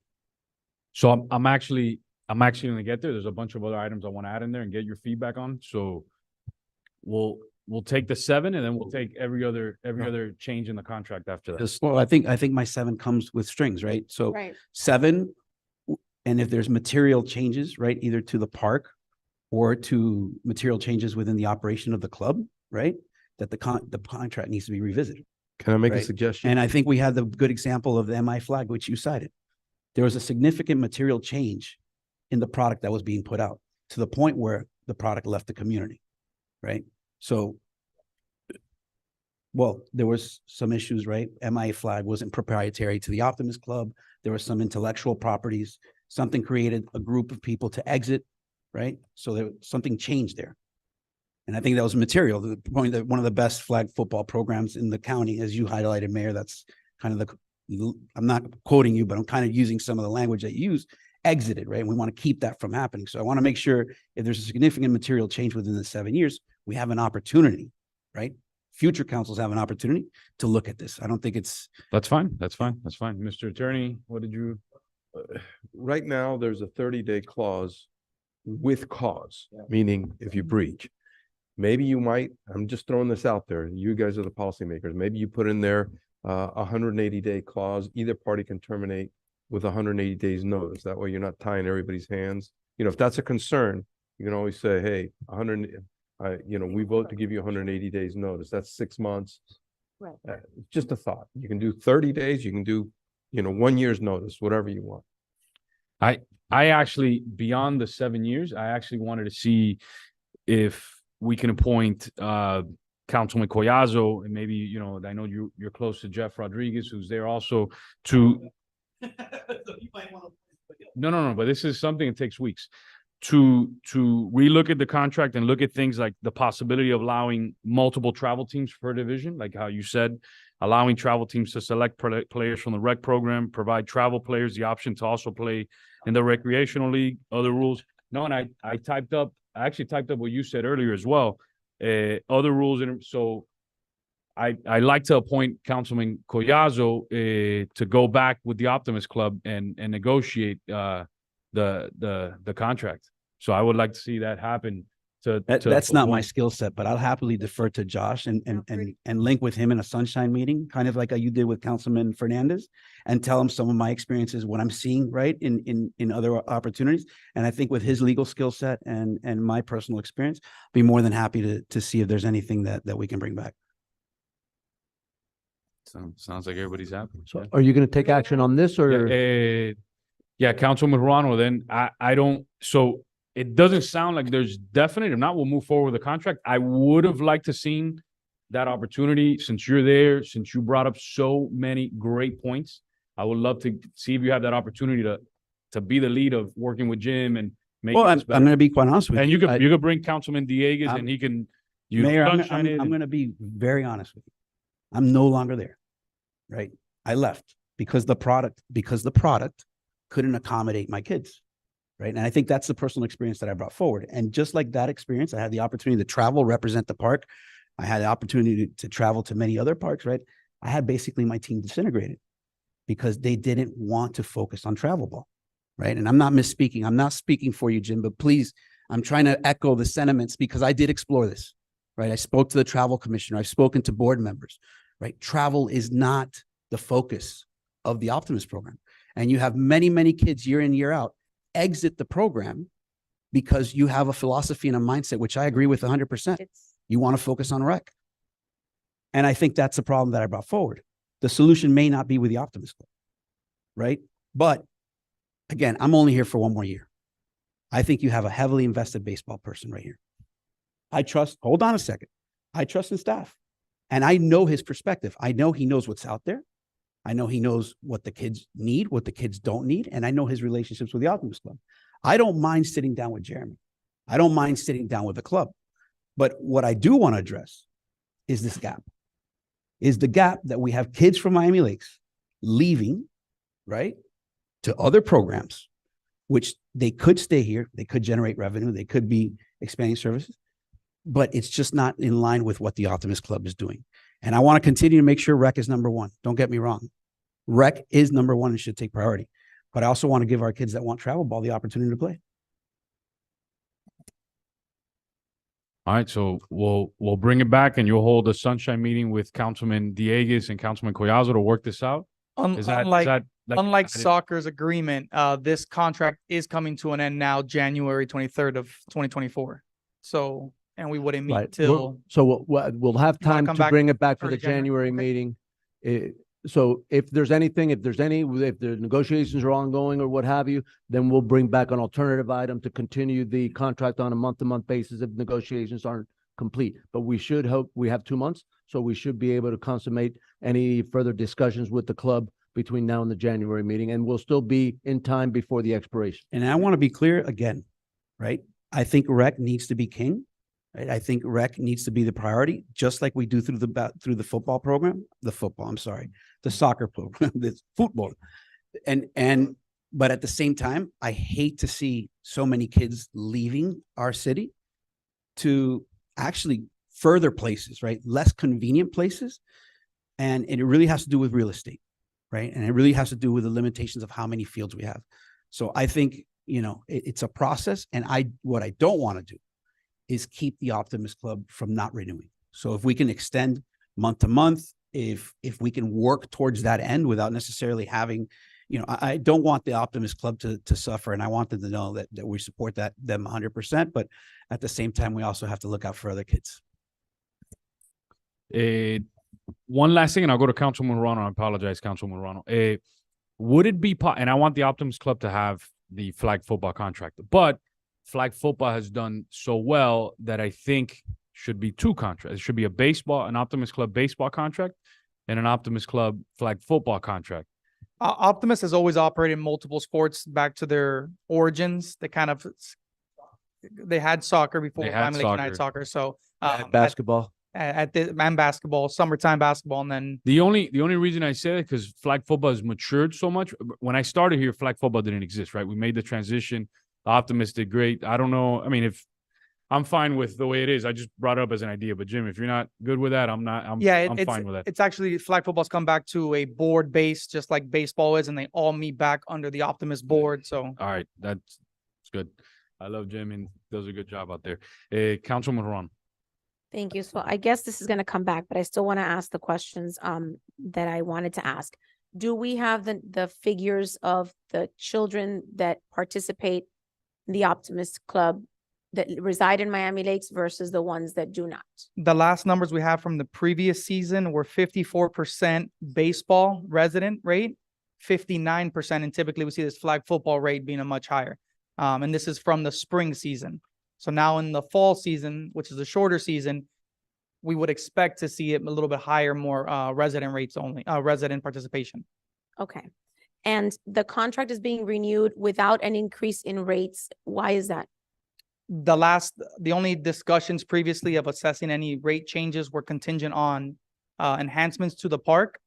There's been no changes to our ID badge rate, our background check rates. Right, but we did have a significant increase in our maintenance costs. Correct. So I know that that's something that management is going to bring back to us. Right, but the $15 Mhm. basically covers the items that Jeremy just explained, which is the certifications for the coaches, the background checks, and those costs have pretty much been pretty stagnant. Because the ideology is aside of the Optimist running athletics there, we would still maintain the park to our standards. So that maintenance would still be maintained at our rates. Okay, So and with regards to the soccer club, is that the same case with them? they have a flat fee based off of at the end of every season, what they have to contribute towards the town. Right, so I recall years ago, and this is to piggyback on what the mayor said about a change in the soccer provider. And it was because of that. It was because there was a provider that was coming in that was offering the town more of a fee. It was many years ago. Substantial. Right. Yeah, 50,000. It was a substantial increase, and the council members at that moment, the idea was to try to offset some of the costs, to take that off of the backs of the taxpayers, right? So why is it that we have a certain set cost for the Optimist and a different set cost for the soccer club? At this time, there has been, to my inclination, no request for a change. I'm continuing the agreement based off of the last discussion. Right, no, and I- But and that's I- up for, yeah, that's up. And for I discussion. understand that, right? But that's one of the things that I think is unfair, one sport versus another, because that trickles down to the user. And so for quite some time, every time that we've had this discussion, I've wanted to kind of standardize what we do. Whereas, you know, the soccer club is providing some fee that is not equivalent to background checks or anything like that. And the Optimist Club is only covering the actual costs of those things. I still see discrepancies there. It doesn't seem fair to me. Because children that are playing one sport shouldn't be at a disadvantage. Yeah, council member, versus- if you look at the flat rate that the soccer club pays divided by the number of participants, Mhm. it essentially works out, it's a hair more than the $15 per registrant that the Optimist pays, but it's in the ballpark. So it's not far from it based on the enrollment of the kids in the soccer club as compared to the enrollment in the Optimist, all the different Optimist programs. Okay, so throughout the year. since we're looking at both of these contracts, and I didn't have any of these discussions during the soccer club contract because it's gonna come back at some point. I would like to see something standardized where both contracts have something where we can justify the cost, whether we want to charge exactly what it costs us or we want to charge a little bit more, but that it is the same in both contracts. And definitely something regarding what the town attorney was saying, something of an exit clause for us, with or without cause, because things change. 7 years is a long time.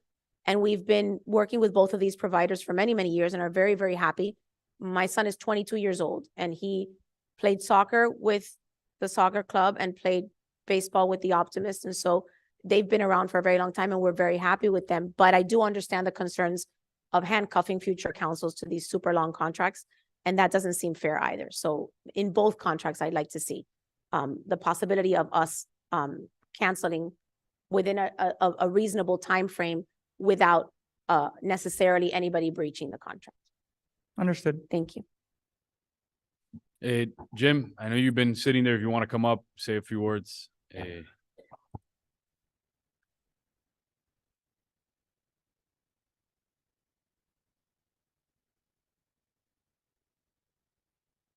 My name is Jim Hamilton. I live at 8528 Glen Lane, Miami Lakes. Thank you for the opportunity. First of all, we didn't ask for a 7-year contract. So, you know, we were. No, content with so what happened was we changed it. We added 7 years for the soccer club and it was brought up. It's like, hey, why don't we do the same for the Optimist? I said, yeah, I'm fine with that. So that's how it came up. Right. So Well, if you don't want 7 years, I'm fine with that too. No, So I'm, you- I'm just saying that we were content with 5 years. That was, yeah. But I think it really should be, because we're working with the Parks Department now, trying to be more consistent. We've got the flag football program up and running, have 300 kids playing. The year before in a different group, still with the Optimists, they did 330. So it hasn't been much of a drop off on the flag part. But with the parks, the soccer program has the park at Royal Oaks 7 days a week. We have it for 5 hours. That's, we don't think that's fair. And, the Parks Department is trying to work with it, but when I heard that you're going to give the soccer program 7 years, and originally we were only looking at a 5-year, plus the fact that there's, you know, a non-equal treatment on ability to play in Royal Oaks Park, it's a major problem. Now we brought the flag football program, a program that everybody on the council has always wanted, especially since you made us give up tackle football years ago and wanted us and encouraged us to develop a great flag football program, which the Optimist Club did. But yet, you know, we're hamstrung with the soccer program not allowing us to play at least more time than we have right now. Again, the Parks Department have been great trying to, you know, revisit that, but that's a major issue. You give them 7 years, we're going to have 7 more years of a problem if it can't be straightened out. So that's one thing. The other point I wanted to make with you is that any fee that you give us is a pass-through fee. And Marilyn, you need to kind of listen on this one. It's based on 2 things. Registration fee is what supports the program because we use that money to do all the expenses to run the program, and sponsor fees. So anytime that you want to raise $15, $20, it's going to be paid by the parents, your constituents. So it's just a tax. It's, you know, you say you're cutting taxes, but on the other hand, you're raising taxes. So all the Optimist Club does is provide youth experiences with activities. And we even have some other activities like oratorical contests and essay contests. And even tomorrow night, we're going to give $4,000 to 4 students because they're involved in the Roland Gomez Scholarship Contest. And that's what we do. If we have any money left over, we give it back to the kids. So we're not a for-profit organization. I think sometimes some of the members of the council forget that.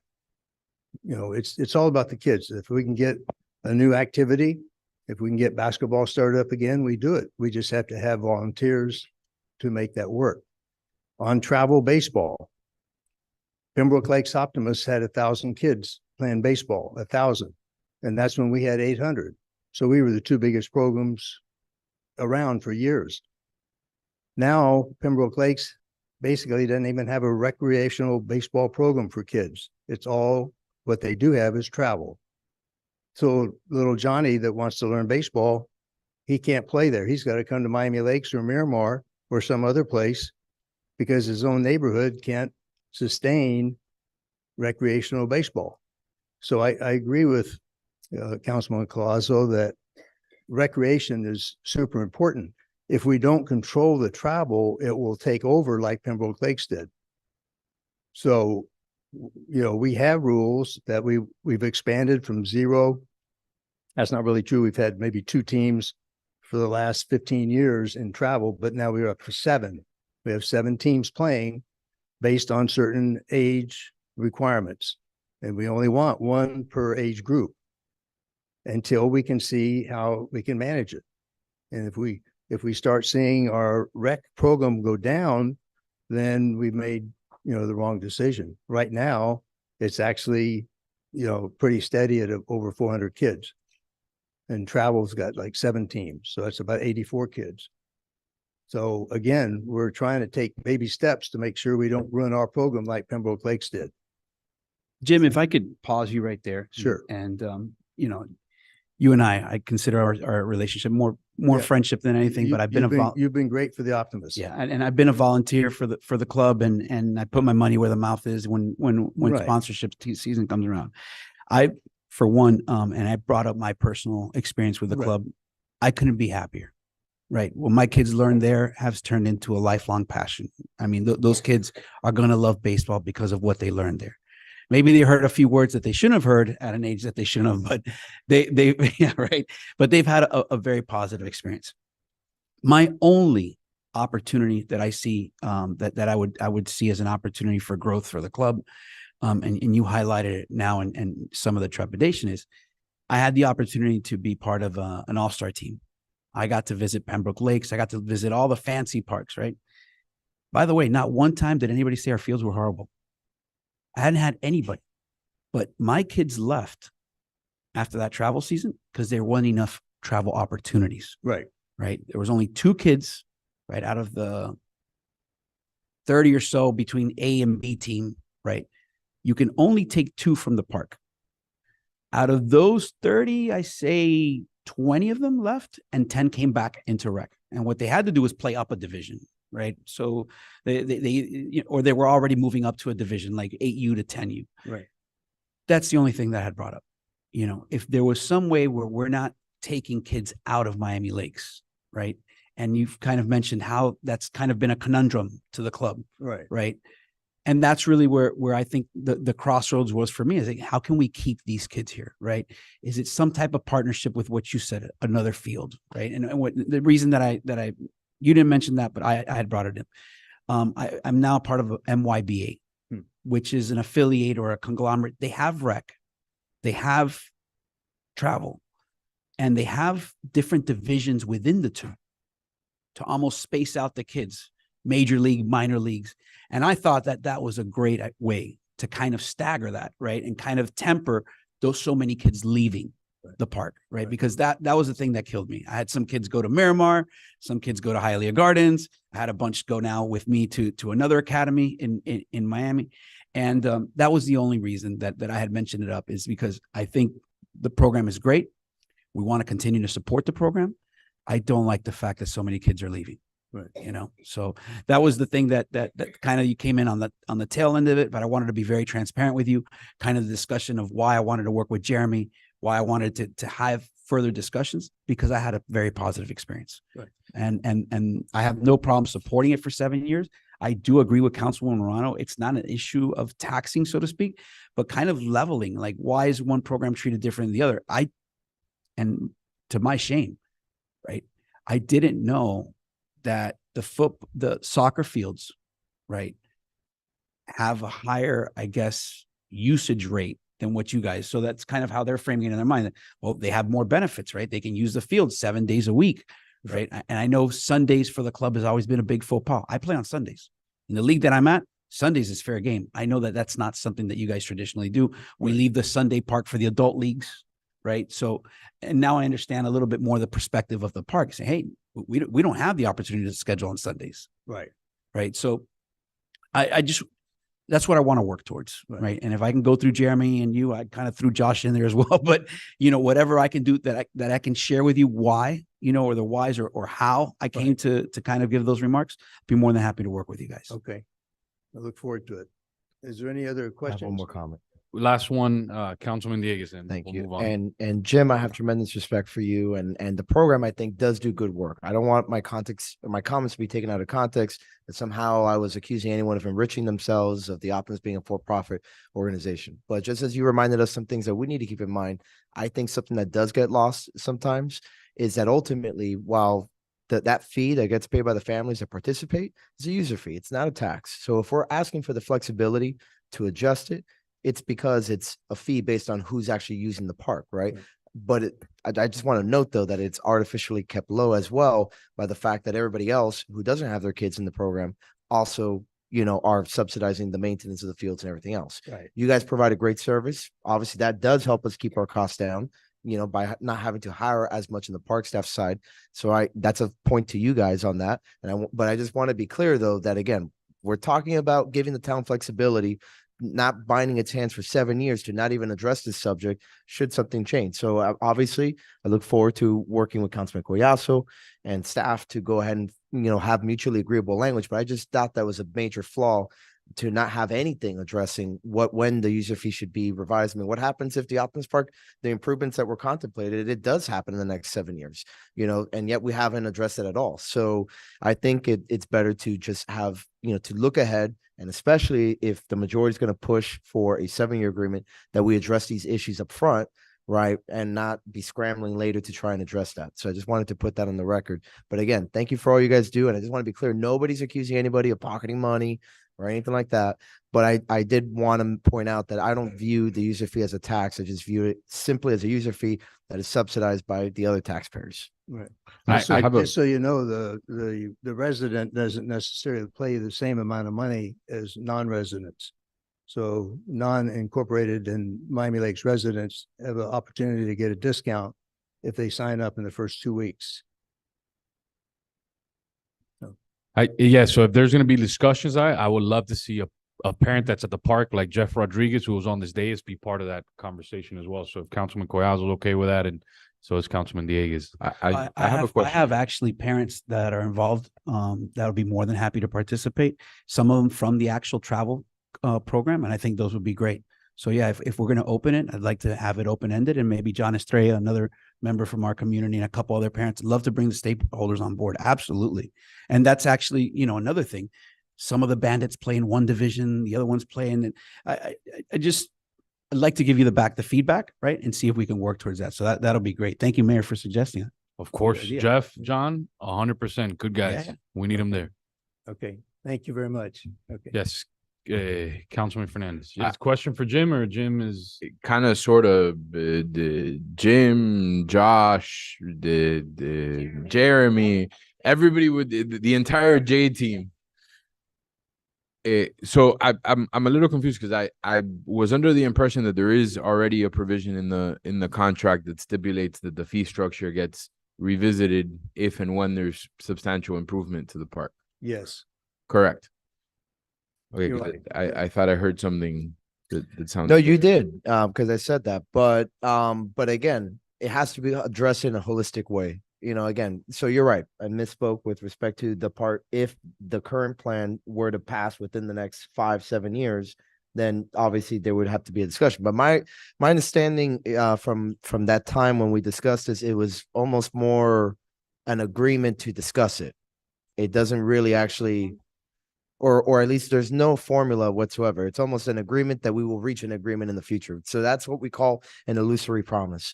So, what I would seek to do is get something a bit more concrete in conjunction, of course, with the stakeholders, that kind of outlines what, when, if, and how, those escalators, if you will, were to kick in. If the price of uniforms goes up, then obviously that would be one easy one to say, you can easily, quantify that. If it's related to the park improvements, well, again, like, let's see, right? I think I read in the Laker that you were, looking at another idea perhaps for the Optimus Park. So, maybe then if it's not the full $20 million plan that we're to pass, then maybe it shouldn't be as high later. So that's one of the kinds of issues I'm trying to flesh out now in the contract rather than later. That's what I meant by that. I appreciate the clarity. Thank you. I just wanted to make one more quick comment, and I'll be real brief because I know it's so late. To make a program work, if you have, for instance, three teams, and some of those are from outside Miami Lakes as residents, you have to have a minimum number of teams to stay in Miami Lakes and play. Otherwise, those kids have to go travel. They have to go to Miramar or Pembroke Lakes. They almost become a recreational travel team because you cannot run a program and the kids play every team, the same team every week. It gets boring, and they wouldn't want to do that. So you almost have to have a certain number of kids. Now, whether they're the Miami Lakes kids or kids from Miramar or Hialeah, that's what sometimes makes a program efficient and work, so that you can have 8 or 10 teams in Miami Lakes playing. Otherwise, the program will be like Pembroke Lakes, and you won't have recreational baseball. All right, thanks again. Pardon? I've seen other parks go in there and play in the rec, especially with your higher divisions where you have lower. Right. And they're doing the same thing, because some of the Miramar teams, they're limited. They don't, and West PPO. So we have certain divisions as you get older and the kids go into high school, or they go into advanced baseball. It's like a pyramid. And at age 14, you have 2 teams. At 10 and 8 and 6U, you may have 12 teams or 10 teams or 6 teams. So you have to have a base of number of teams to make it fun and play, play other teams rather than just play the same team every week. Jim, why did you mention that you're only allowed to use the park a certain number of days? You're talking about flag football? No, I'm talking about in sports in general. Why, you mentioned in your comments that when you play soccer, they can use the park whenever they want. They can use Well, Royal Oaks Soccer 7 has days a week. contract. They have a contract and they're using it now, 7 days a week. So when flag football played their games, they were limited to about 6 hours on a Saturday.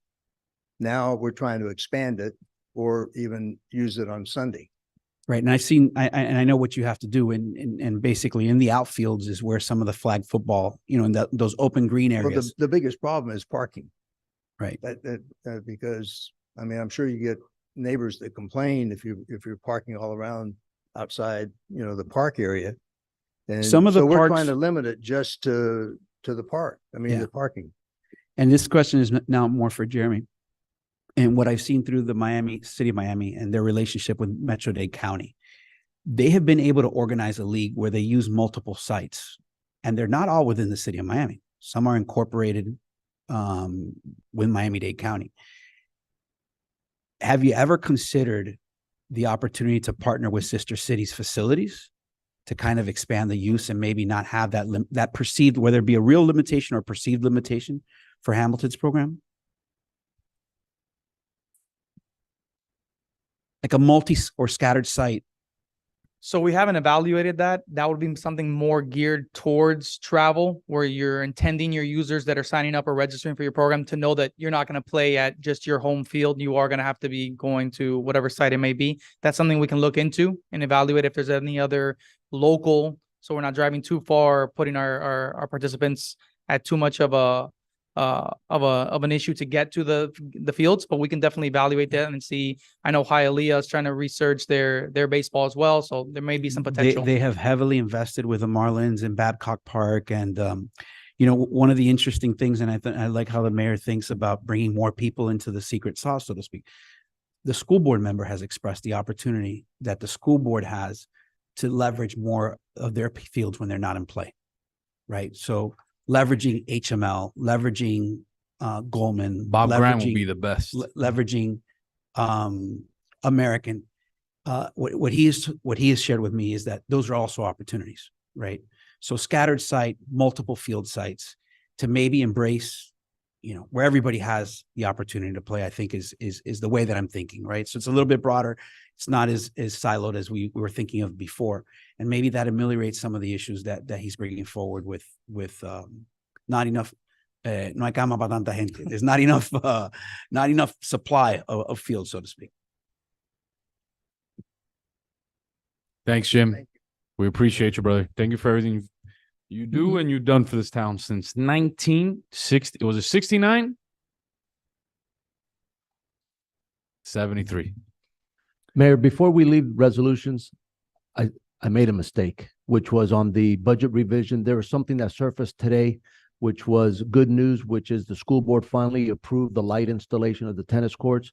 And I just needed to have an amendment on the budget item, the year-end budget revision to amend. Motion to reconsider the budget item. To move the money. Second. All those in favor? Aye. Any opposed? Seeing none, the motion passes. Any motions to the effect of what the manager said about? I'll move it. An amendment, Second. yes, to move the 112,000 from MLOB master plan to MLOB capital infrastructure line. There's a motion and a second. All those in favor? Aye. Any opposed? Seeing none, the motion passes. And we are moving on. Let's be as efficient as possible. First item, Councilman Dieguez.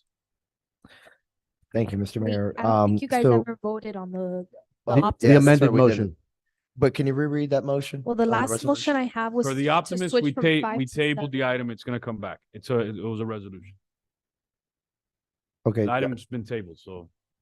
So 15A. So this item unauthorized use of public areas is simply to add provisions in our code very similar, substantially similar to what is in the attached memorandum or the attachment there, which comes from the City of Orlando's Code of Ordinances and is intended to address a variety of different unpermitted uses in public areas. And yes, I will say that this is in part inspired by the recent uptick in the amount of homelessness in our town. It is obviously a very small thing. It has not fortunately ballooned to a major problem, but this is trying to be proactive and get ahead of it. Other sister cities, I can tell you, are getting ready to adopt similar ordinances. And my concern is that if we're not prepared, then in a way they might get pushed over to the town of Miami Lakes. So I think it's better that we be prepared and move first. And what I will say though is that this is not about criminalizing homelessness. It's not intended to say that they have to that we are going to immediately enforce this. In fact, there's plenty of case law out there that in order to enforce an ordinance like this, as to a homeless person, there have to be viable alternatives first that they reject before you can find them in violation of this provision. Otherwise, it is a violation of the Eighth Amendment's cruel and unusual punishment clause. This ordinance has been battle tested, and that it was tested in the courts years ago, and it survived the scrutiny there. So again, this item is simply to adopt an ordinance in substantially the same form as what's attached from the city of Orlando, but also directing the manager and the attorneys to seek out partnerships with local organizations to try and set up agreements where if we do have a homeless person in the town, we first give them aid and give them the opportunity to accept that aid. So that is the motion. Yeah, I'll second for discussion, and we get this ordinance back, right? Yes. Right. So yeah, I'm willing to move it forward. All right, any further discussion? There's two amendments I'd like to add to the item. Yeah, just bring them together. Go ahead. Okay, no, number one, the manager has already started to work with outreach organizations like the Homeless Trust. One of the initiatives that was brought forward by the Inguanzo family was the addition of these meters, right? And that's all a public awareness campaign on how sometimes giving money to individuals who are homeless is really just encouraging the behavior. So what I wanted to do was to make accessible here in the lobby of the cards is these homeless help cards that are alternatives, right? So instead of giving them money, you can give them homeless outreach cards. They're provided by the Homeless Trust of Miami-Dade County. I know that the manager's already been in touch. Several town residents are one's the second in command for the Homeless Trust in Miami-Dade County. Another one actually operates the largest shelter, one of the largest shelters. They're great resources. So if we can get Here's Help homeless cards, that would be my amendment to the item. I'll second the amendment. You want to take the second one at the same time, the second amendment? Oh, Second, okay. the Yeah, second just amendment, having- the second amendment before the law gets implemented, something that we can do immediately to start alleviating this issue is to also start raising public awareness. Again, utilizing the resources that are already in place by the county, by the Homeless Trust, and by the shelters operators to be consistent with that messaging. So maybe it can be by the way of social media, come by want to help the homeless in our area, come by, pick up a homeless help card. Do not give them money. It only encourages further panhandling. So I wanted to make sure that there was a public information component happening prior to any law that we may or may not consider. I'll second that. Okay. Those are both of my amendments. Got it. All those in favor? Aye. Aye. Any opposed? Seeing none, the motion passes. All those in favor on the main motion as amended? Aye. Any opposed? Seeing none, the motion passes. We're on to the next item. Councilman Alvarez. Thank you, Mayor. You can see it there in your memo, directing staff to look at a combination of options through either grants, through either grant funding or budget or a combination of both to incorporate the splash pad into Veterans Park. I respect the chair and his comments earlier today, but I do want to be reminded that this is a park also for veterans, but not only for veterans. I think we've been able to accomplish some great things incorporating parks and recreational amenities there with the expansion of the playground and looking to do something that we can incorporate since it's hot 365 days a year here in South Florida, incorporating a splash pad to that area and directing staff to look at alternate ways of funding to make that happen for the children in our community and for the residents. I'll second that. Discussion, Councilman Diegues. Thank you. Unfortunately, I can't support this item. I think that as the chair from Youth Activities pointed out, he had the same concern I did, which is that we're taking space away from the park that goes toward the 4th of July, right? And that's one of our most packed events. I've gone, I think, consistently for the last 6 years, and it's always packed. So I think adding this splash pad will take away space from it. It's already a very busy park. It's the residents that I know that I've spoken to that use it regularly, while they're in theory okay with it, they just think it's going to be too much, going on there at the park. If anything, I think though that the popularity of Veterans Park and the fact that we keep, putting other non-sports related activities out there, I think shows that we're lacking green space for other activities, related to parks, and that we need to prioritize that. So because it takes away space from the 4th of July, because the park is already at capacity from the feedback I've gotten, and because I think it does take away a focus from our other existing amenities, I just can't support this right now. Thank you, Councilman Dieguez. Any further discussion? I would just like to ask Councilman the councilman that's proposing it, Councilman Alvarez, would you be open to maybe not having it at Veterans Park and have town staff come back with a different recommendation? I mean, I'm not in favor of the splash pad. I heard the arguments of the $1 million price tag, the keeping up. I think the city of Miami has a beautiful water park. It's been closed for the past 6 months because they do require a lot of maintenance costs. But would you be open? I mean, if it favors maybe some of your colleagues persuading them, we're veterans, you're tied to veterans. No, I said it jokingly around that you're the mayor of Veterans Park, and I say it because all the items that you bring forward, I think are improvements to that particular park. But Yeah. I'm open for them to come back, in other parks. I'm cool with that. I'm gonna second that as a friendly amendment. yeah, because and I'm going to tell you, spot on. absent of that, I wouldn't be able to support it at all because of that community. That community just gets leveraged a lot, especially with our public events. And you know how it is getting in and out. My mom lives in that side, the mayor lives in that side, and you live in that side, Councilman Fernandez or Vice Mayor Fernandez. They take a beating, right? And adding such I think, rich amenity that's going to have a lot of usage, we might be doing wrong by those people. So I'm glad that you're supporting it. I'm open to investigating it, but I'm not married to the idea or the price tag. All those on the amendment, there was a second. All those in favor? Aye. Any Aye. opposed? See none? No. There's one no, Madam Clerk. On the main motion as amended, all those in favor? Aye. Anyone opposed? No.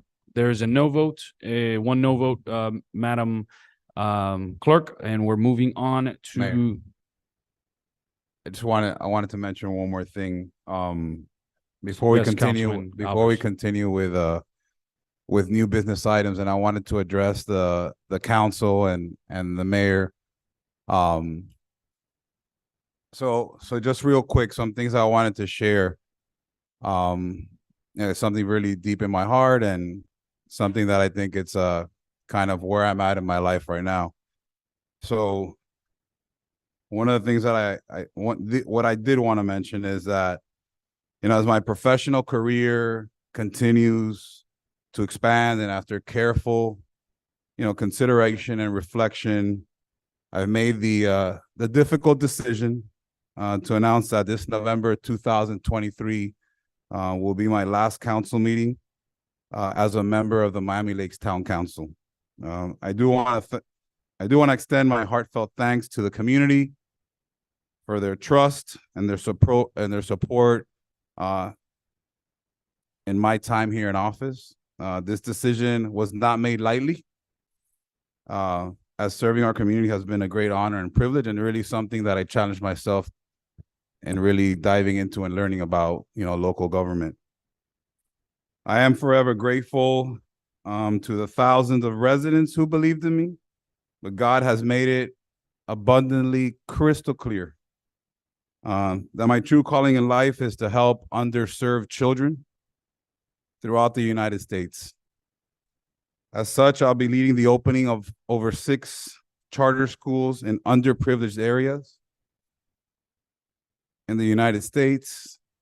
This is in addition to my day-to-day operations as a school principal at Cohia and being the president of the Civica Network. As we continue to expand schools, we have 3 on the queue that are approved, ready to open, and 3 more applications going to Iowa and to North Carolina as well. And we It looks like in the next 3 to 5 years, we'll have 9 charter schools throughout the country, including Hialeah.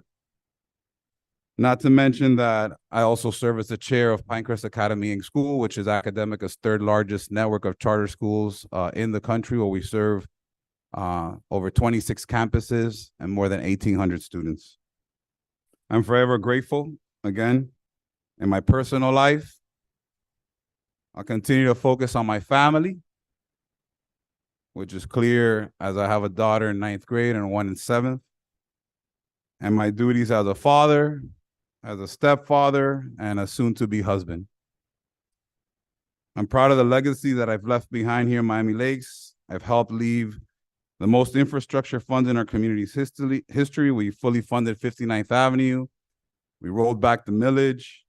Although it took a little longer than we liked, we added pedestrian crosswalks, enhanced playground equipment in Veterans Park. I'll always continue to be a champion. I'm committed to ensuring a smooth transition and will work diligently with my colleagues and the city's administration to facilitate the process. I have full confidence in the capability and the hands of our city's leadership to continue to do the important work that lies ahead. And with that, may God bless you guys. It's been an honor to serve on the dais with you. And may God continue to bless Miami Lakes. So thank you guys for the last 5 years and the ride, and it's been fun.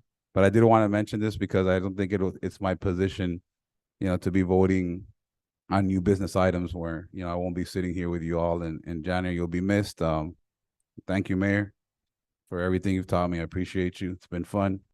But again, my true calling in life is to serve kids, and if we got great things in education happening here in Florida, we need to expand those opportunities for kids around the country.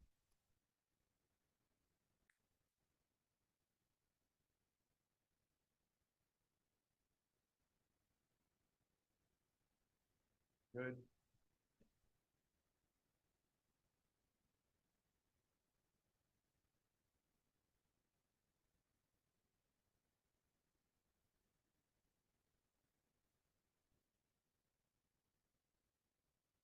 I don't know what to say because traditionally we do these things at a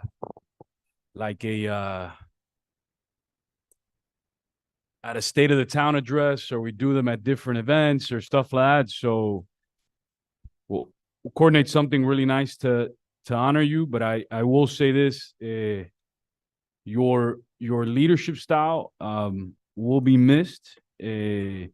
If there was anybody in this town's history that did it their way, it's you.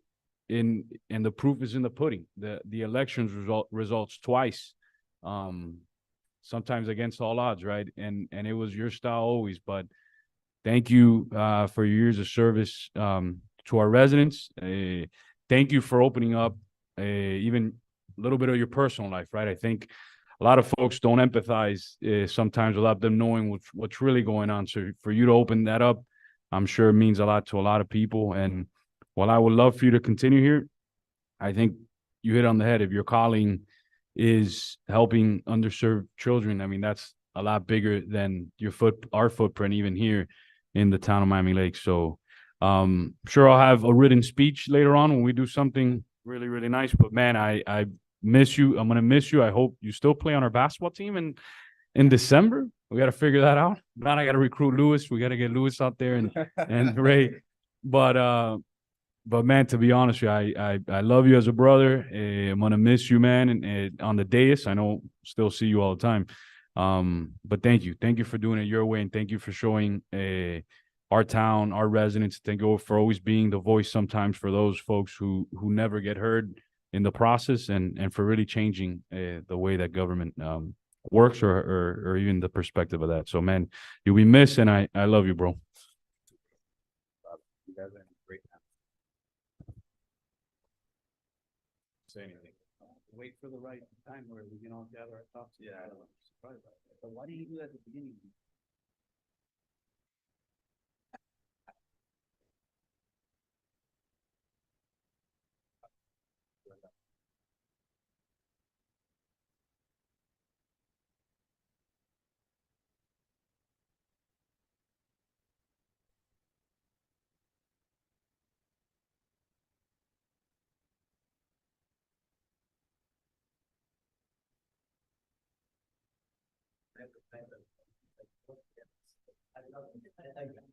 No, we have to keep going. That's talk about mic drop. Dropping the, what did you say? Mic drop, dropping the mic. Mayor, what I would recommend, I don't know if you want to consider taking Gina's item, unless you plan to extend past midnight. Gina's item, No, we'll just with go the through the rest of the items real quick. We'll go through the items real quick and we'll get out of the way. Councilwoman Ruano. Motion to support this year's Model UN conference for middle schoolers. Second. All those in favor? Aye. Aye. Any opposed? Seeing none, the motion passes. Councilman Fernandez. Motion to bring back the ordinance for the EAB to set specific parameters regarding the student representative's term. Second. There's a motion and a second. All those in favor? Aye. Aye. Any opposed? Seeing none, the motion passes. All right, we're on to the next item, Councilwoman Ruano. A resolution to support SB 172. This is a bill allowing 100% disabled veterans to apply for their homestead exemption prior to purchasing a residence so that it's not counted against them when calculating their mortgage payments. Second. There's a motion and a second. All those in favor? Aye. Any opposed? Seeing none, the motion passes. All right, we're on to the next item, which is mine. I'll make a motion to direct staff to begin looking at the video production quality. It's a little different than actually just the cameras. The video production quality back in 2013, when we first started doing this, we had an amazing company that was doing great work. Our staff was happy, residents were happy, archiving video. I mean, just really, really, really spectacular stuff. And we've regressed. I mean, usually the technology gets better. So I think now when you look at the video quality, I've gotten way too many complaints, and the production quality. So directing staff to look into that and bring back a report to the council on video production quality. Second. All those in favor? Aye. Aye. Any opposed? See none, the motion passes. My item, just making a motion, this street has a lot of speeding. The residents there have called me nonstop. So directing staff to install some speed bumps on that road. I'll second it for discussion. Yeah. Yes, Councilwoman Ruano. Yes. Do we have a system in place where we analyze where we're going to install speed bumps? I think that they should be all go in the same, under the same analysis. I don't think that anyone should be prioritized ahead of any other street. So I would add this particular street to that list that's existing. I agree. Is that a I'll accept that. I'll second that motion. Okay, thank you. On this, the amendment to the main motion, all those in favor? Aye. Aye. Any opposed? Seeing none, the motion passes. Councilman Dieguez. Wait, is it my item? No, I know you you said you wanted to speak on the main motion. No. I was talking to her like, is that a motion? Oh, You know, okay. yeah. On the main motion as amended, all those in favor? Aye. Aye. Any opposed? Seeing none, the motion passes. Councilman Fernandez. My item is to add language in the contract of future procurement, stipulating that any public works vendor that's doing a construction project maintain certain standards regarding litter and debris removal at staging areas and at public works construction sites. Second. Oh, yeah, sorry. Discussion. I have a Councilman I have a question regarding when construction sites may or may not cause damage to resident property. Is there a way to mitigate those damages, and who is responsible? Is it the town or the construction company? I think I sent you to be clear, I sent you an email Yes. about one particular case. I was just curious as far as the. Yeah, when you procurement sent that to me, I asked Omar to work with Kay. Kay Grant is not only our CFO, she's also oversees our risk management program. So I wanted them to take a look at it to see who the responsible party, would it be directly the town or would it be the contractor? Then if it's the contractor, we'd file a claim with the contractor. If it is the town, we have liability insurance that we would file a claim with, and then they would handle it from there. So I've asked Omar and Kay to look at that and provide me a recommendation, but I just forward that to them today. The claim seems so minor, like it under $500. Would we even want to kind of involve insurance with that? There has to be a mitigate, are there thresholds? We probably have minimums that it doesn't make sense to, but I'll take a look. First, I want to see who the responsible party is based on the contract Okay. and so forth. So I'm gonna, before I just off the cuff provide a recommendation, I'd I rather have them appreciate that. take an analysis and Okay. then provide me that. Thank you. All right, any further questions? Any further questions? All those in favor? Aye. Aye. Any opposed? Seeing none, the motion passes. Real brief, Councilman Ray Garcia has a report. Just really quick, as the Miami-Dade League of Cities Director Richard Cooper and the President Rodney Harris, who's the mayor of Miami Gardens, send us 20 certificates for turkeys and fixing for families in need here in Miami Lakes. And I wanted to discuss I discussed it with the town clerk about working with Giving Gators to give these to the most needy kids in our schools. And with your approval or your nod, we go ahead and do that, representing the town of Miami Lakes, just giving, I'll go ahead Miami-Dade and League of Cities. support that, but I'd like to make an amendment that you carve out at least 5 for seniors. Okay. 5 So for seniors? I know that maybe working exclusively with Giving Gators might be attractive to some of you, but I think I don't want to alienate the seniors who also may be food insecure. So if you can somehow incorporate the Elderly Absolutely. Affairs Committee and Dottie Wicks, Yeah. I think absolutely. that'll be good. So I'll move to do that. I'll second. All those in favor? Aye. Aye. Any opposed? Seeing none, the motion passes. We're on to the next one, adoption of council meeting dates. I'll move it. I'll second. What were the changes, Madam Clerk? Real brief on this, on your meeting dates?